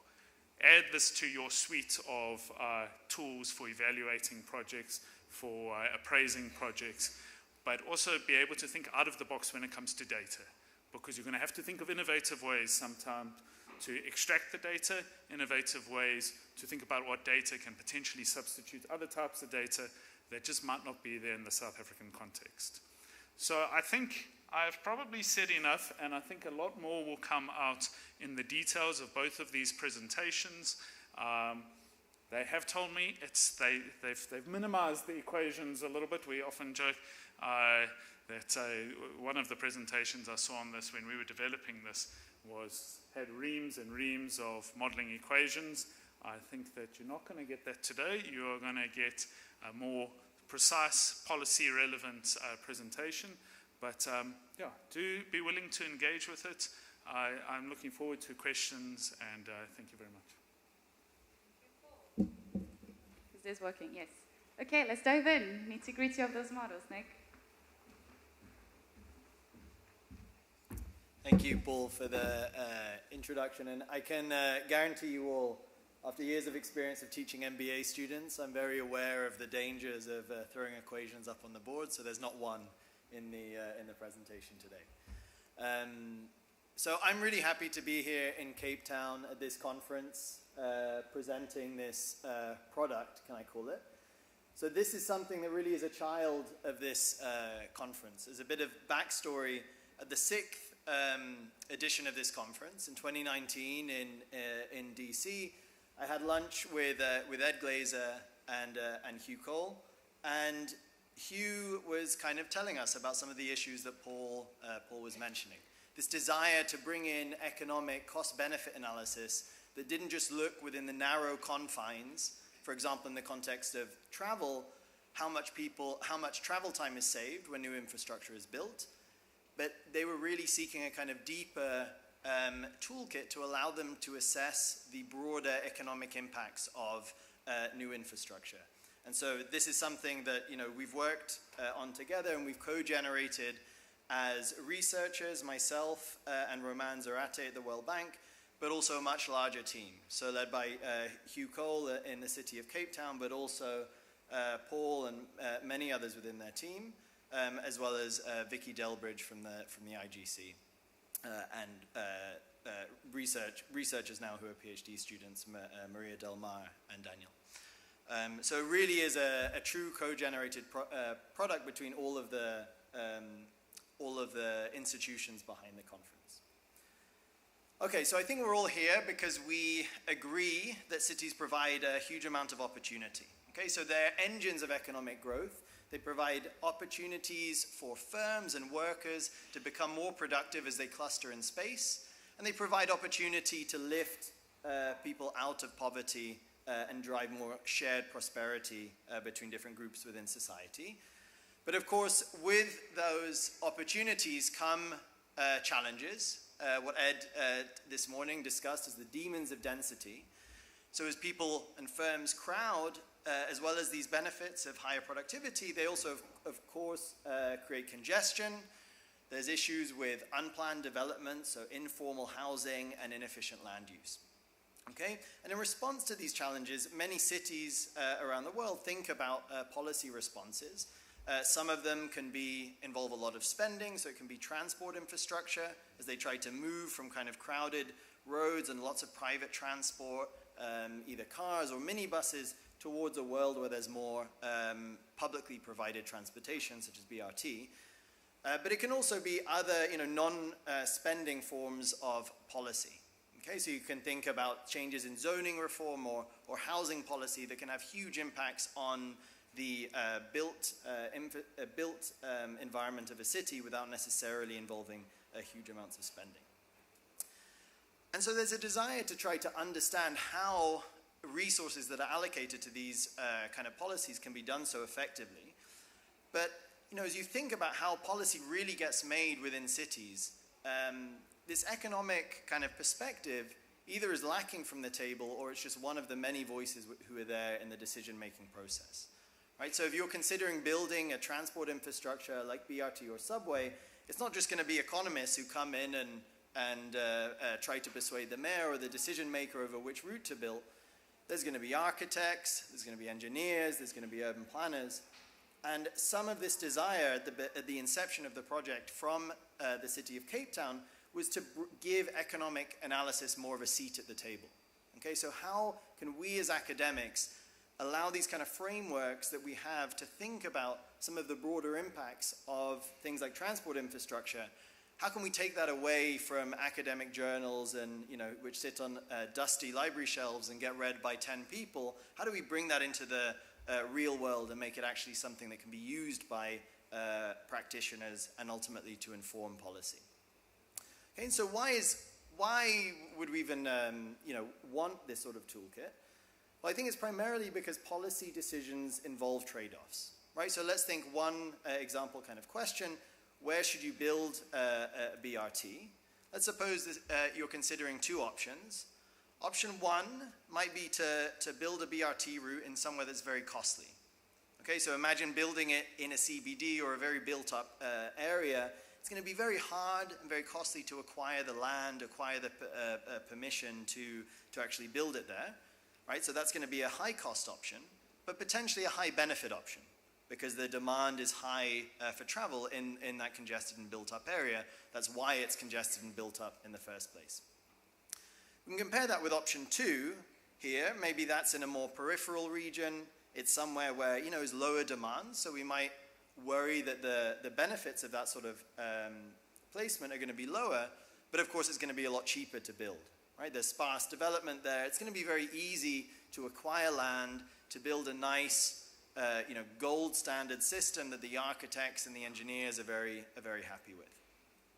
You might also think about what types of infrastructure do you build, right? So one striking thing, this is my first trip to Cape Town, a striking thing driving through the center of the city was, what's this unfinished freeway in the top? So of course there's the foreshore freeway that's unfinished. Do you want to finish connecting that to the rest of the road network? Do you want to invest in other forms of road network? Or do you want to continue investing in public transport, such as the MyCity system? Okay, so these are the sorts of questions that motivated us as researchers and the IGC and the City of Cape Town as practitioners to come up with a toolkit that could allow practitioners to make these kind of evaluations. And so to help us think about what we want to do, right, this is kind of just repeating what Paul told us, but let's take the example of a new transit being built and what the effects are going to be. Well, the immediate effect is going to be that people enjoy lower travel times, kind of holding fixed where they live. So if you live within 500 meters of a new BRT line, it's going to decrease your travel time to the rest of the city where you work, where you're likely going to be working.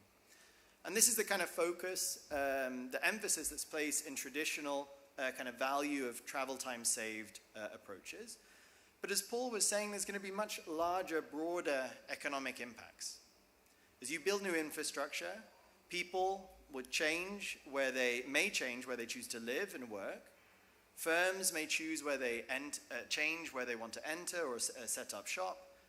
And then property prices and property development can also respond to this increased attractiveness of different locations perceived by firms and workers. And as the location of economic activity is changed throughout the city, productivity can also change as well, right? So if firms start clustering in certain areas near this new infrastructure, that might bring additional agglomeration benefits as these firms start trading more and start becoming more productive. And within academia, there's been a recent kind of explosion of new work using quantitative spatial economic models to exactly study these sorts of questions. So transport infrastructure is the kind of canonical application where you may use it to understand the impacts of roads or subways or BRT. But we can also, these have also been used to think about a variety of land use policies and zoning regulations. One thing that's attractive about this recent kind of wave of models is that they're simpler and more transparent than previous waves of models. Right? What's called computational general equilibrium model, as you can tell from the name, very complicated beasts, very black boxy, very hard to understand what's driving any of the mechanisms and the predictions of the model, so very hard to understand whether we can really trust them. And what's been attractive about this recent spate of models is not only are they simple, but they've been validated in the real world. So in cities across developed and developing countries, researchers have taken them to the data in instances where real infrastructure has been built and where granular data has been available before and after the infrastructure. And they've been able to validate that the city really does reallocate and reorganize in ways that are exactly predicted by these models. Okay, so a lot of research has happened in Latin America because of the wealth of very good data, but there's recent work in Dar es Salaam, and I think increasing opportunity for work, including here in South Africa, because I'm going to talk about exactly the kind of data that you need for these models is available here. So what is the IGC city spatial model? This was our efforts to basically package up this sort of toolkit and make it available to practitioners in a user-friendly way. So it's a version of these models that requires minimal data inputs. So it's actually going to be feasible to use this in an African context, for example, as I'll talk about later. It's going to require minimal programming knowledge. So as I'm going to show you, we provide a user-friendly interface where you can use this toolkit via our website. We have training videos, training practitioners in how to use it.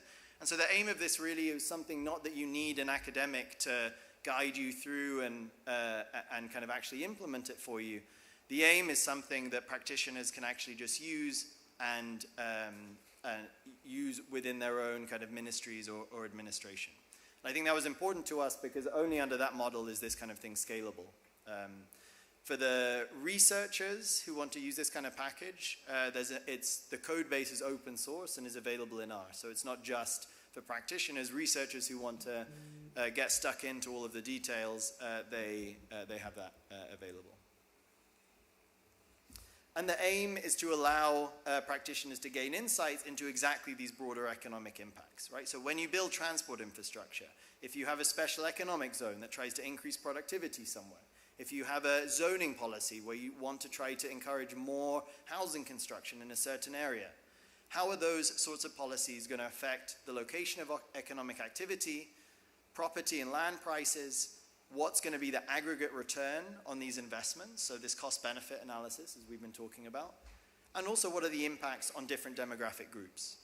Okay, because sometimes practitioners, often practitioners care not only about is this a worthwhile investment or not, but what are the redistributive implications of this policy? So what I'm going to talk about today is briefly go over the data requirements and the intuition for how these models work. Then I'm going to talk about the case study that we did in partnership with the city of Cape Town. And then I'm going to show you how you can access and use the model. Okay, so one of the attractive features of the model is I think that this doesn't really need that much data, and it needs data that's available in many settings across Africa. Okay, so what you need is first a map of a city, and that typically will consist of polygons. So you can imagine districts, you can imagine census tracts, but you need a map of your city. And we need to know what are the areas, developable areas of those different units. And then we need to know the current layout of the city across those different areas. So we need to know how many people live and how many people work in each of those different units. And this data is actually fairly available. So for the example in South Africa, census data tells you where people live across different units. At the time when we were implementing this, the data on where people worked wasn't available from traditional settings, so there wasn't an economic census that told you where all of the establishments are, as you do in other countries. Uganda, for example, has this sort of data. But we partnered with a major telecom to get cell phone metadata that told us where people were at different times of the day. Okay, and so by measuring where handsets were during working hours, we were able to measure where employment was located throughout the city. In the version of the model that we implemented with the City of Cape Town, we had access to average house prices, and we have a version of the model which works if you have that data available, but we have a kind of stripped down version that works without that, because this data is often missing in a lot of settings, in lower and middle income country settings. Okay, so let me give you some intuition for the mechanics of the model just in words. So what are the ingredients? We have a set of actors in the model who are making decisions. So we have residents who are choosing where to live and work. When people are choosing where to live, they're considering factors such as how expensive housing is in a location and how that location has access to well-paid jobs.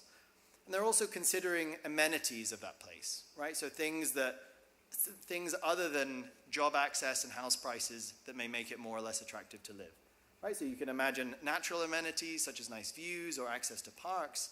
But you can imagine kind of more endogenous amenities such as public safety and crime or access to schools.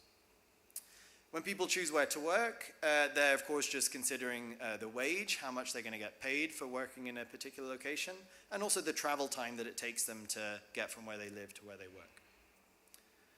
There's also going to be firms in the model, so these can locate in all of these different spatial units, and they choose how many workers they want to hire and how much commercial real estate they want to use.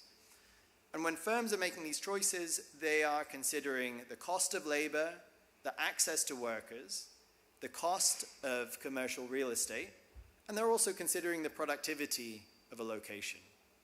Okay, and productivity here is going to be anything other than these factors that make it more or less attractive for firms to set up shop in a particular neighborhood. So things like the access to roads might make it more attractive for manufacturing firms to locate, or energy, right? So we can think about special economic zones where governments provide reliable access to energy. That might make it more attractive for firms to set up there. Okay, so that's residents and firms. Then to close things out, we have developers who build construction, who build floor space based on how the returns to doing so. So what are the prices of property in different places? And then productivities and amenities are determined within the model. Okay, so productivity can be determined by how many firms are located in a location, and likewise amenities by how many people are living in a particular location. So these are kind of the ingredients of who's making choices within this framework, and then we need a way to close everything out and reach, what we call equilibrium, meaning that people are happy with the choices they've made, firms are happy with the choices they've made, and we can determine what prices are going to be. Okay, so this is basically this market clearing. People are going to want to locate in different places. There's housing that's supplied in different places, and the prices of that housing and the prices of labor are going to adjust in order to reach that point where everyone's happy with the decisions they're making.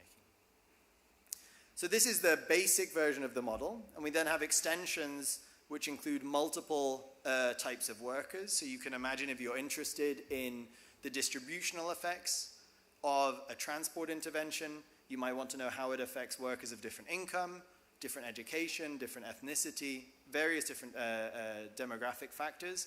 We have an extension that can capture that. And then we also have an extension that allows for multiple modes of transport. Right? So you might want to think about how introducing public transport affects the demand for cars and the amount of cars on the road, and that extension is going to handle that. So to give you an intuition of how the model might work, let's think about a scenario where a new BRT is built that reduces travel times across locations. What's going to happen? Well, you build this BRT, some places are going to become more attractive, right? People and businesses are going to want to locate in places where accessibility has risen. And so in response to that changing attractiveness, their choices are then going to change. So people are going to start moving across places, firms are going to change their hiring decisions across space. And what this then means is that at the current prices, things are going to be out of sync, right? So markets are going to be out of equilibrium. At the current prices, there's going to be places where demand for housing exceeds the supply. And so the way that we kind of solve for what's going to happen next, meaning what's the ultimate impact of that transport intervention, is going to be now the model's going to allow prices to adjust. So prices will rise where demand for location, demand for space exceeds supply, and they're going to continue rising until demand equals supply once again. Okay, caveats. Okay, so exactly as Paul said, every model is a simplification. Okay, and here I think that there's even more issues in that what we're providing is a toolkit. That toolkit has some parameters, and we're providing default values for these parameters that come from existing research. Okay, so some comes from Bogota, some comes from Mexico City. These may not be applicable in every setting. There's ways that practitioners and users of this can update the toolkit to account for that. So if you have data that allows you to estimate some of these parameters from your local setting, then you can update those. So for example, if you have data on commuting, you can update some of the travel parameters to fit the commute behavior that you're seeing in your particular city. But even more than that, the model may also lack local features that are relevant for the setting. Okay, so one example, the model lacks any sense of informality in housing or employment, and so if that is first order, which it is in many lower and middle income country cities, the model's gonna miss this. But the way I think we should, I want users and practitioners to think about the value of this is not necessarily to tell you what's the absolute value of the dollar return to one policy, because that number I think is going to be very sensitive to these issues. But in my experience, the main value of these models is insight into relative comparisons. Why is that? It's because the relative comparisons are much less sensitive to these issues. So if I'm interested in not just what is the dollar return to investing in line A of a BRT system, but really I'm wanting to understand, I know I want to build BRT, do I want to build line A versus line B? That's a relative comparison, and that comparison is much less affected by these sorts of issues. So now let me tell you a little bit about what we did in partnership with the City of Cape Town to kind of take this framework to the real world. So we first needed some data inputs, as I kind of described. So here I'm kind of showing you on the left this map of the density of residents across these spatial units within Cape Town. And on the right, I'm showing you the density of employment. Okay, so here you can really see the separation. This high density of residents is in the kind of southern, eastern part of the city, whereas employment kind of concentrates within the CBD with a couple of pockets elsewhere. And this employment data was derived from phone data, which I think was a very cool application of looking for non-traditional sources that can actually work in data poor environments. We then had data on the developable area in each of these polygons, and Cape Town has much better data than the average city in Africa, so we also had very, very good data on house prices. The first question that Hugh and Paul's team was interested in was trying to understand the impact of the phase 2A of the MyCity BRT. So here you can see the routes. This is going to be part of the network that kind of extends towards this kind of high density area in the southeast of the city. And you can see on the right, lots of places are unaffected by it, so they see no reduction in travel time, but you see this kind of tail of places that see 20-minute, 25-minute reduction in travel time to the CBD. So what we then did is simulated what's going to be the impact of this infrastructure. And so here, I'm not sure that you can see all of the details on the slides, but the main takeaway, here we're looking at how it reshapes the city, how it changes relatively across all these units where people are living and working and property prices are. And the general story that comes out from this is that this new part of the network is going to incentivize more specialization, more spatial specialization in the city. So in terms of residents on the left, the central areas kind of lose residential density, and these more peripheral areas gain density. So people are going to move to places at the edge of the city where their accessibility is really impacted by this new infrastructure, right? Because it was previously taking a very long time to get into the CBD, and so travel times are just being cut the most in those locations. Likewise, in the second panel, the density of workers is kind of increasing more in the center, so it's allowing for more specialization of employment, and that's going to drive productivity growth. Floor space prices are also increasing more towards the center, and then the last panel just shows you this is the wage that firms have to pay in order to induce workers to come and work in those locations. And so in central areas, it's actually decreasing the cost for firms to access workers, because those are the places where people are now experiencing less travel times to travel into, so they're more willing to go and work there for a given wage. The second policy that they were interested in understanding was what would be the impact of a complete failure of the railway system. Okay, so of course the railway system has been degrading in quality over time. There's been some recent improvements, but I think Hugh and Paul and their team wanted to try to understand, you know, what are the returns to continuing to invest, maintain, and improve the railway system. Right, so here we have plots kind of showing the same thing, and basically you see the opposite story. So if the railway system completely degrades, you see a decrease in specialization of land use. So residents spread out more across the city, employment spreads out more across the city, and you're going to see relative declines in property values. We're also able just to tally these up. So these maps were giving relative effects across space, but we were able to look at what the aggregate effects are of these two different policies. So expansion of the BRT and complete failure of the railway network. In two scenarios, one is if there's no migration from the rest of the country into Cape Town, one where there's free migration from the rest of the country into Cape Town, and so the reality is going to be somewhere in between. But this kind of gave these headline numbers, that the return to this BRT expansion is going to be worth between $100 and $150 per person per year. The railway system is on the order of kind of 10 times that size, right? So the railway system is just, you know, were it to completely fail, it's going to drive a huge amount of cost for residents of the city. Okay, so I'm almost out of time, so I now want to close by speaking a little bit about how to access and use the framework. Right, so I think the two most important parts of it are going to be posted soon. So these are the user-friendly website for practitioners to use, and training videos for people on how to use the system. Right now what is up is a policy brief and explainer of the material that I've talked about today, as well as an open source R package that researchers can use to engage with this material. So let me show you the website and how it works. I'm not sure if you can see it all up there, so I'll just talk you through it.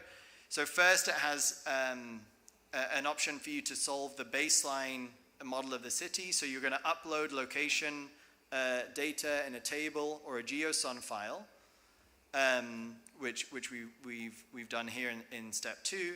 In step 3, you upload travel times. So you can either get this through GIS software or through Google Maps, right? So this is a spreadsheet that tells you how long in minutes it takes you to get between different places in the city. You then have to tell the website what your variables are in that data that you uploaded. Okay, so here you have to tell it what are the number, which column has the number of residents in each of these polygons, which column has the number of workers in each of these polygons, and which has the amount of developable area and the floor space price if you have it. Once you feed those in and press play, you'll then get this screen showing you that the model is running. And then once it's complete, you're going to start to get maps and the ability to download GeoJSON files. So these are kind of maps along with the data, showing you all of these outcomes at the initial equilibrium, meaning consistent with the data that is shown today. So here's an example of showing real income across the city or residential amenities across the city. Okay, so that's kind of solving the baseline equilibrium. That's saying, given data on where people are living and working and what current travel times are, solve the model and tell me these things that we don't observe, like real income, productivities, and amenities. The objective, of course, is to think about what happens if we change things. So now we're gonna, you would feed in new travel times, for example. So here are new travel times that the user would compute for saying how a new infrastructure, such as phase 2A of the My City, or a new railway line or an improvement, increased investment in one of these lines, how would it change travel times across all of our locations?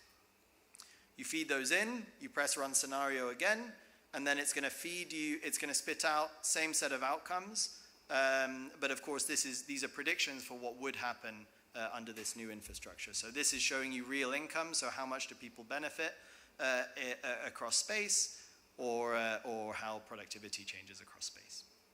Okay, so I think I'm out of time, so I'll wrap up just by saying that these recent quantitative spatial models can be used to study a range of policies that I think receive a lot of focus within cities, such as transport and land use policies. And the hope with this IGC city spatial model is that we're providing a way for researchers, but more importantly, I think practitioners, to access and use these models in a user-friendly way. Okay, so thanks a lot, and I look forward to discussing more with Paul.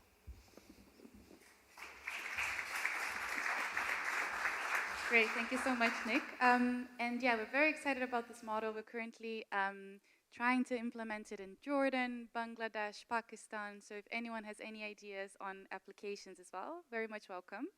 But we're a bit behind time, so over to Thomas.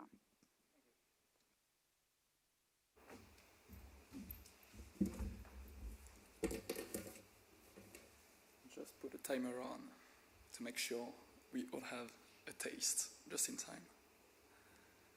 Up. All right. It's working. No, I can't go back with the remote control. Oh yeah, okay, I just need to tap twice.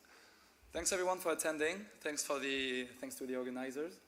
My name is Thomas Monnier. As Juliana just said, I'm currently based in Paris at CREST, but I'll be joining Hitotsubashi University in Tokyo as an assistant professor in September. So if you want to reach out, you know where to find me. Today I'm excited to present the work we developed jointly with Paulo Avner and Harry Sellod, who is in the room from the World Bank, but also Klaus Schraber, who is also in the room, I see, over there, formerly from the city of Cape Town, along with other researchers from CIRED, which is a research center based in Paris as well. The model I'll be presenting today is called NEDUM 2D. We'll see in a moment what it stands for. And as Paul mentioned, it has a long history of applications to urban planning. For Cape Town, for instance, it's been used to study urban growth boundaries, as well as public housing schemes. And today, I will focus on an application to flood risk management that we developed within the framework of the Cities Support Program from the South African National Treasury, which culminated in a research visit 2 years ago here at the city of Cape Town, in which we animated training sessions in how to use the model we developed. Actually, I was speaking with Christophe Potgeter from the city of Cape Town this morning, and I'm happy to see that more extensions are on the way. Apparently, they're currently working on applications to urban planning consequences of new industrial nodes and also Airbnb regulation. So I'm happy to see that this research is still ongoing. And as for the model that Nick just presented, everything has been documented. It's openly available online. And you can access essentially the Jupyter notebooks that make the user interface, allowing you to run the complex Python code in the background And if I have the time, I will come back to this in a moment. I'll start with a primer on urban land use simulation models. I won't be too long on this because they share like a lot of what Nick has just presented. Instead, I will try to show what are the specifics in our approach. So what does it mean to consider the city structure as a spatial equilibrium? Well, first, it means to consider a given context. So what do I mean by context here? Essentially, geographical characteristics such as amenities and constraints, institutions such as regulations, and infrastructure such as the transport network. One important thing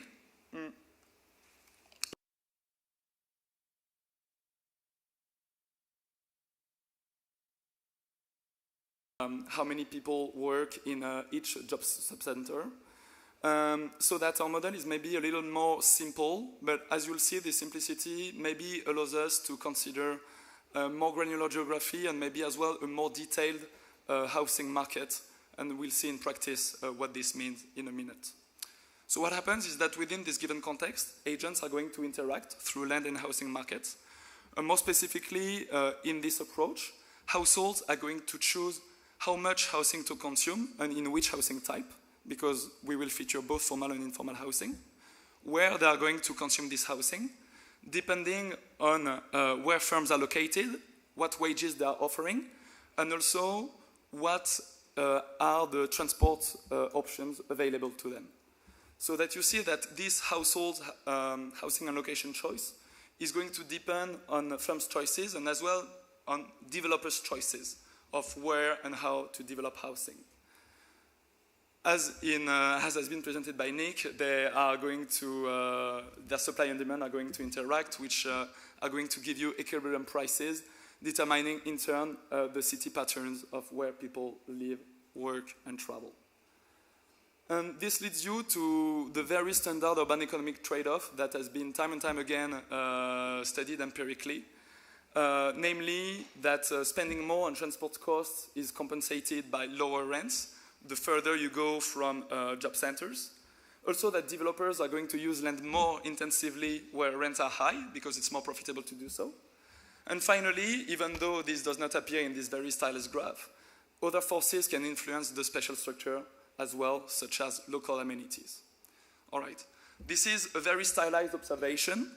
Now we're going to replicate it in a more realistic framework, namely by extending this one-dimensional framework to a two-dimensional framework. That's what the 2D in NEDM 2D stands for. And also not by considering only a monocentric city, but by considering several job centers. All right. Importantly, we're also going to consider multiple modes of transport.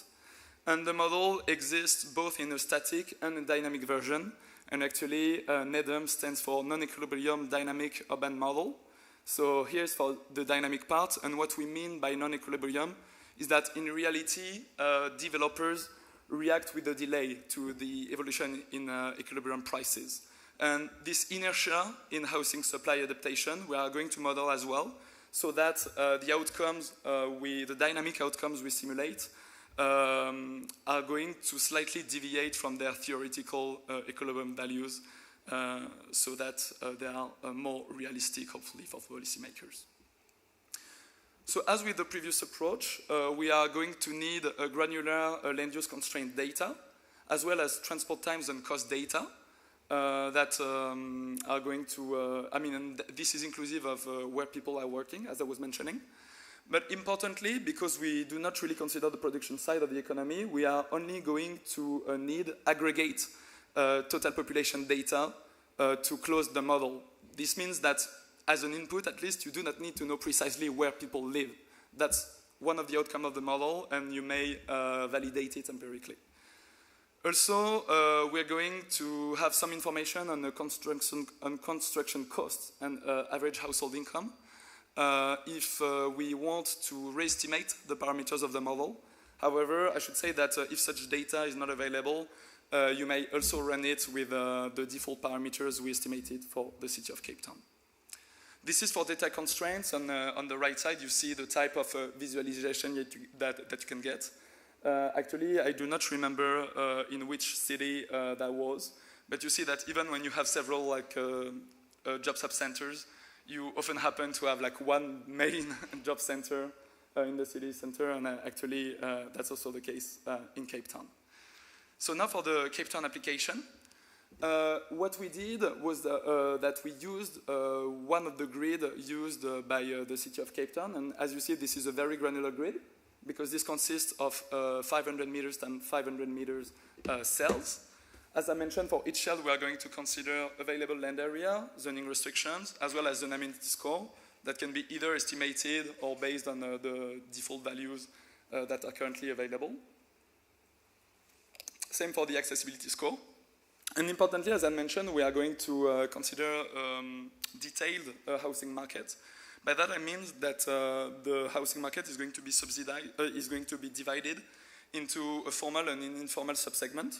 And the formal subsegment is going to feature public housing. RDP stands for Reconstruction and Development Program, and BNG for Breaking New Ground. Those are the two main public housing schemes at work, historically at least, in the city of Cape Town. And in informal housing, we're going to consider both commonly, like what we commonly call slums, so informal settlements. We're going to need information on where these informal settlements happen. And we are also going to,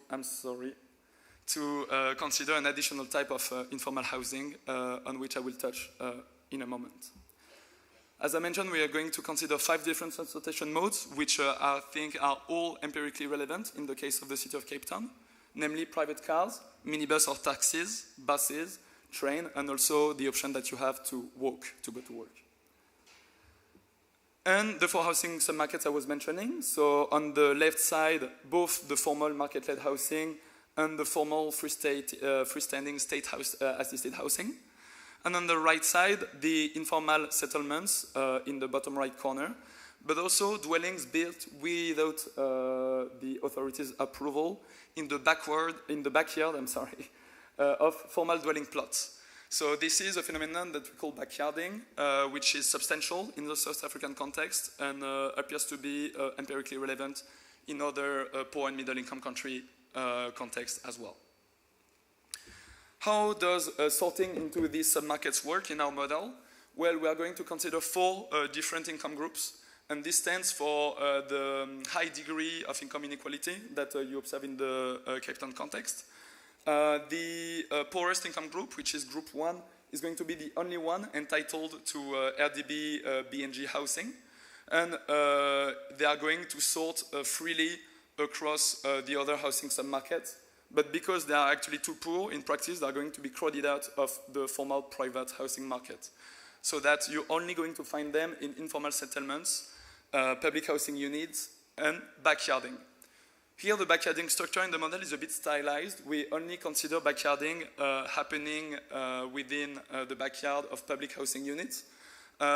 This is a bit stylized, but not entirely unrealistic, if I understand correctly, given the context of the city of Cape Town. Due to the way those housing units are designed with like very standardized backyard plots that are basically easily amenable to informal renting out, given that these units are often located close to informal settlements. The second poorest income group is going to work the same, except that they will not have access to public housing. And the 2 richest income groups are going to work in a way more simple way, in a way simpler way, because they're only going to consider renting in the formal private housing market. The only reason why we are distinguishing between the 2 is to account for the very long tail of the income distribution that you observe in practice. And actually, in our simulation, we observe that those households do not live in the same areas at all, which further gives validity to our approach, I hope. So briefly on the model fit, you see actual data on the left and the kind of density we're able to reproduce on the right side. As you see, relatively good fit, very high granularity of the simulations. You can plot the same graph in 1 dimension. That's what you have in the right side of the slide. And on the left side, like you observe this decreasing housing price gradient that I previously mentioned when presenting standard urban economic theory. So at least in terms of model validation, everything seems to go according to plan, which is reassuring.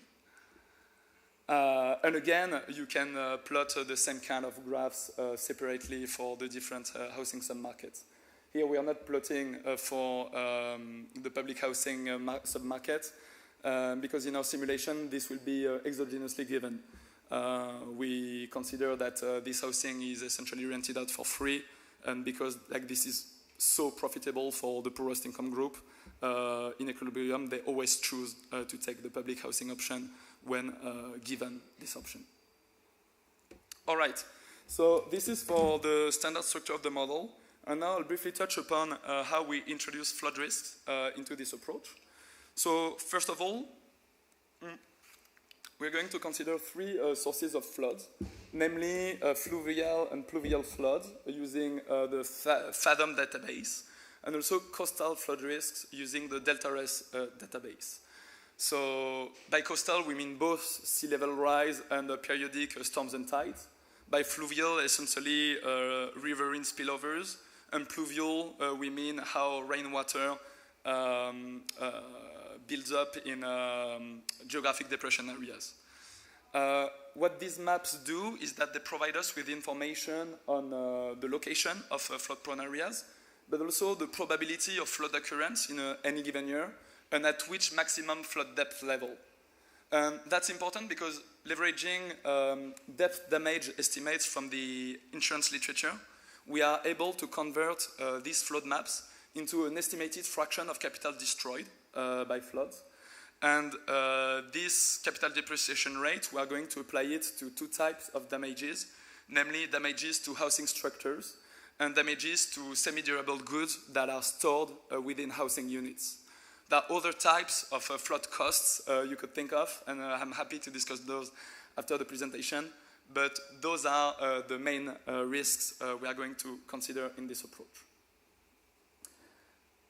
So the first simulation we will be considering consists in compare two polar scenarios. As Nick was saying, I also think that the strength of these models lies in like comparing scenarios more than taking the prediction in one given scenario in absolute terms at face value.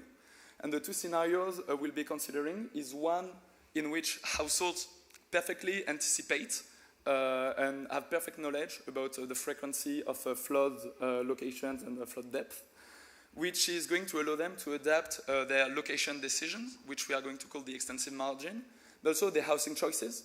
I mean, how much housing to consume, at which price, in which housing submarket. And this is what we are going to call the intensive margin. Okay? We're going to compare this anticipation scenario with a no anticipation scenario in which households have no information whatsoever. This is a relatively stylized framework again, and we are aware that the reality probably lies in between. But at least this can give you a feeling of the amount of money we are thinking of, and that like insurance, like private insurers or local governments would need to compensate poor households for. This is important because poor households are doubly vulnerable to flood risk, right? Because one, they tend to live in flood-prone areas, and second, they tend to live in informal settlements, which are even more vulnerable due to the poor quality of the building materials in these areas. That's the reason why we think in terms of not only aggregate terms, but also in terms of equity, it's especially important to consider flood risks. So in terms of output, this is the bottom line for fluvial flood risks, which are actually the largest in aggregate terms. So the values you see are in million drains at 2011 values. I think if you divide by 20, you have the approximate amount in dollar terms. And in light colors, you see the scenario without anticipation. In darker colors, the scenario with anticipation. And the red stands for the damages on structures, and the blue for damages on contents. So what do we observe from this graph? First, flood damages are quite big, and there's a big margin of adjustment. Most of it, at least at the aggregate level, seems to happen in the formal private sub-segment. Why is it the case? Well, first, this is where the richest households live and where housing is built the most intensively. So, of course, you would expect both the contents margin and the structure margin to be highest in these cases. On the other hand, for instance, if you look at formal subsidized housing, like the cost of the structure is so much higher compared to the contents because households who live in this subsegment are typically the poorest types of households. In informal settlements or informal backyards that you do not see very well because like the aggregate amounts are not super important, the cost on structures and contents are actually going to be comparable. But as we'll see in a moment, even though these do not account for... I have 25 minutes now.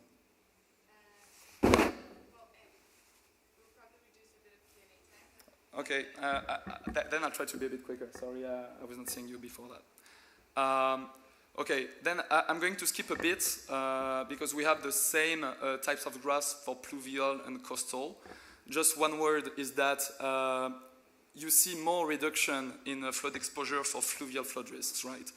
Because those flood risks are more localized. It's way harder to relocate in the face of pluvial flood risks because essentially depression areas can be found everywhere. You can also, again, I need to be a bit quick to give time for the Q&A session. You can plot these aggregate flood damages across space.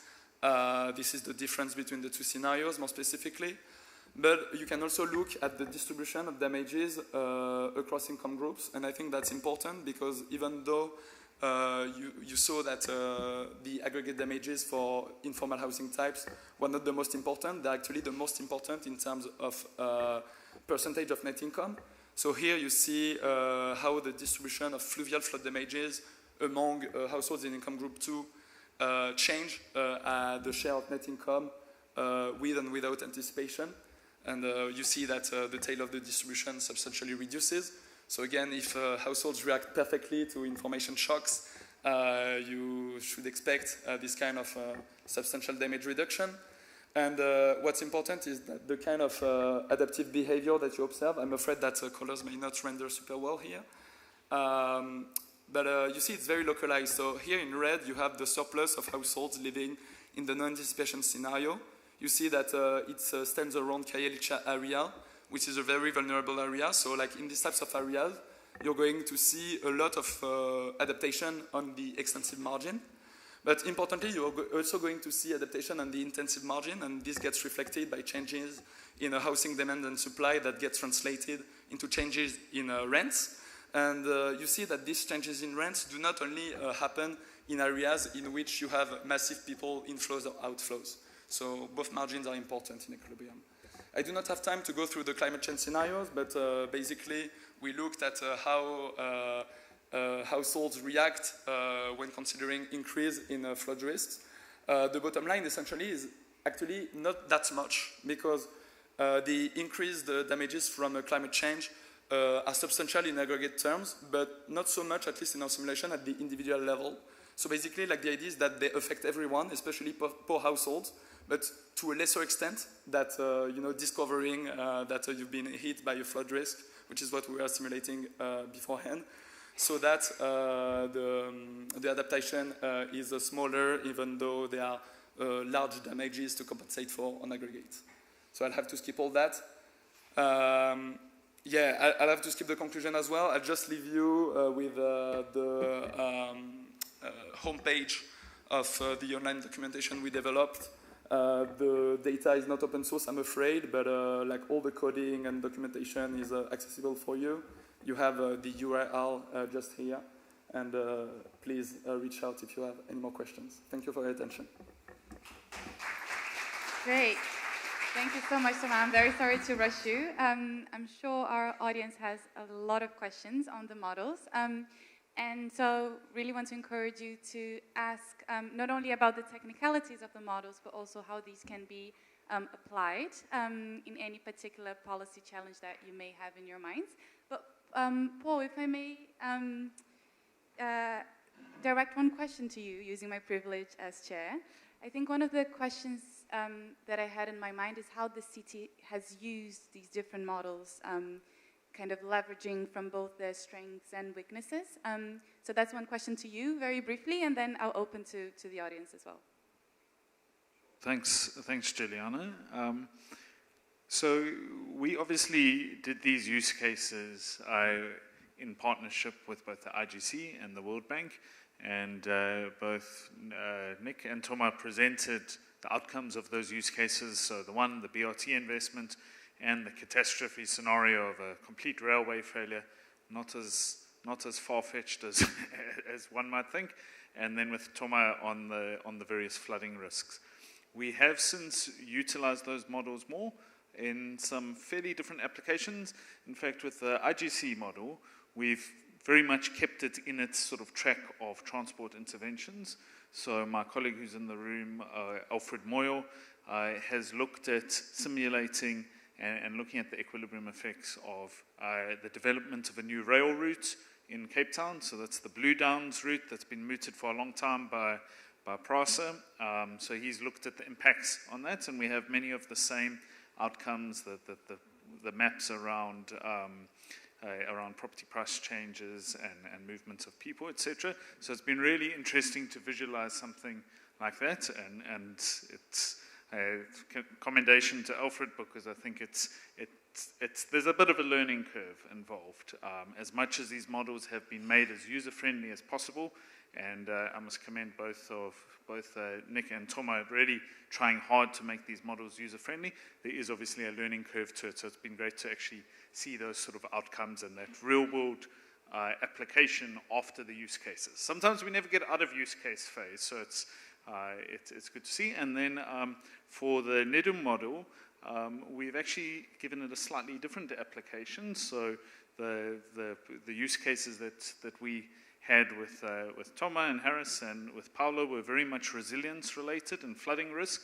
But since we have used it for some spatial planning changes, so in particular, there is a proposed new airport that is supposed to be developed, private sector driven one, in the very north of the city, and it might have significant ramifications for land availability, for zoning, etc. And having one of these equilibrium models and these simulation models enables to look at us to get a sense for the changes in housing density in different localities around this site, and what those typologies look like as well. So very draft work, but it's been good to be able to actually get our sort of hands into the models. Great, thank you so much. Time for questions. Does anyone have questions? Yes, Monique will help. Circulating the mic here, over here in front.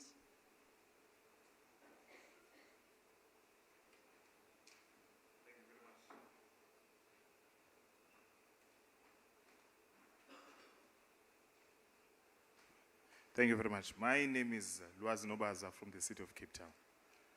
I have two questions. In reality, I actually appreciate the fact that you've covered it well, that the people in the city of Cape Town travel from home to Cape Town for work and back to the townships, which are about 40 kilometers away from the city center.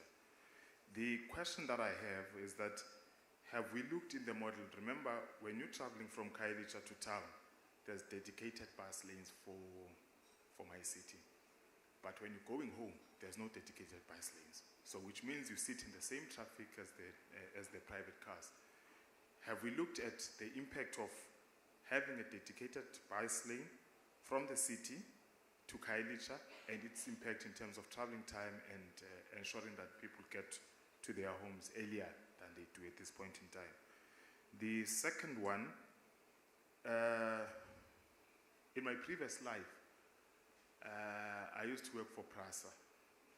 We wanted to have a rail service from Cape Town to Atlantis.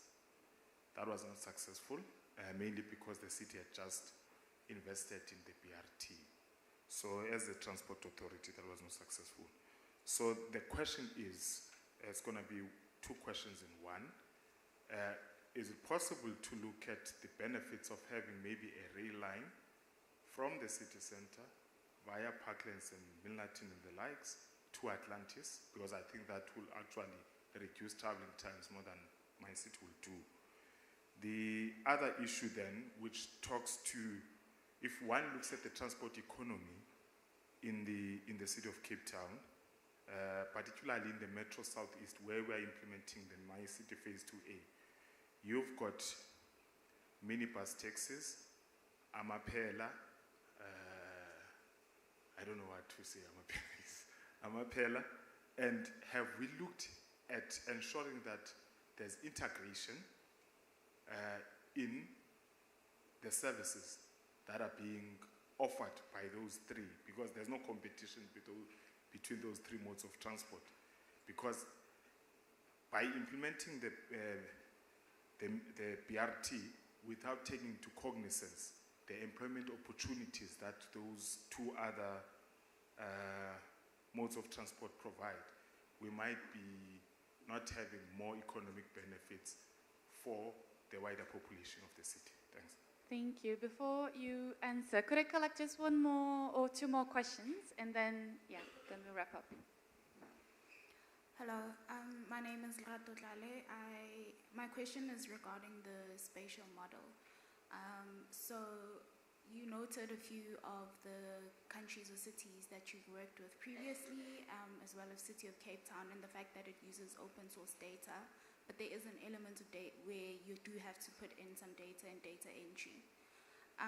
So my question is just how easily can this be applied to cities that you haven't explored before? And for a lack of a better term, is it a matter of just plug and play? Is there a certain standard that the data needs to fit, essentially, for us to expand and use a spatial model in other cities? Thank you. All right, good afternoon. My name is Jing Li. I'm from Singapore Management University. Thank you for the talk. I have one question that is coming from both practical and academic perspective. So I understand that the core model here is built on the most fundamental quantitative spatial model, in which case transport infrastructure is mainly used to facilitate trips that is purely for the purpose of commuting, right? But then at the same time, we understand there are a lot of other trips. Based on the recent development in the literature, we understand consumption trips, for example, takes a very large share. And in the city of Cape Town and also Singapore, where I'm coming from, we attract a lot of tourism. So tourists coming to the town, getting to the hotels, and then transporting around the city for places of interest, this is going to take up a large share as well, right? On top of that, I also have my own work looking into how transportation network is facilitating matching across high-skilled labor in producing innovation outputs, right? So I'm wondering, the model apparently is very useful, but to make it more realistic, right, especially accounting for this large share of other trips, given data becomes available, I guess my question is how easily it can be directly incorporated into the model in generating those output as shown earlier on the slides. And in particular, what is your estimate in terms of the computing time?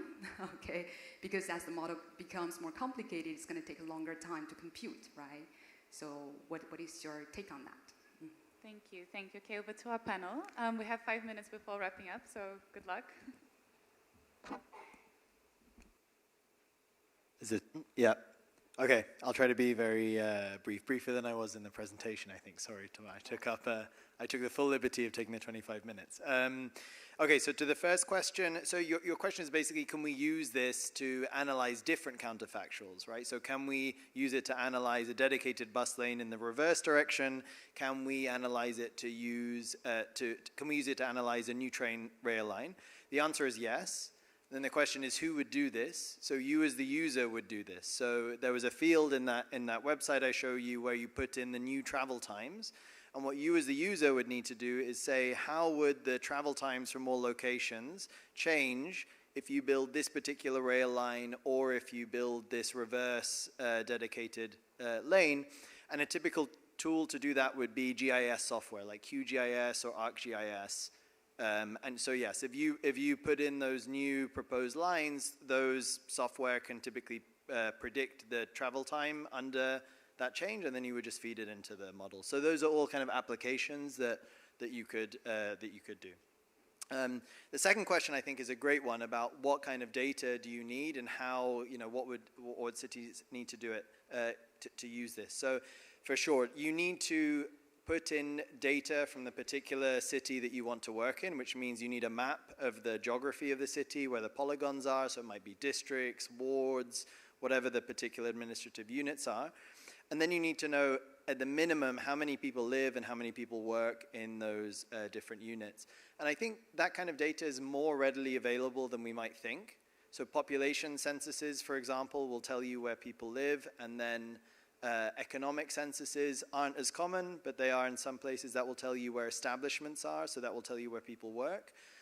There's other sources you can use for that too. So cell phone data is one. You might imagine using Google data to try and extract where establishments are and use that as a measure of where employment are, or from other third-party providers, kind of credit card or POS providers. So there's other sources, but for sure you do need to, so I view that as not being too demanding on the user, so you just need to know where people live and work. But yeah, you do need it from the different settings, and the data does need to be in a certain format, at least to use the website or the R package. So you need to have a spreadsheet where you have one row for each of these spatial units, and you need to have one column that tells you how many people live and how many people work there. But other than that, that's all that's required. Of course, if you feed in unreliable data to these models, the answers you get out are going to be less reliable. But again, the hope is that if you can do some extra validation to tell you that what you're doing is sensible, even if there is some measurement error, again, hopefully the relative comparisons between should we extend line A or should we extend line B, that those will be less sensitive to those decisions. And then to the last question about, there's, the question was about shopping trips and how that could be fed in. The model is it's never going to capture all of reality, and I think there's a trade-off when setting this thing up in how deep do you want to go versus how broad do you want to go and how many people can use it. And we definitely took the choice of the latter, so trying to go for something that's very broad. You only need data on where people live and work, and so hopefully practitioners in many different cities could have that kind of data available. It's not going to have the richness to speak to something like that, but future extensions could do that, and researchers could definitely take the code base and then extend it. Thank you, Nick. Okay, we're out of time, so any reflections or thoughts on the questions? Maybe just one or two. So just in terms of the specifics of our use case with my city, because I think, Luazi, you brought it up on dedicated lane on the way in, non-dedicated on the way out. So what we did use there in terms of travel times was, remember, travel times are the key sort of stimulant of the model. It's the key driver, is we would have used our transport colleagues' ME modeling outputs and looked at the travel times, which would, I imagine, have taken into account the longer trip back than the one in. So travel times, because they're so important within this, and because they are the main driver of pretty much all of these type of evaluations, one can still evaluate different nodes, because you talked about different modes of transport, because you talked about minibus taxis, amapelas, you talked about bus rapid transport. If you know the differential between, in terms of time, the different time taken in either of those, you can, I imagine, Nick, but you must correct me if I'm wrong, effectively model that as well. Thank you. Thomas, any final words? No, I think we're good. I mean, just I guess you did not answer the question on computing time, and I think you got at the point that it really depends on like the layers of complexity you add to the model. Like just for reference, like in our case, like with something like 10,000 cells and like 100 job sub centers, it's not that long actually. It takes something like 5 minutes, like for one period. But of course, like if you were to add like production, or I don't know how much it's. What is the case for you? How long does it last? A couple of minutes. Yeah. Okay. So similar. So you know, I guess it's not where the constraint is the more binding, if that's one of the fears that you have. But yeah, apart from that, not much to add. Great, so no time constraints. With that, I'd like to thank our speakers, Nick, Thomas, Paul, for your insights. Hope this session gave you a sense of the potential use cases for spatial modeling and how these can be used in decision-making across our cities. So thank you very much again. If you can join me in thanking the speakers.